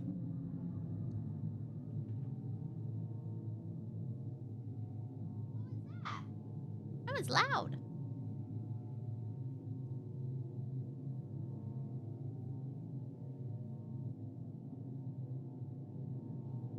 I'm gonna say challenge to a dispute ritual. So Walter Keane was challenged to a dispute ritual. He, along with blank blank, ambush blank blank, blank blank, posing as blank blank. Oh. Who's he?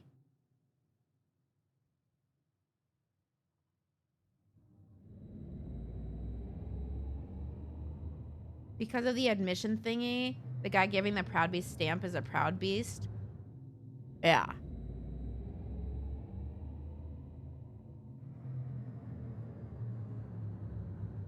But you wouldn't welcome him into your own... Oh, because we did this. That's right, that's right.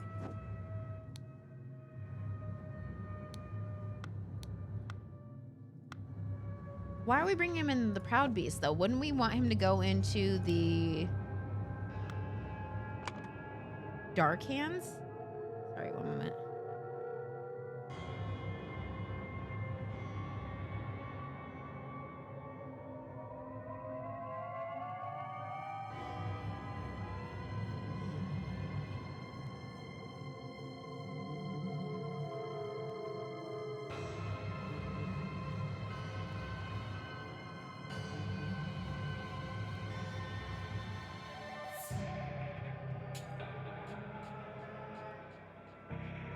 Oh, good God.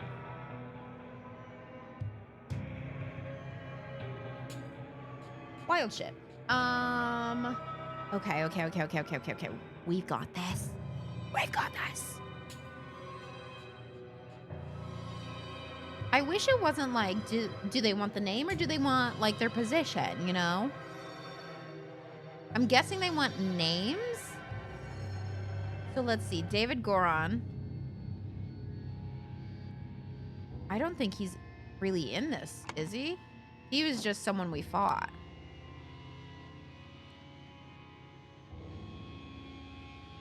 So the names, I think, are done. Unless we can find more names. But that doesn't make sense to me. Because then, what the fuck is going on here?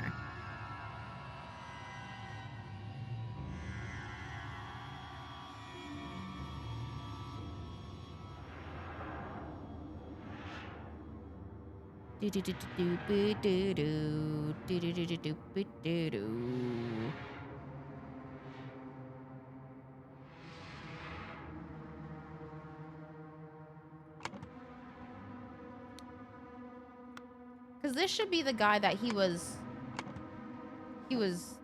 shitting with, right? Walter Keane, who vouches for him, cannot be trusted. He is a liar and a thief. I am certain that, on dispatching our enemy, he kept the golden fire-breathing relic for himself. Nothing will move me on this. He must produce the relic. I'll apologize personally to me and afterwards be expelled from our brotherhood.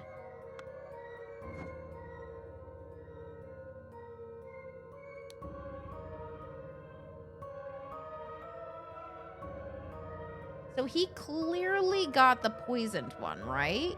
If this guy is getting admitted. Unless he's not getting admitted. Well, I think he's getting admitted.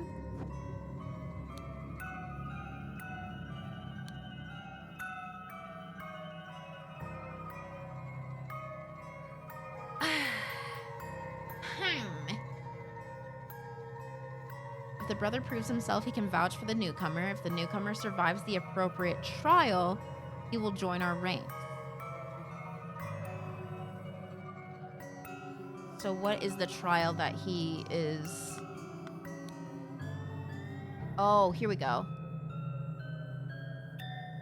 Inception, evaluation, transition, admission. Administered by any master. This guy is not a master. He is a steward.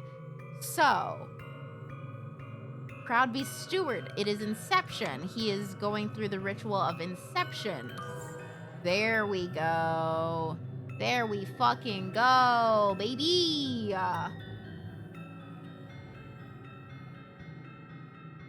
So then did I get the ritual wrong up there, maybe? I don't think I did. I think I got it right as the dispute. Only stewards or higher rank can be defender and accuser. Scepter must be borne by Water Snake Master. Does it say who can hold the poison? That is an initiate still.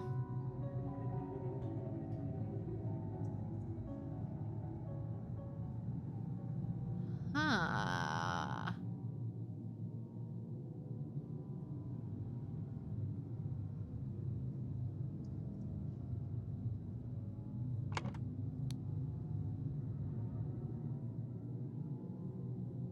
And the houses go by mask.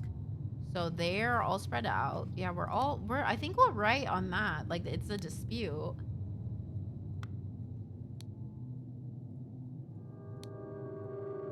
So now it's like, okay.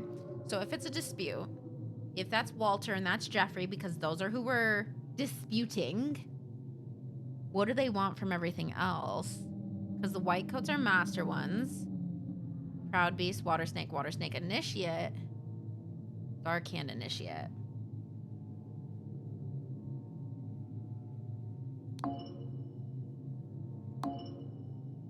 Okay. Just wanted to make sure. Just wanted to make sure. So that means that one of these are wrong?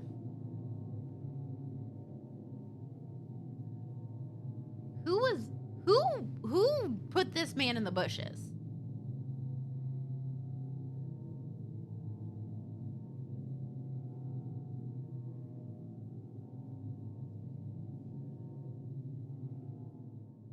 Posing as blank.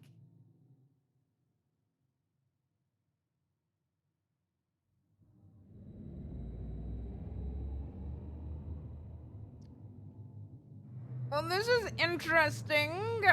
I'm gonna go with drank the other cup and died with a blank, which blank had no blank.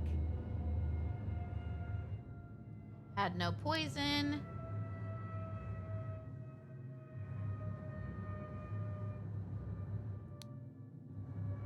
Just throwing in things at this point. Meanwhile, blank passed the Inception ritual to become...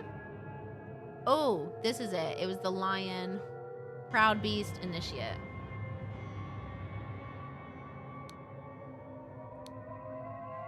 And that should be Lazarus Hurst. And then this would be... Jeffrey Sinclair died.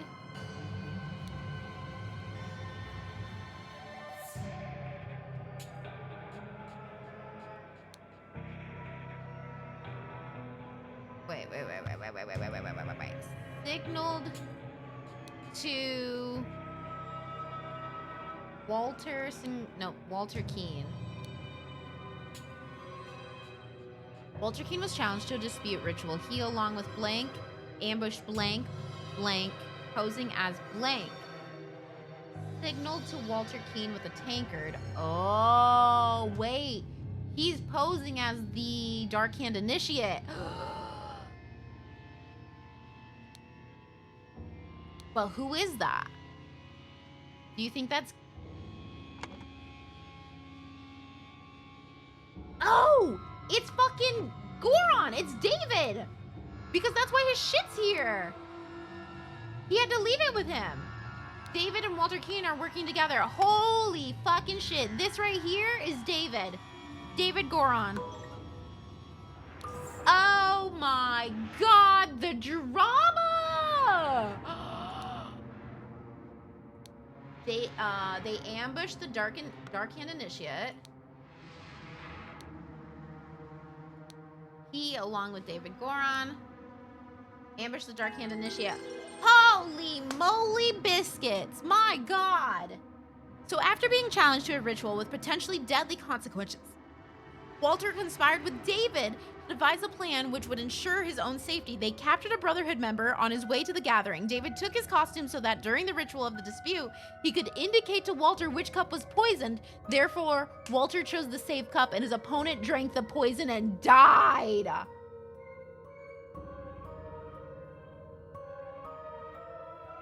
Wowie zowie! What a time!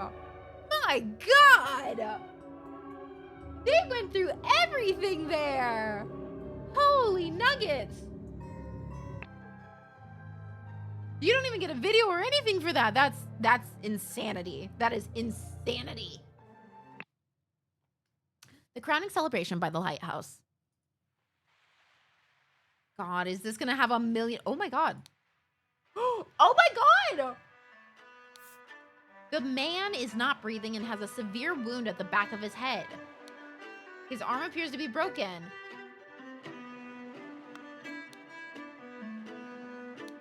He also appears to be fucking dead, bro.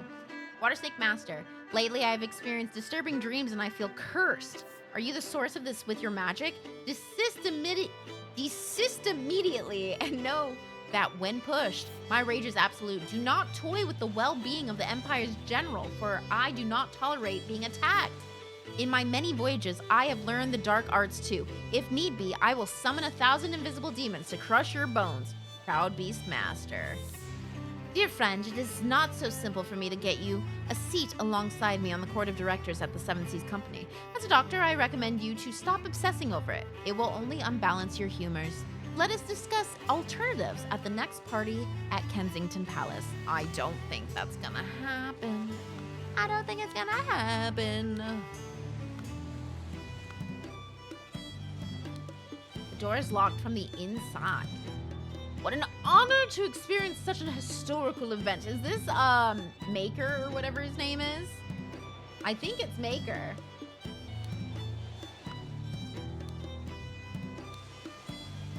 Protocol of an attempt to demonstrate a miracle.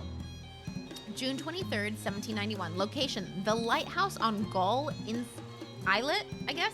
Near the Horn of Codhead. Time. Ooh, I hate the music. It went weird.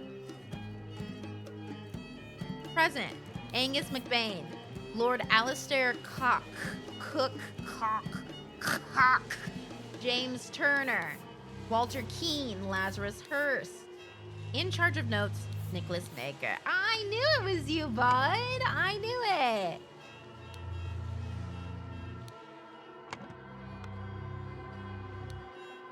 Here, I brought back your staff, O Griffin Reborn. A golden snuff box filled with opium powder. Oh my God. This clue has been added to the thinking panel. Ooh. The golden idol is enclosed within the handle of an ornament cane. Oh, they put it in a cane. Oh, but he had something over here. He had the other side of the cane. Did you try to kill him? Dear Master McBain, these threats to contact the Chief Inspector about my past offend me greatly. Being an honest soul, I have no choice but to comply with your base demands. I may have invited Lazarus into our brotherhood, but he has not shared all his secrets with me. Luckily, I had an opportunity to see him practicing this miracle. He has a magical artifact hidden in his cane. When performing the miracle, he input the following glyphs. Then he presses a small lever on the handle of the cane, and it grants him the powers to demonstrate the miracle. I have no doubt that the staff will work just as well in your hands as his.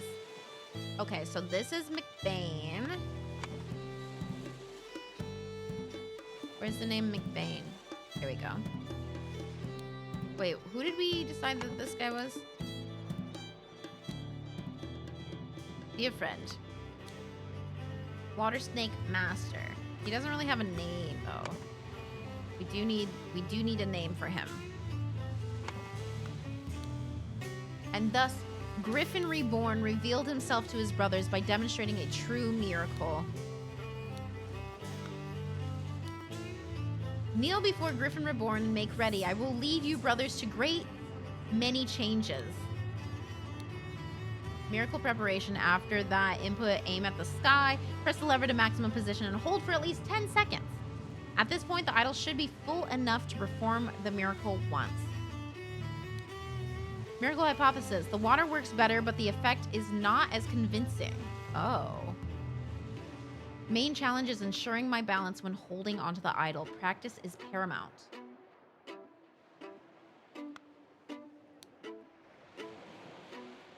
Oh, right. This is the same as it did earlier. Can we see the idol? The idol is blue currently, I think. That was an actual miracle. Unbelievable. So there is a Griffin Reborn. Set of heavy wooden oars. 5 strange-looking masks. Why are we looking at his shoes?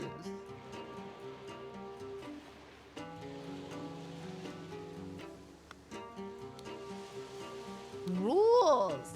The one who claims to be Griffin Reborn must perform a miracle. If someone repeats the miracle, it is proven that it was not a miracle, but mere magic. If no one can repeat the miracle, the masks fall. Claimant is punished with death, or claimant is crowned as Griffin Reborn.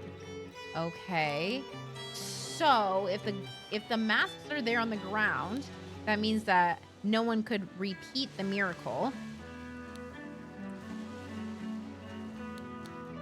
In 1725, the first Darkhand Lord Harrington demonstrated flying.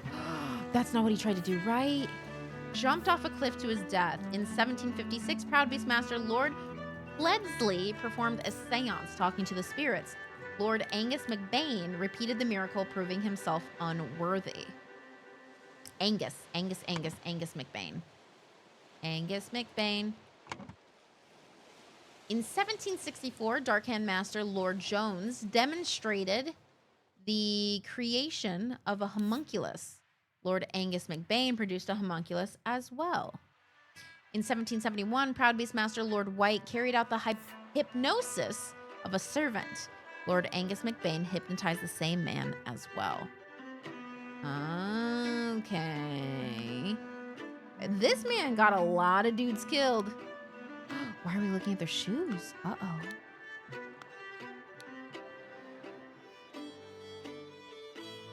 What does it mean?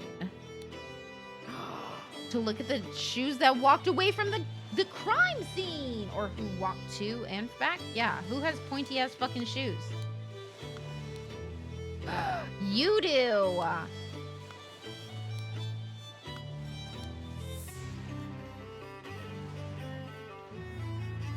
So he went that way and then back. Then only one came away from it.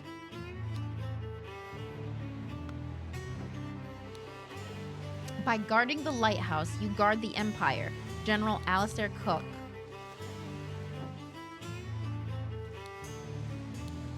Trapdoor that connects the staircase to the top of the lighthouse. Not locked. Oh my god, okay.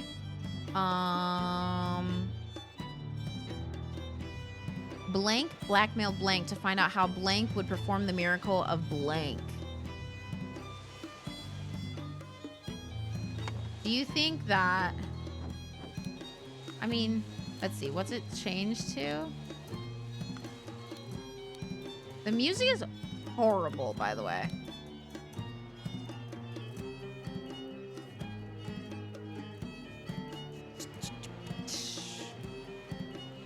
Just as well as his hands. In your hands as his. Okay. So this... So he was supposed to recreate something, but it broke here.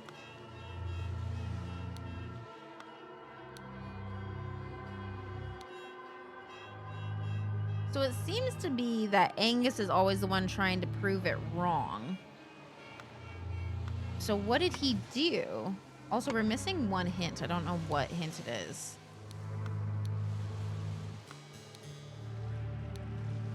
Dear Water Snake Brother Maker, as the director of the Seven Seas Trading Company, I do not assess work applications. Please go through the official channels so my staff can evaluate your credentials as an attorney.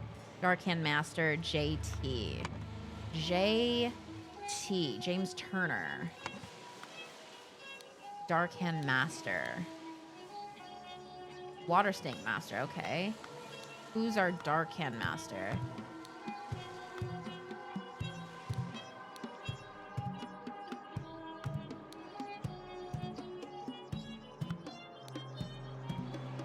The music is so unnerving. Really, really, really unnerving. Okay, we have all the clues now. People who had the magical relic in their hands chronologically. Jesus. Okay. I'm gonna go with...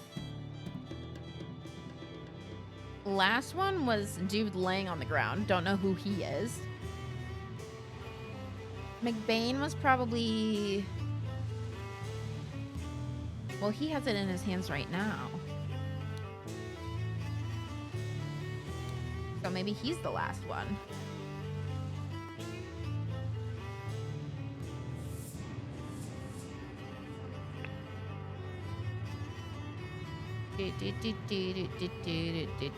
James Turner is someone. There are 2 Proud Beasts, 2 Dark something, and 1 Water Baby.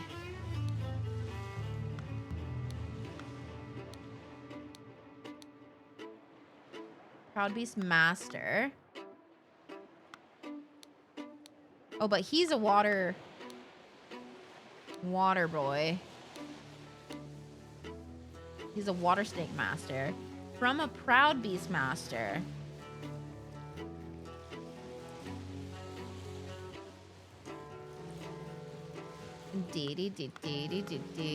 So he is... That's an initiate. No, that's the other one. If we consider this one guy who keeps pretenders killed is himself the Griffin Reborn. This guy?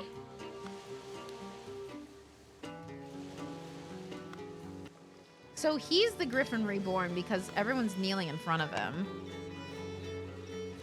I don't think I can give him that title though. Back from doing a little bit of prep and cooking. Oh, hell yeah.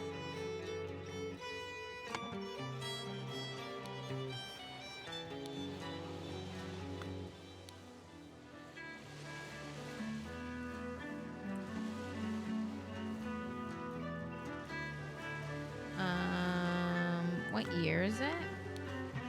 Dude who can perform every miracle without fail sounds pretty magical to me, right? Both his legs appear to be broken. Well, isn't that weird? Why would his legs be broken? It's not like he fell from a severely high spot. So he couldn't recreate it.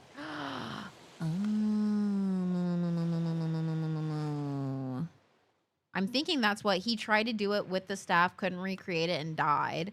So the miracle must have been of flying. Blank blank blackmailed blank to find out how blank would perform the miracle of flying.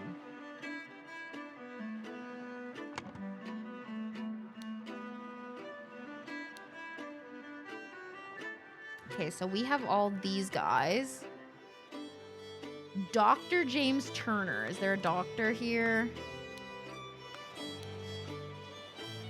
He has opium, but I don't know if that makes him a doctor. This is Maker.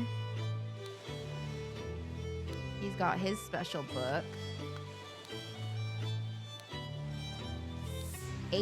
Wait, is that AM or AW?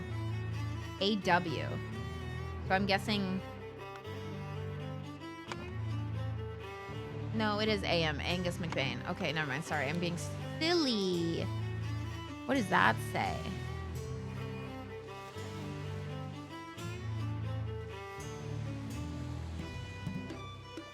Hi, Wiz.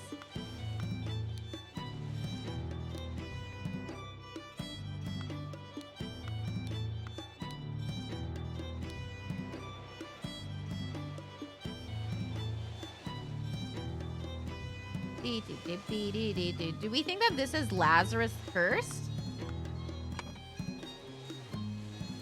Does that look like the same guy? I remember he had long hair.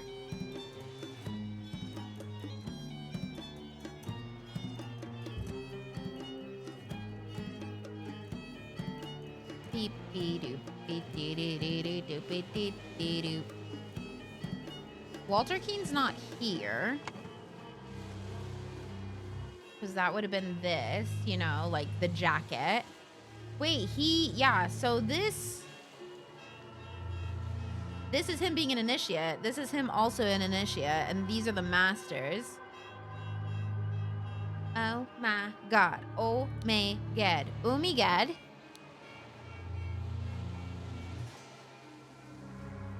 By guarding the lighthouse, you guard the empire. So who's Alistair? Who's...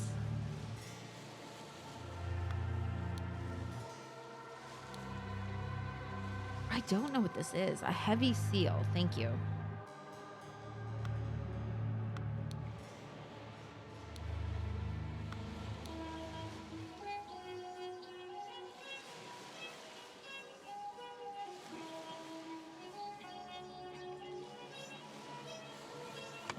So I'm thinking, first, it was Lazarus Cursed. Second was whoever this guy is on the fucking ground. You know?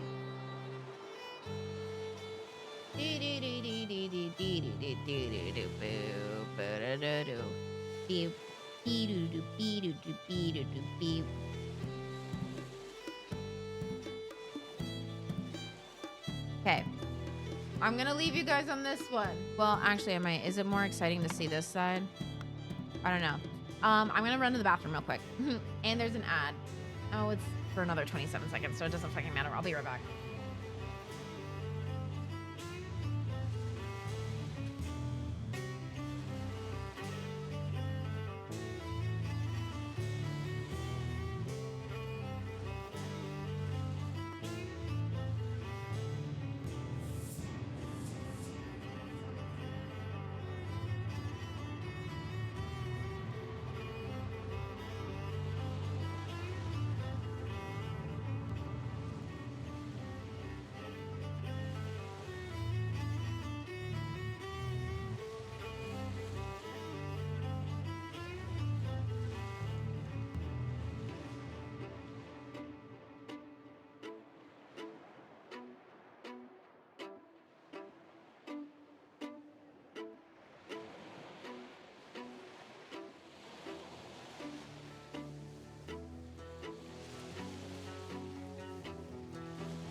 All right.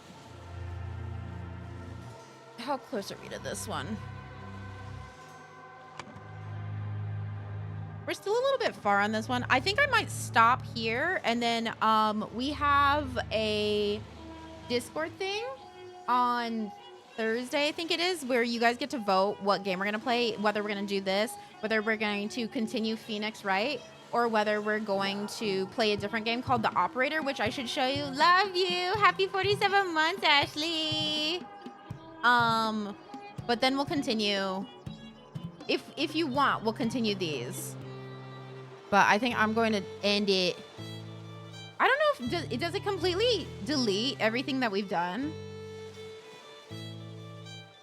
Wait, I don't want to reset current scenario. If I click that, will it?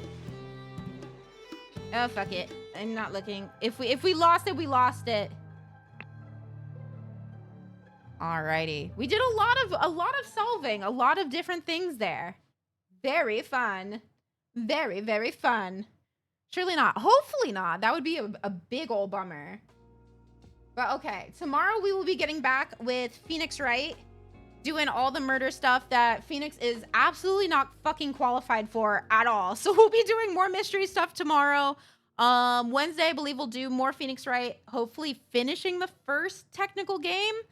And then Thursday will be up to you guys.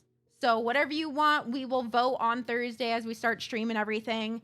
And then Friday, I believe, is Borderlands time. So we'll do that all then. Thank you, everyone, for hanging out with me. Thank you for vibing. This was fun. I really, really enjoy this game. It's very, I don't know, it's different. Like, it's not wildly exciting to, like, visually look at, but it's a fucking ride.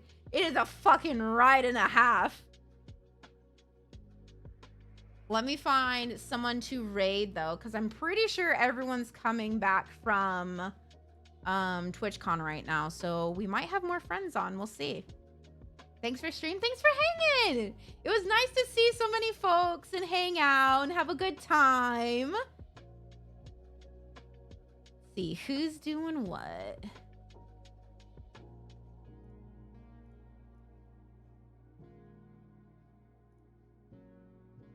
Or I might be ending at a weird fucking time for everyone else. Wait, no, Meg's on. Let's go see Meg Mage. First play Clockwork Mansion. I don't know what that is. Dishonored 2? Is that? Is that? Stream ending reset. Thank you, Mika, for 33 months. Look, you guys are seeing the months of our friendship. Just kidding. Let's go see Meg, though. I feel like I never get to raid her. Oh, she's playing Contexto right now. Everyone, go help with Contexto. We're starting a raid. Copy and paste those raid messages. Follow the VOD channel, everything. Stream ending hype train. Stream ending hype train. Bring the hype to Meg. Not this. Yeah, we've only been friends for 33 months, you know. We're counting our friend. Don't ever count friendship in sub months. Because no matter how broke I am, I'm still friends with people. Oh my God, Frog, thank you so much for 25 months. What are you guys doing? Thank you, thank you, thank you. Okay, go hang out with Meg. Meg is a blast. Meg is wonderful. Currently doing Contexto. It looks like she's going to be playing Dishonored 2. Also, if you haven't gone and followed Meg Mage on YouTube, she fucking kills it on YouTube, y'all. Like, she does so much. I don't know how she does it. I don't know how she does it. If y'all don't sub and resub right now, you're not friends with me. You guys are fake. You guys are so fucking fake. Just kidding. It's fine. It's fine. We're all fucking broke. We get it. Okay, I'm going to the end screen.